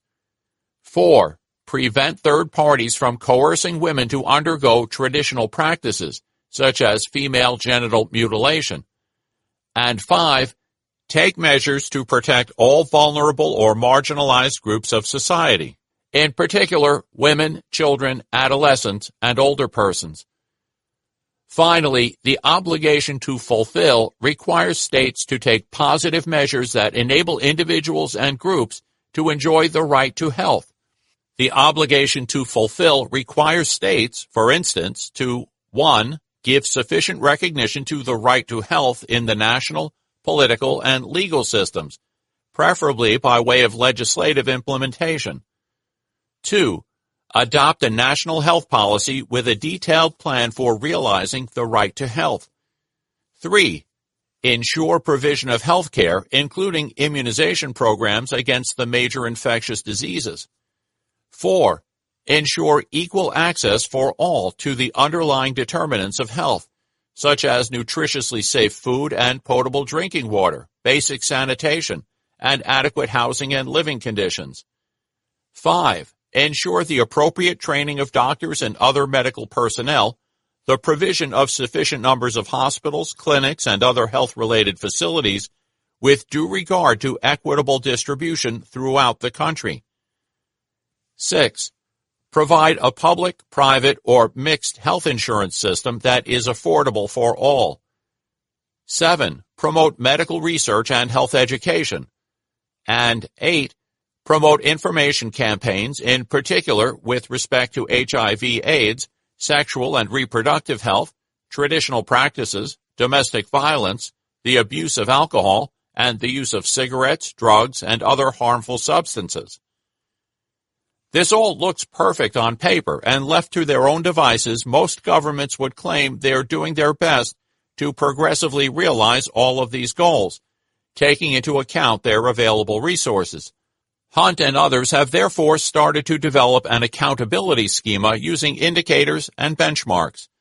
This is how it works. First, key indicators are chosen. For example, an indicator could be the proportion of births attended by skilled health personnel.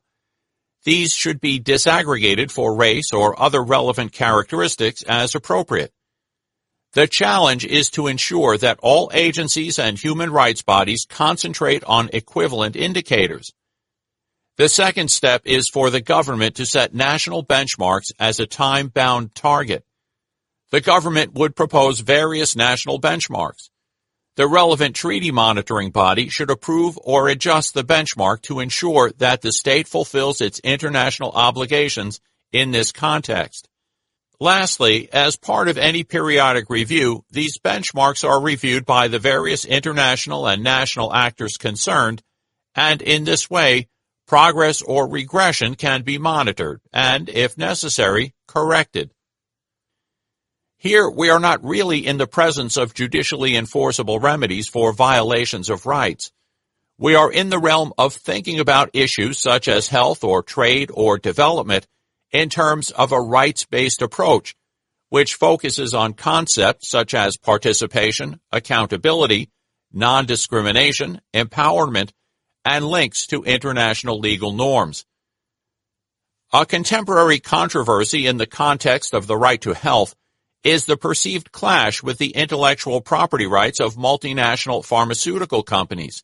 While states may have a duty under some legal regimes to protect intellectual property rights in ways that ensure the welfare of the society, intellectual property rights are not absolute human rights like the right not to be tortured.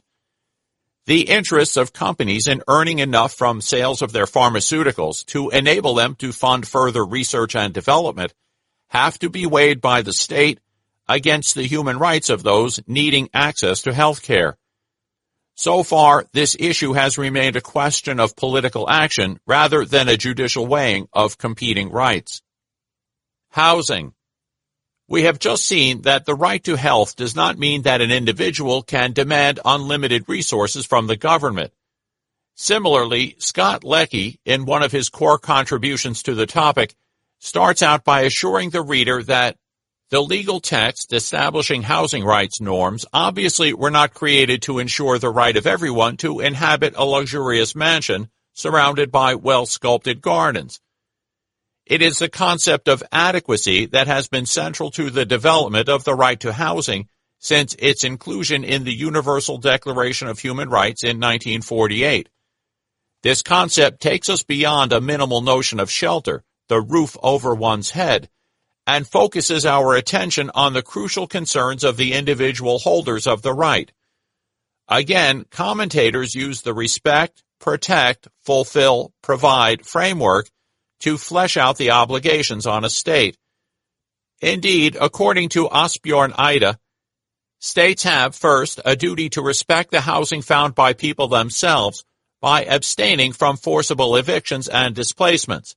Second, they must protect the tenure of existing housing against interference or unjustified evictions by third parties, and adopt and enforce the necessary regulations to ensure necessary quality of housing. Third, they have an obligation through regulatory functions to facilitate the opportunity of everyone to find affordable housing. Fourth, in exceptional circumstances and in regard to particularly vulnerable groups, they have to provide necessary housing when individuals or groups cannot manage to do so themselves. Perhaps the greatest focus in this area has been on the legal and procedural protections that have to be developed in the context of forced evictions as defined in human rights law. The general prohibition on forced evictions is an obligation of immediate effect. This immediate obligation is now at the heart of housing rights activism. Part of the focus has been on large-scale development projects. In turn, this has prompted the adoption of guidelines on involuntary resettlement by the Organization for Economic Cooperation and Development, as well as by the World Bank. These elaborate guidelines, norms, and recommendations have, in some cases, been used to prevent or halt forced evictions and remind governments that housing is a human rights issue. But things are not really so simple. As with other rights, such as the right to privacy, housing rights come up against other fundamental rights claims. Consider the right to water of the people of Gujarat, and the rights of those about to be displaced from their housing in the area designated to be flooded in order to complete the Narmada Dam project in India. Invoking human rights does not determine the dilemma. Human rights principles, however, provide the vocabulary for the evaluation of the decision-making process. The majority of the Indian Supreme Court was careful to avoid replacing the government's decisions with a judicial preference for one set of rights claims. Conflicting rights had to be considered. If for one set of people, namely those of Gujarat, there was only one solution, namely construction of a dam, the same would have an adverse effect on another set of people whose houses and agricultural land would be submerged in water. When a decision is taken by the government after due consideration and full application of mind, the court is not to sit in appeal over such decision. At the international level, however, human rights courts may sometimes feel they have to step in to halt threats to communities, and may be less concerned about interfering with democratic decision-making. In 2013, in one of its first decisions, the African Court of Human and People's Rights ordered Kenya to reinstate restrictions related to land transactions in order to protect the rights of the 15,000 members of the Ogiek community who inhabit the Mau Forest. In closing this section on housing, we should point out that some actions against the right to housing amount to international crimes and now give rise to individual criminal responsibility. Starting with the crimes mentioned in the Rome Statute for the International Criminal Court, we could mention that a widespread or systematic attack against the civilian population involving the deportation or forced transfer of persons constitutes an international crime against humanity. Of direct relevance are war crimes involving the destruction of housing.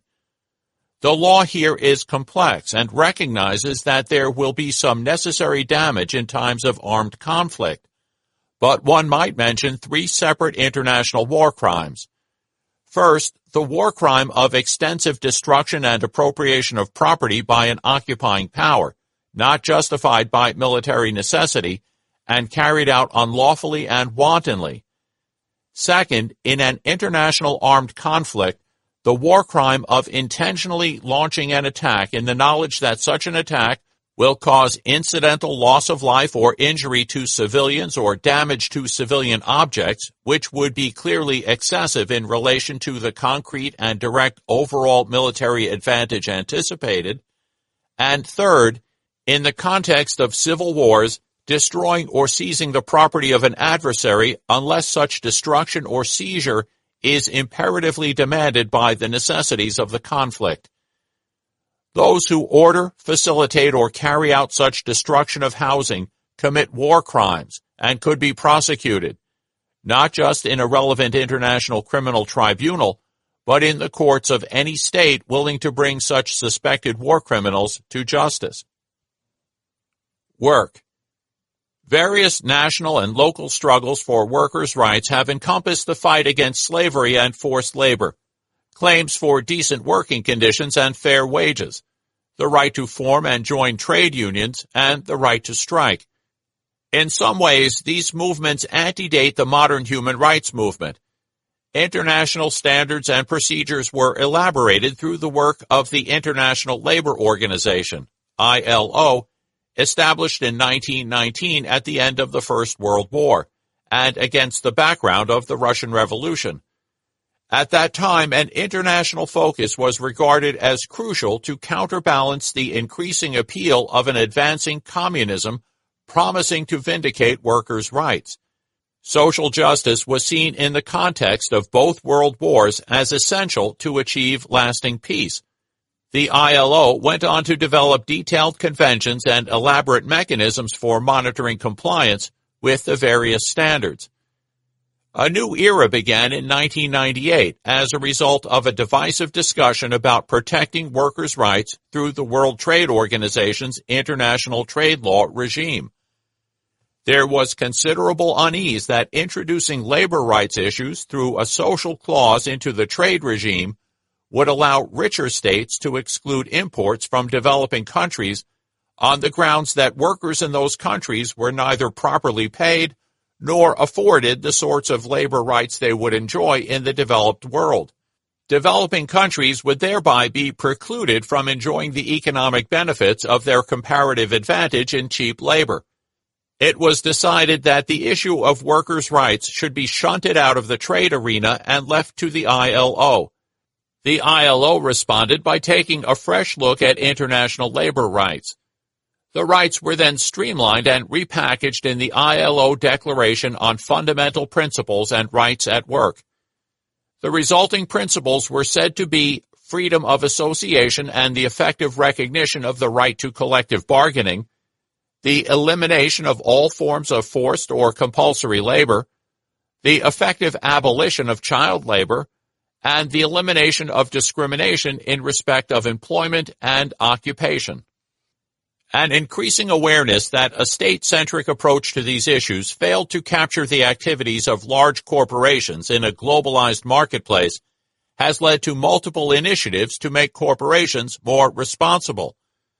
Codes of conduct, ethical investment schemes, national contact points within states associated with the Organization for Economic Cooperation and Development, and ambitious lawsuits all seek to focus on the abuses committed by corporations. In 2005, the United Nations appointed John Ruggie to identify and clarify the relevant human rights standards for corporate responsibility and accountability. In 2011, the resulting guiding principles were endorsed by the Human Rights Council and rest on a protect, respect, remedy framework with 3 pillars. The state duty to protect against human rights abuses by third parties, including business enterprises, through appropriate policies, regulation, and adjudication. An independent corporate responsibility to respect human rights, which means that business enterprises should act with due diligence to avoid infringing on the rights of others and address adverse impacts with which they are involved. The need for greater access by victims to effective remedy, both judicial and non-judicial. In Ruggie's words, simply put, states must protect, companies must respect, and those who are harmed must have redress. A key principle clarifies that corporations have responsibilities to respect a wide range of rights. This is significant as, for many years, corporations would often respond, "Human rights? They're none of our business." Nevertheless, even if we have greater clarity for the normative framework, effective remedies are few and far between. There is a serious lack of accountability in the face of companies' failure to respect human rights as required by Pillar 2 and Paragraph 12 of the UN Guiding Principles on Business and Human Rights, which states, 12. The responsibility of business enterprises to respect human rights refers to internationally recognized human rights, understood at a minimum as those expressed in the International Bill of Human Rights and the principles concerning fundamental rights set out in the International Labor Organization's Declaration on Fundamental Principles and Rights at Work. The Covenant on Economic, Social, and Cultural Rights contains a right to work. The UN Committee on Economic, Social, and Cultural Rights has, however, warned the right to work should not be understood as an absolute and unconditional right to obtain employment. Like some of the other rights we have been considering in this chapter, the idea evoked by the right to work does not in fact give rise to an obvious immediate entitlement. The package of component rights is complicated. The first is the right not to be subjected to forced labor. A second right demands that there should be access to the employment market. Third, there should be safe working conditions and just remuneration. Fourth, the right to form trade unions must be recognized. And fifth, workers have the right not to be discriminated against and to be protected from unfair dismissal. Finally, everyone has the right to Social Security in the event of unemployment. Of course, some of the limitations we encountered in previous chapters will apply. States may be able to introduce certain restrictions on access to the labor market by foreigners, migrant workers. Although once granted employment, there can usually be no excuse for discrimination against foreigners. Human rights have not always been regarded as supportive of the aspirations of the trade union movement. Judges have considered the right to form trade unions to include a negative right of association, entitling workers to refuse to join a trade union. There have been attempts to present strike action or boycotts by trade union members as violations by the striking workers of a human right of employers to refuse to enter into agreements with trade unions. While the principles of freedom of association at work and protection from unfair dismissal may be universally recognized, the detail of how these rights are implemented is dependent on ideology, political power, and cultural context. Some countries have a long tradition of recognizing the importance of giving trade unions a central role in negotiating working conditions. Others see unions as a hindrance to flexibility and competitiveness. Such approaches are not fixed and can change in response to social changes and the emergence of new majorities through the democratic process. Regional integration in contexts such as the European Union, EU, has driven a degree of harmonization of labor rights in order to ensure fair competition in the internal market. The economic logic of ensuring a level playing field in Europe has led not only to concrete rules ensuring equal pay for men and women at work, but also to new protections related to harassment in the workplace. Furthermore, EU law has developed to demand prohibitions on racial and religious discrimination, as well as on discrimination in the workplace on the grounds of disability, age, and sexual orientation. We now turn to deal with discrimination in a little more detail. Chapter 8. Discrimination and Equality. As we have heard throughout this short book, discrimination is prohibited with regard to the enjoyment of all rights. We have discovered the immediate obligation to prevent discrimination. not only in the context of the enjoyment of civil and political rights, such as personal freedom from arbitrary detention, freedom of expression, political participation, and association, but also in the fields of food, water, health, education, housing, and work. Now we shall consider the prohibited grounds of discrimination, what new grounds may be emerging, and when drawing distinctions between people can be considered reasonable and therefore legitimate. As we saw at the start of this book, for some, the foundation of human rights can be traced to the twin ideas that human beings are born equal in dignity and rights, and that all human beings have to be treated with equal concern and respect. Quite why we should treat others in this way, and exactly how far we should go to ensure that they are shown this respect, remain tricky questions for moral philosophers.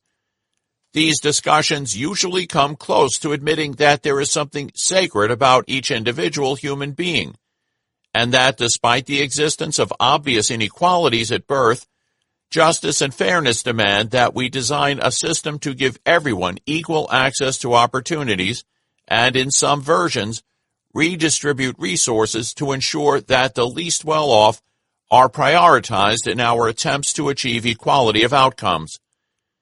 These philosophical approaches to human rights provide much of the ballast for the human rights rules on discrimination, and provide the moral case for developing these rules to achieve greater social justice on a global scale.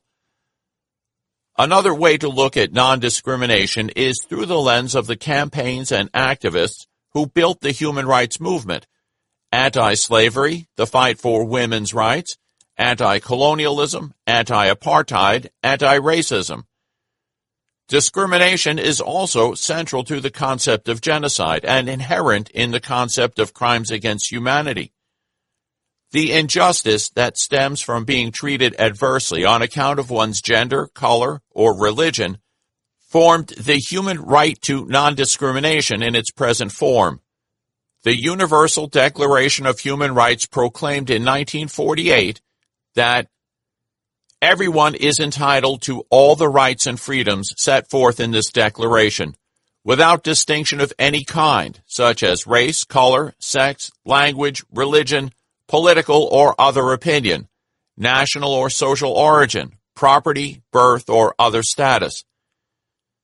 The first thing to notice is that the ban on discrimination was limited to the enjoyment of the other rights in the Declaration.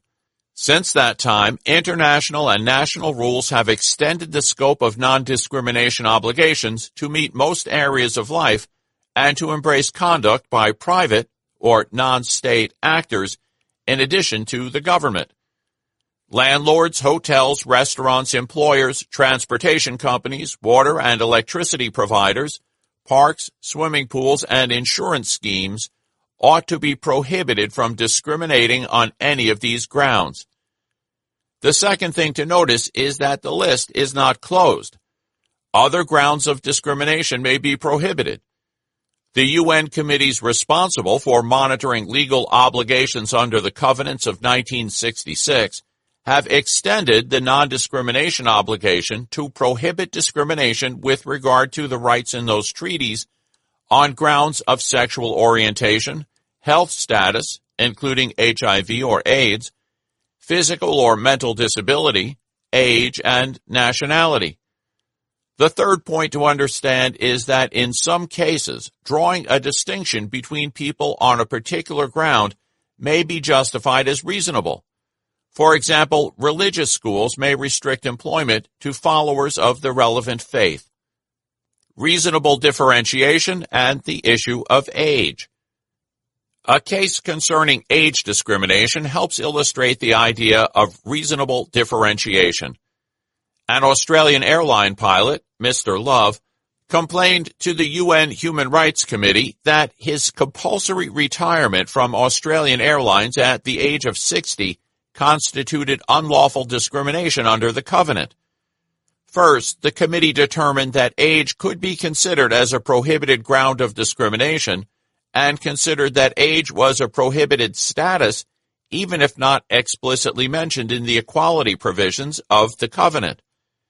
Second, it was noted that mandatory retirement ages may actually provide workers protection by limiting lifelong working time. Third, the Human Rights Committee accepted that the distinction made on the basis of age pursued a legitimate aim, maximizing safety to passengers and others. This was neither arbitrary nor unreasonable. To paraphrase one of the members, Justice Bhagwati from the Indian Supreme Court, not every differentiation incurs the vice of discrimination. Same-sex relationships and religion.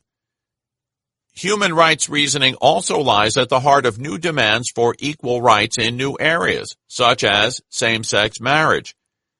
Even before any developments could be discerned in international human rights law, the South African Constitutional Court found in favor of two women who wanted to get married to each other.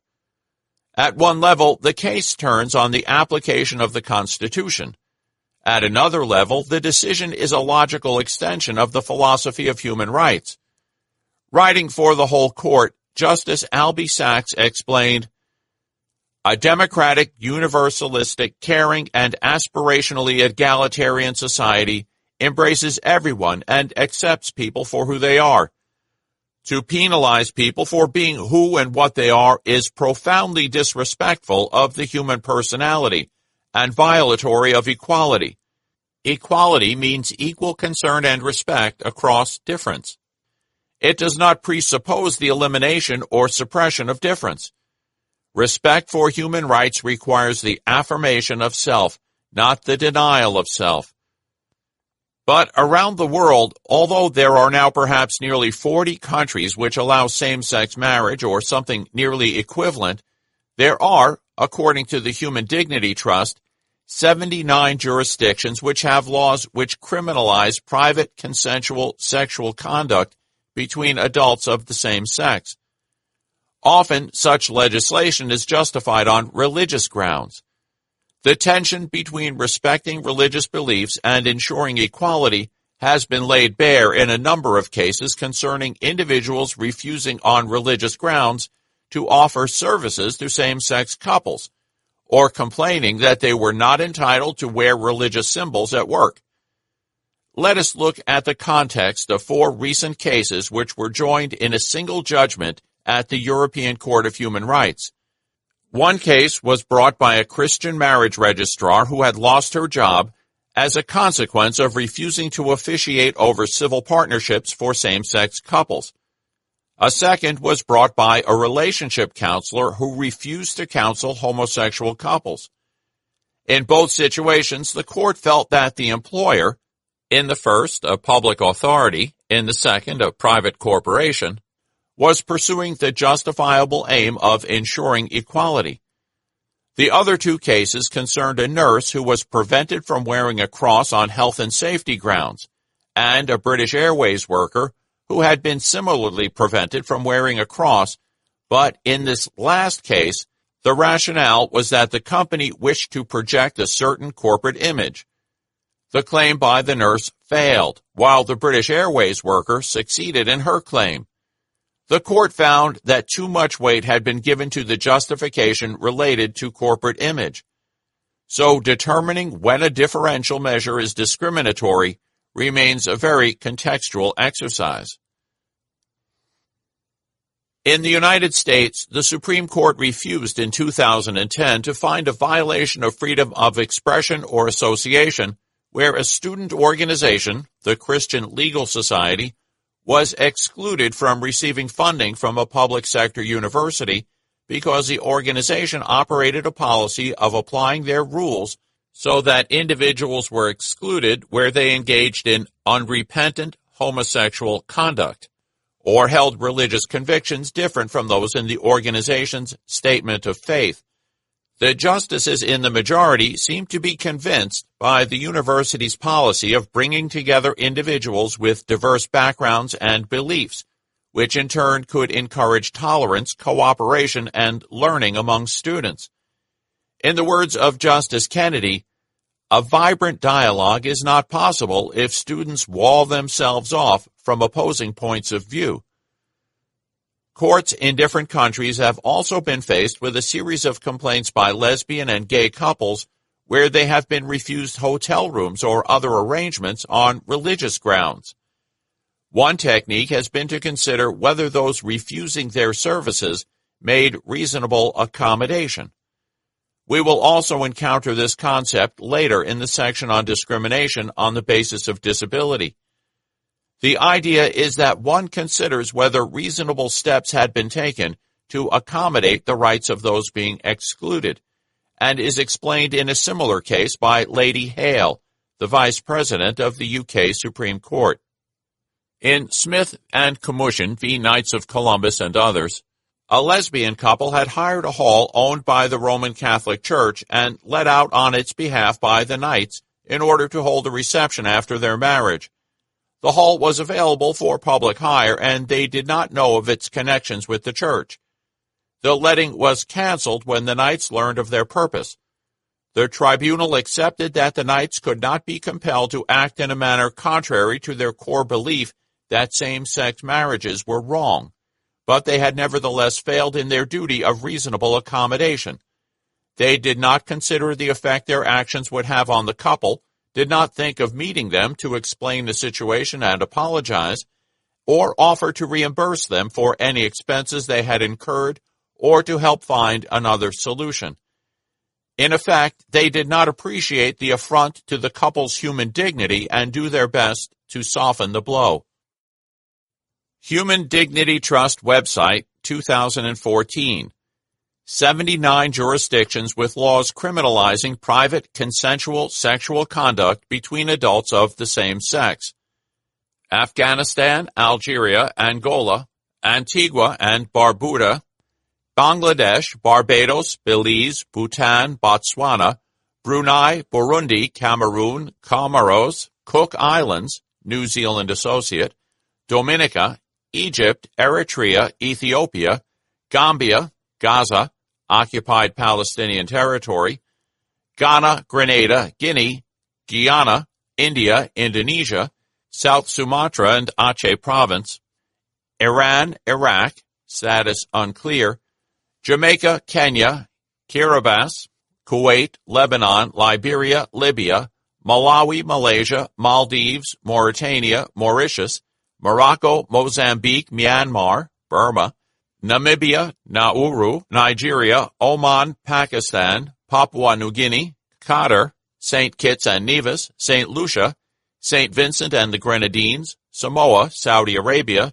Senegal, Seychelles, Sierra Leone, Singapore, Solomon Islands, Somalia, South Sudan, Sri Lanka, Sudan, Swaziland, Syria, Tanzania, Togo, Tonga, Trinidad and Tobago, Tunisia, Turkmenistan, Tuvalu, Uganda, United Arab Emirates, Uzbekistan, Yemen, Zambia, Zimbabwe. Foreigners. A major equality issue concerns the restrictions that are permitted with regard to non-nationals. At one level, discrimination against non-nationals is a form of racism or xenophobia, which is offensive and irrational. At another level, it is accepted that states should be able to control immigration, to limit who can vote and stand in elections, and to limit access to employment or aspects of healthcare or education. Nevertheless, human rights principles demand that any such distinctions are justified as proportionate to a legitimate aim. So, a rule that precludes foreigners from obtaining employment with the secret services could be considered proportionate to the aims of ensuring national security. Rules that demand higher university fees from foreigners could be proportionate to the aim of ensuring access to education for the local tax-paying population. On the other hand, migrant workers are not only protected by a specialized convention, in force for only a few states, but also through a number of international opinions and interpretive statements. The UN Committee on the Elimination of Racial Discrimination has stated that while states' parties may refuse to offer jobs to non-citizens without a work permit, all individuals are entitled to the enjoyment of labor and employment rights, including the freedom of assembly and association, once an employment relationship has been initiated until it is terminated. The same committee reminds these states to take effective measures to prevent and redress the serious problems commonly faced by non-citizen workers, in particular by non-citizen domestic workers, including debt bondage, passport retention, illegal confinement, rape, and physical assault. This brings us back to the phenomenon of human trafficking. Trafficking illustrates how the human rights framework is moving beyond a simple focus on equality to develop new protections.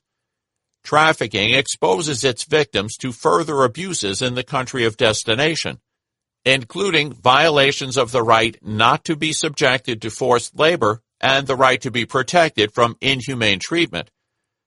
The treaty adopted in 2000 to prevent, suppress, and punish trafficking in persons addresses traffickers who use deception or coercion in their recruitment, transportation, transfer, harboring, or receipt of persons. Their purpose is exploitation, which is stated to include, at a minimum, the exploitation of the prostitution of others or other forms of sexual exploitation, forced labor or services, slavery or practices similar to slavery, servitude, or the removal of organs. The treaty is clear that the consent of the victim is irrelevant. Rather than address the victims of trafficking, the treaty focuses on creating criminal jurisdiction over the traffickers. The fate of the trafficked women, however, is left to rather vague demands that the receiving country consider adopting measures to allow the women to remain. States remain ready to use the option of deportation of the trafficked women, thus discouraging these women from seeking protection, and in some cases exposing them to further risks in their country of origin. The promise of human rights for all men and women is largely failing the victims of trafficking.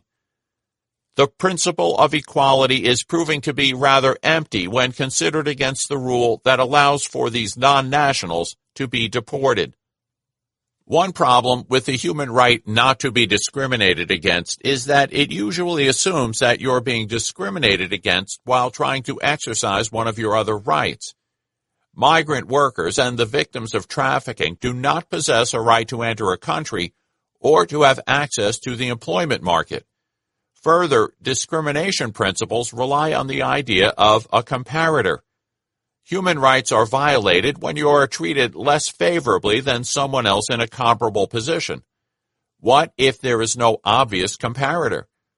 Women who are discriminated against for being pregnant or minorities whose culture risks extinction may find that discrimination principles are of little use.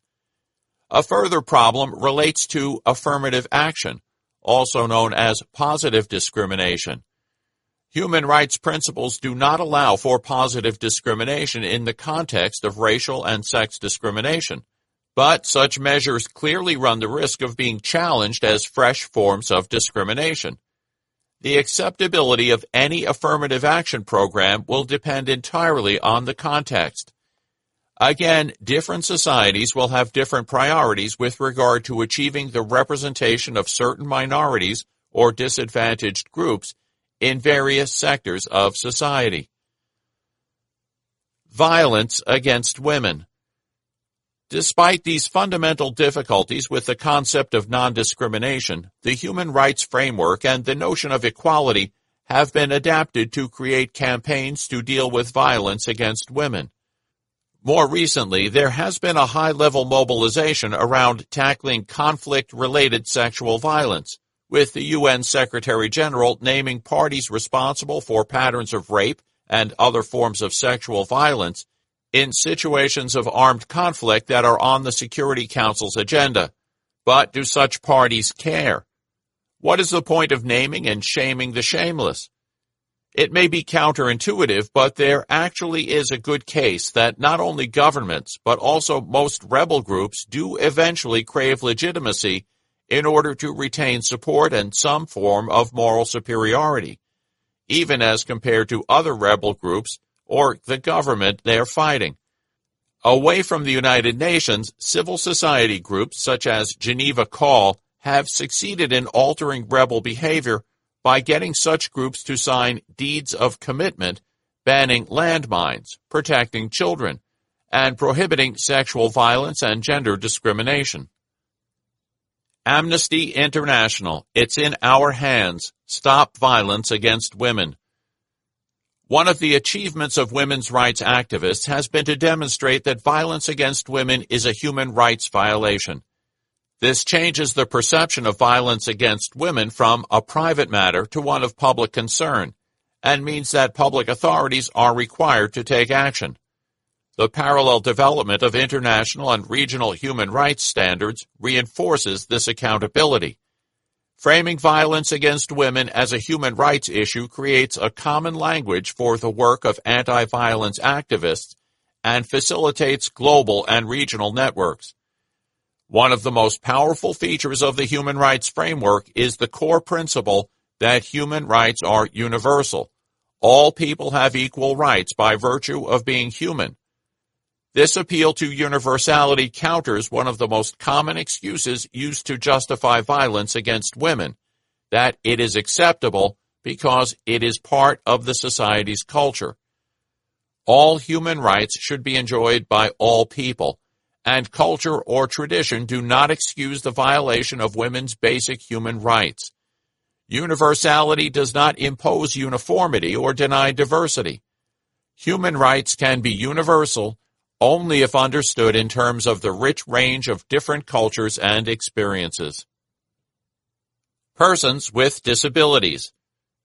The 2006 Convention on the Rights of Persons with Disabilities marked a turning point in the way disability was dealt with as a matter of international concern. As Quinn and Mahoney explained, the default setting had been a mixture of charity, paternalism, and social policy. The shift to the human rights framework has forced new possibilities for ensuring not only non-discrimination, but also meaningful forms of equality. Quinn and Mahoney again. The human rights revolution in the context of disability has to do with making the human being behind the disability visible and extending the benefits of the rule of law to all, and not just to some or indeed to most. Most importantly, it has to do with treating persons with disabilities as subjects with full legal personhood, as distinct from objects to be managed and cared for. The Convention goes beyond non-discrimination and tackles the measures which are needed to ensure the human rights of persons with disability. In particular, it moves beyond formal equality to substantive equality through the concept of reasonable accommodation, and moves away from any sort of best interests approach, as one finds in children's rights, towards the incorporation of equal recognition before the law with supported decision-making. Convention on the Rights of Persons with Disabilities. Excerpts. States parties shall prohibit all discrimination on the basis of disability and guarantee to persons with disabilities equal and effective legal protection against discrimination on all grounds. Discrimination on the basis of disability means any distinction, exclusion, or restriction on the basis of disability which has the purpose or effect of impairing or nullifying the recognition, enjoyment, or exercise on an equal basis with others of all human rights and fundamental freedoms in the political, economic, social, cultural, civil, or any other field. It includes all forms of discrimination, including denial of reasonable accommodation. In order to promote equality and eliminate discrimination, states parties shall take all appropriate steps to ensure that reasonable accommodation is provided. Reasonable accommodation means necessary and appropriate modification and adjustments, not imposing a disproportionate or undue burden, where needed in a particular case, to ensure to persons with disabilities the enjoyment or exercise on an equal basis with others of all human rights and fundamental freedoms. The principles of the present convention shall be: A. Respect for inherent dignity, individual autonomy, including the freedom to make one's own choices, and independence of persons. B. non-discrimination. C. Full and effective participation and inclusion in society. D. Respect for difference and acceptance of persons with disabilities as part of human diversity and humanity. E. Equality of opportunity. F. Accessibility. G. Equality between men and women. H. Respect for the evolving capacities of children with disabilities and respect for the rights of children with disabilities to preserve their identities. States parties shall recognize that persons with disabilities enjoy legal capacity on an equal basis with others in all aspects of life. States parties shall take appropriate measures to provide access by persons with disabilities to the support they may require in exercising their legal capacity. Chapter 9. The Death Penalty. This final short chapter on the death penalty serves as a reminder of how our attitudes with regard to what constitutes a human rights question change over time. For the drafters of the 18th century French and American declarations, it was inconceivable that abolition of the death penalty could form part of their proclamation of rights. Even in 1945, there was no attempt at agreement on this issue among the United Nations that had fought the Second World War, and the 1948 Universal Declaration is obviously silent on this point. In modern times, about half the states in the world have formally abolished the death penalty, and actual use of the death penalty by the remainder is concentrated in a rather small number of states. Some would question whether the death penalty should really be seen as a human rights issue. If treaties that outlaw the death penalty remain unsigned and elected legislators choose to keep this form of punishment, then the grounds for saying that the death penalty is universally prohibited are thin. A simple response to these arguments is that the death penalty violates the right to life and is therefore wrong, and that, furthermore, if we are convinced that torture and inhuman punishment is absolutely prohibited, then the ultimate irrevocable punishment of execution should also be prohibited, at least as a form of inhuman punishment. For some organizations and for many individuals, there is no need to go beyond such logical conclusions. Nevertheless, as just stated, governments after the Second World War were in no mood to abolish the death penalty in their human rights instruments protecting the right to life. The major human rights treaties were drafted with built-in limitations on the right to life. Life could be taken by the state in the context of a judicially administered death penalty following a fair trial. Let us see how the human rights treaties which allow for the death penalty have been interpreted to include procedural safeguards, limits on which crimes may be punished with a death sentence, and on who may be executed, as well as prohibitions on certain forms of execution. The notion of a prohibition on arbitrary deprivation of life means that a death sentence may only be imposed following a fair trial with appropriate safeguards, including a fair hearing by an independent and impartial tribunal, the presumption of innocence, minimum guarantees for the defense, and review by a higher tribunal. There is agreement among states that imposition of the death penalty be limited to the most serious crimes. The UN Human Rights Council Special Rapporteur Philip Alston, after a careful study of UN practice, concluded that the death penalty can only be imposed in cases where it can be shown that there was an intention to kill which resulted in the loss of life. Turning to the death penalty itself, we encounter the frontiers of what is and what is not accepted as a universal human right. Governments are divided about what is acceptable and what is not. But again, the idea that states, nations, peoples, or cultures are immutable is wrong-headed. South Africa abolished the death penalty as a result of its constitutional court's determination in 1995 that the death penalty violated the constitutional prohibition on cruel, inhuman, or degrading treatment. Other jurisdictions are continuing to assess when the death penalty may be unacceptable under their constitutional protections. The U.S. Supreme Court held in 2002 that imposition of the death penalty for the mentally retarded is prohibited as violating the constitutional prohibition on cruel and unusual punishments. In 2005, the U.S. Supreme Court held that it was unconstitutional for the death penalty to be imposed on those who were minors at the time of the offense.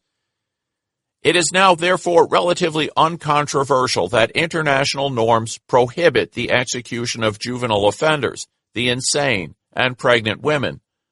Some human rights texts also prohibit the execution of those over 70, those who have become insane, and nursing mothers. The conditions surrounding execution have also given rise to an interesting set of prohibitions on carrying out the death penalty.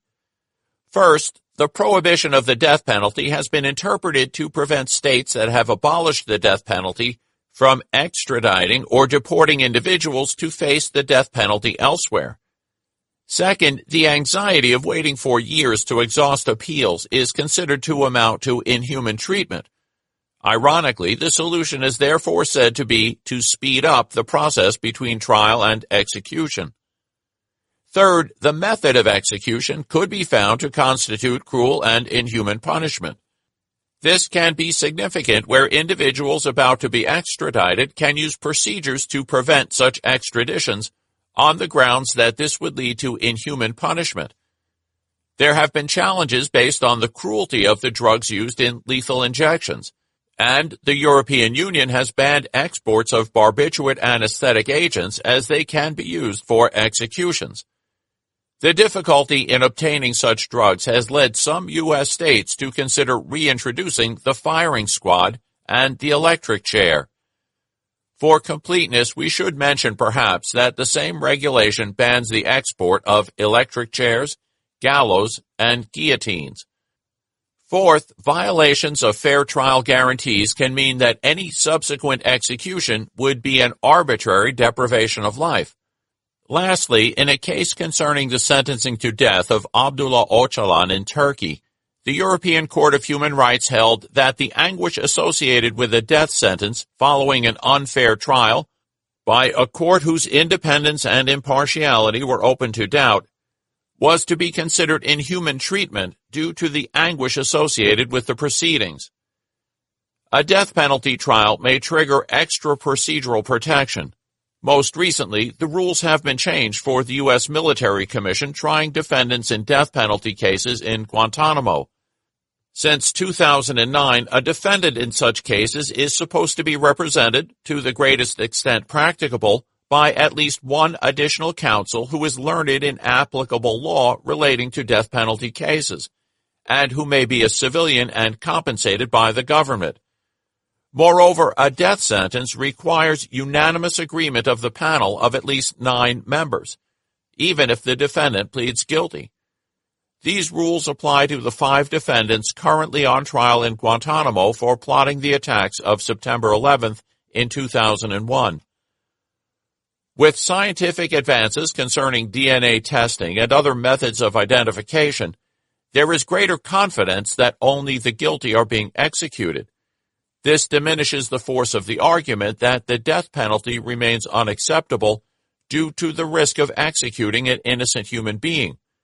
But of course, such developments may also reinforce the case against the death penalty, as scientific methods prove how the innocent have been executed or were about to be executed.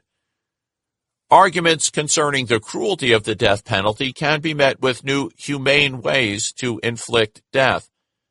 But ultimately, human rights principles ask us to see that the death penalty is an unnecessary interference with the right to life, as no immediate threat to another life is posed by the condemned human being. Amnesty International, Facts and Figures on the Death Penalty, 2014. At least 607 executions were carried out worldwide, a decrease of almost 22% compared with 2013. As in previous years, this figure does not include the number of people executed in China, where data on the death penalty is treated as a state secret. 3 countries, Iran, Iraq, and Saudi Arabia, were responsible for 72% of the 607 recorded executions. In Iran, the authorities officially announced 289 executions, but hundreds more were carried out which were not officially acknowledged. The following methods of executions were used: beheading, Saudi Arabia; hanging, Afghanistan, Bangladesh, Egypt, Iran, Iraq, Japan, Jordan, Malaysia, Pakistan, Palestine, Singapore, Sudan; lethal injection, China, USA, Vietnam; and shooting, Belarus, China, Equatorial Guinea, North Korea, Palestine, Saudi Arabia, Somalia, Taiwan, UAE, Yemen. At least 2,466 people in 55 countries are known to have been sentenced to death in 2014. This represents an increase of 28% compared with 2013, when 1,925 death sentences were recorded in 57 countries. This increase was largely due to sharp spikes in death sentences in Egypt, from 109 in 2013 to 509 in 2014, and Nigeria, from 141 in 2013 to 659 in 2014, both countries in which courts imposed mass sentences in some cases. At least 19,094 people were believed to be under sentence of death worldwide at the end of 2014. Mandatory death sentences continued to be imposed in Barbados, Iran, Malaysia, Pakistan, Singapore, and Trinidad and Tobago. Mandatory death sentences are inconsistent with human rights protections because they do not allow any possibility of taking into account the defendant's personal circumstances or the circumstances of the particular offense. More than two-thirds of the countries in the world have now abolished the death penalty in law or practice. As of the 31st of December 2014, the numbers were as follows: abolitionist for all crimes, 98. Abolitionist for ordinary crimes only, 7. Abolitionist in practice, 35. Total abolitionist in law or practice, 140. Retentionist, 58. Final remarks. The content of human rights is no longer solely determined through appeals to reason and natural law. Human rights texts have been negotiated and adopted at the national and international levels. These texts have a certain moral force based on the context of their adoption, and are legally significant because they are adopted by governments. Authoritarianism, deprivation, and slaughter are counterpoised with the promise of a future based on human rights. But the promise of human rights remains unfulfilled around the world.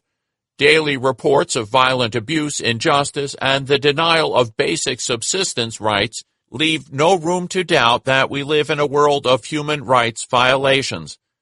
Human rights reporting exposes the worst cases, but remains frustrated in the face of governments' failure to live up to the promise that they will step in to protect populations from genocide, war crimes, ethnic cleansing, and crimes against humanity.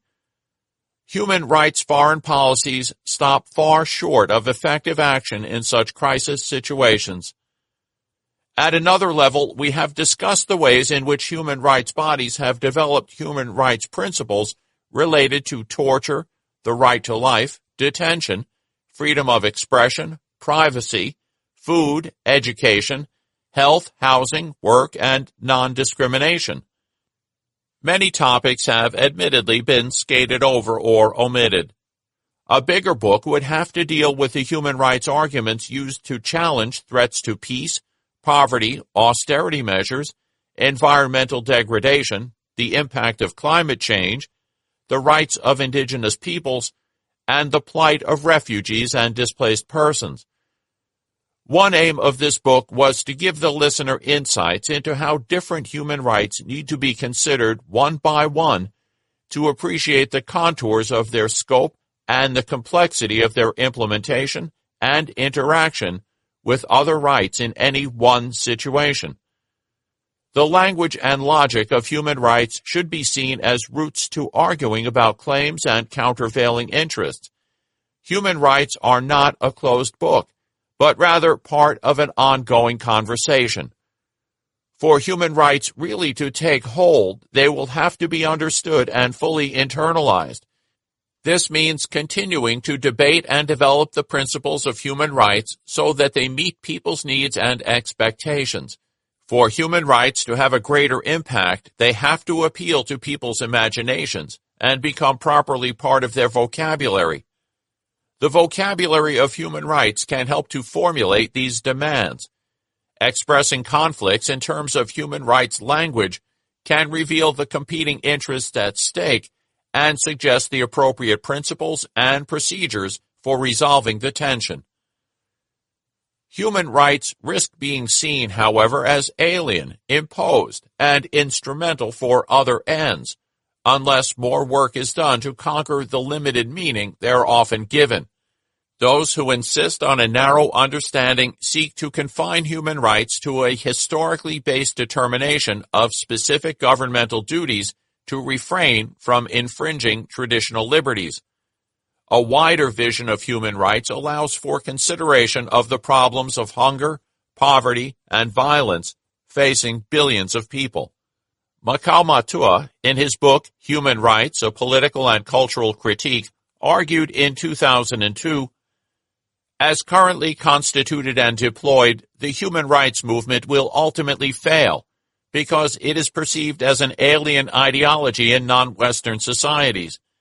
The movement does not deeply resonate in the cultural fabrics of non-Western states, except among hypocritical elites steeped in Western ideas. In order ultimately to prevail, the human rights movement must be moored in the cultures of all peoples. Similarly, Kostas Douzinas warned in 2000 in his book The End of Human Rights, Critical Legal Thought at the Turn of the Century, yet a theory of human rights which places all trust in governments, international institutions, judges, and other centers of public or private power, including the inchoate values of a society, defies their raison d'être, which is precisely to defend people from those institutions and powers. Even where the human rights movement has sought to expand the horizons of human rights protection, as with the campaign against violence against women, this may again be seen as imperfect. Some critics argue that human rights organizations may tend to generate a narrative that reinforces images of helpless victims oppressed by an alien culture. In turn, this could be said to continue imperialism by other means. These critics argue that the biggest challenge is to understand the origins of such inequality and violence, rather than simply categorizing violence against women as a question of human rights. Human rights campaigners are learning that insisting on respect for human rights is not the only way to change the world, but insisting on human rights can be instrumental in ensuring that a wider variety of voices and suggestions are heard. Today, there is a discernible move to take human rights work closer to the field, the ground, or the people, and to concentrate not only on implementation of standards, but also on generating a culture of human rights, where the concept of respect for human dignity is internalized. It is remarkable that an oft-heard plea is that human rights should be less politicized. This makes no sense. Human rights are political. They articulate the relationship between individuals and groups within a community and their relationship with others, particularly those with power and authority. That's national politics. If states set up a human rights council at the UN where governments discuss each other's records, that's international politics. The hope that governments will somehow set aside their economic and foreign policy interests to arrive at objective apolitical assessments of the human rights behavior of other states is vain indeed. Individuals and groups will continue to feel empowered by the language of human rights and by the framework that has grown up to develop solidarity across the human rights movement for ensuring respect for these rights. When these claims are articulated as human rights demands, this often represents political participation rather than isolated individualism. The point here is to change things, including how human rights themselves are conceived. We have heard throughout this book that the protection of human rights is a dynamic process based on developing demands and changing views about what human rights require. The human rights movement is now concerned with global social justice. Human rights are vibrant, not static. We might finish by returning to the ways in which the expression human rights has featured in literature. In his 1910 novel, Howard's End, E.M. Forster used the term human rights to highlight the injustice of the way the unmarried pregnant Helen Schlegel is being treated by society, and the feelings of solidarity that the other heroine, Margaret, feels towards her sister Helen. Margaret's anger and terror increased every moment. How dare these men label her sister? What horrors lay ahead? What impertinences that shelter under the name of science? The pack was turning on Helen to deny her human rights, and it seemed to Margaret that all Schlegels were threatened with her. The passage illustrates how, then as now, human rights claims result simply from a sense of injustice and a feeling of solidarity. Ratna Kapoor, Erotic Justice, Law and the New Politics of Post-Colonialism. The class, cultural, religious, and racial differences between women are collapsed under the category of gender through women's common experience of sexual violence and objectification by men. Differences between women are simply understood as cultural, without exploring or elaborating on how the cultural context was shaped and influenced in and through the colonial encounter, an encounter between the West and the rest.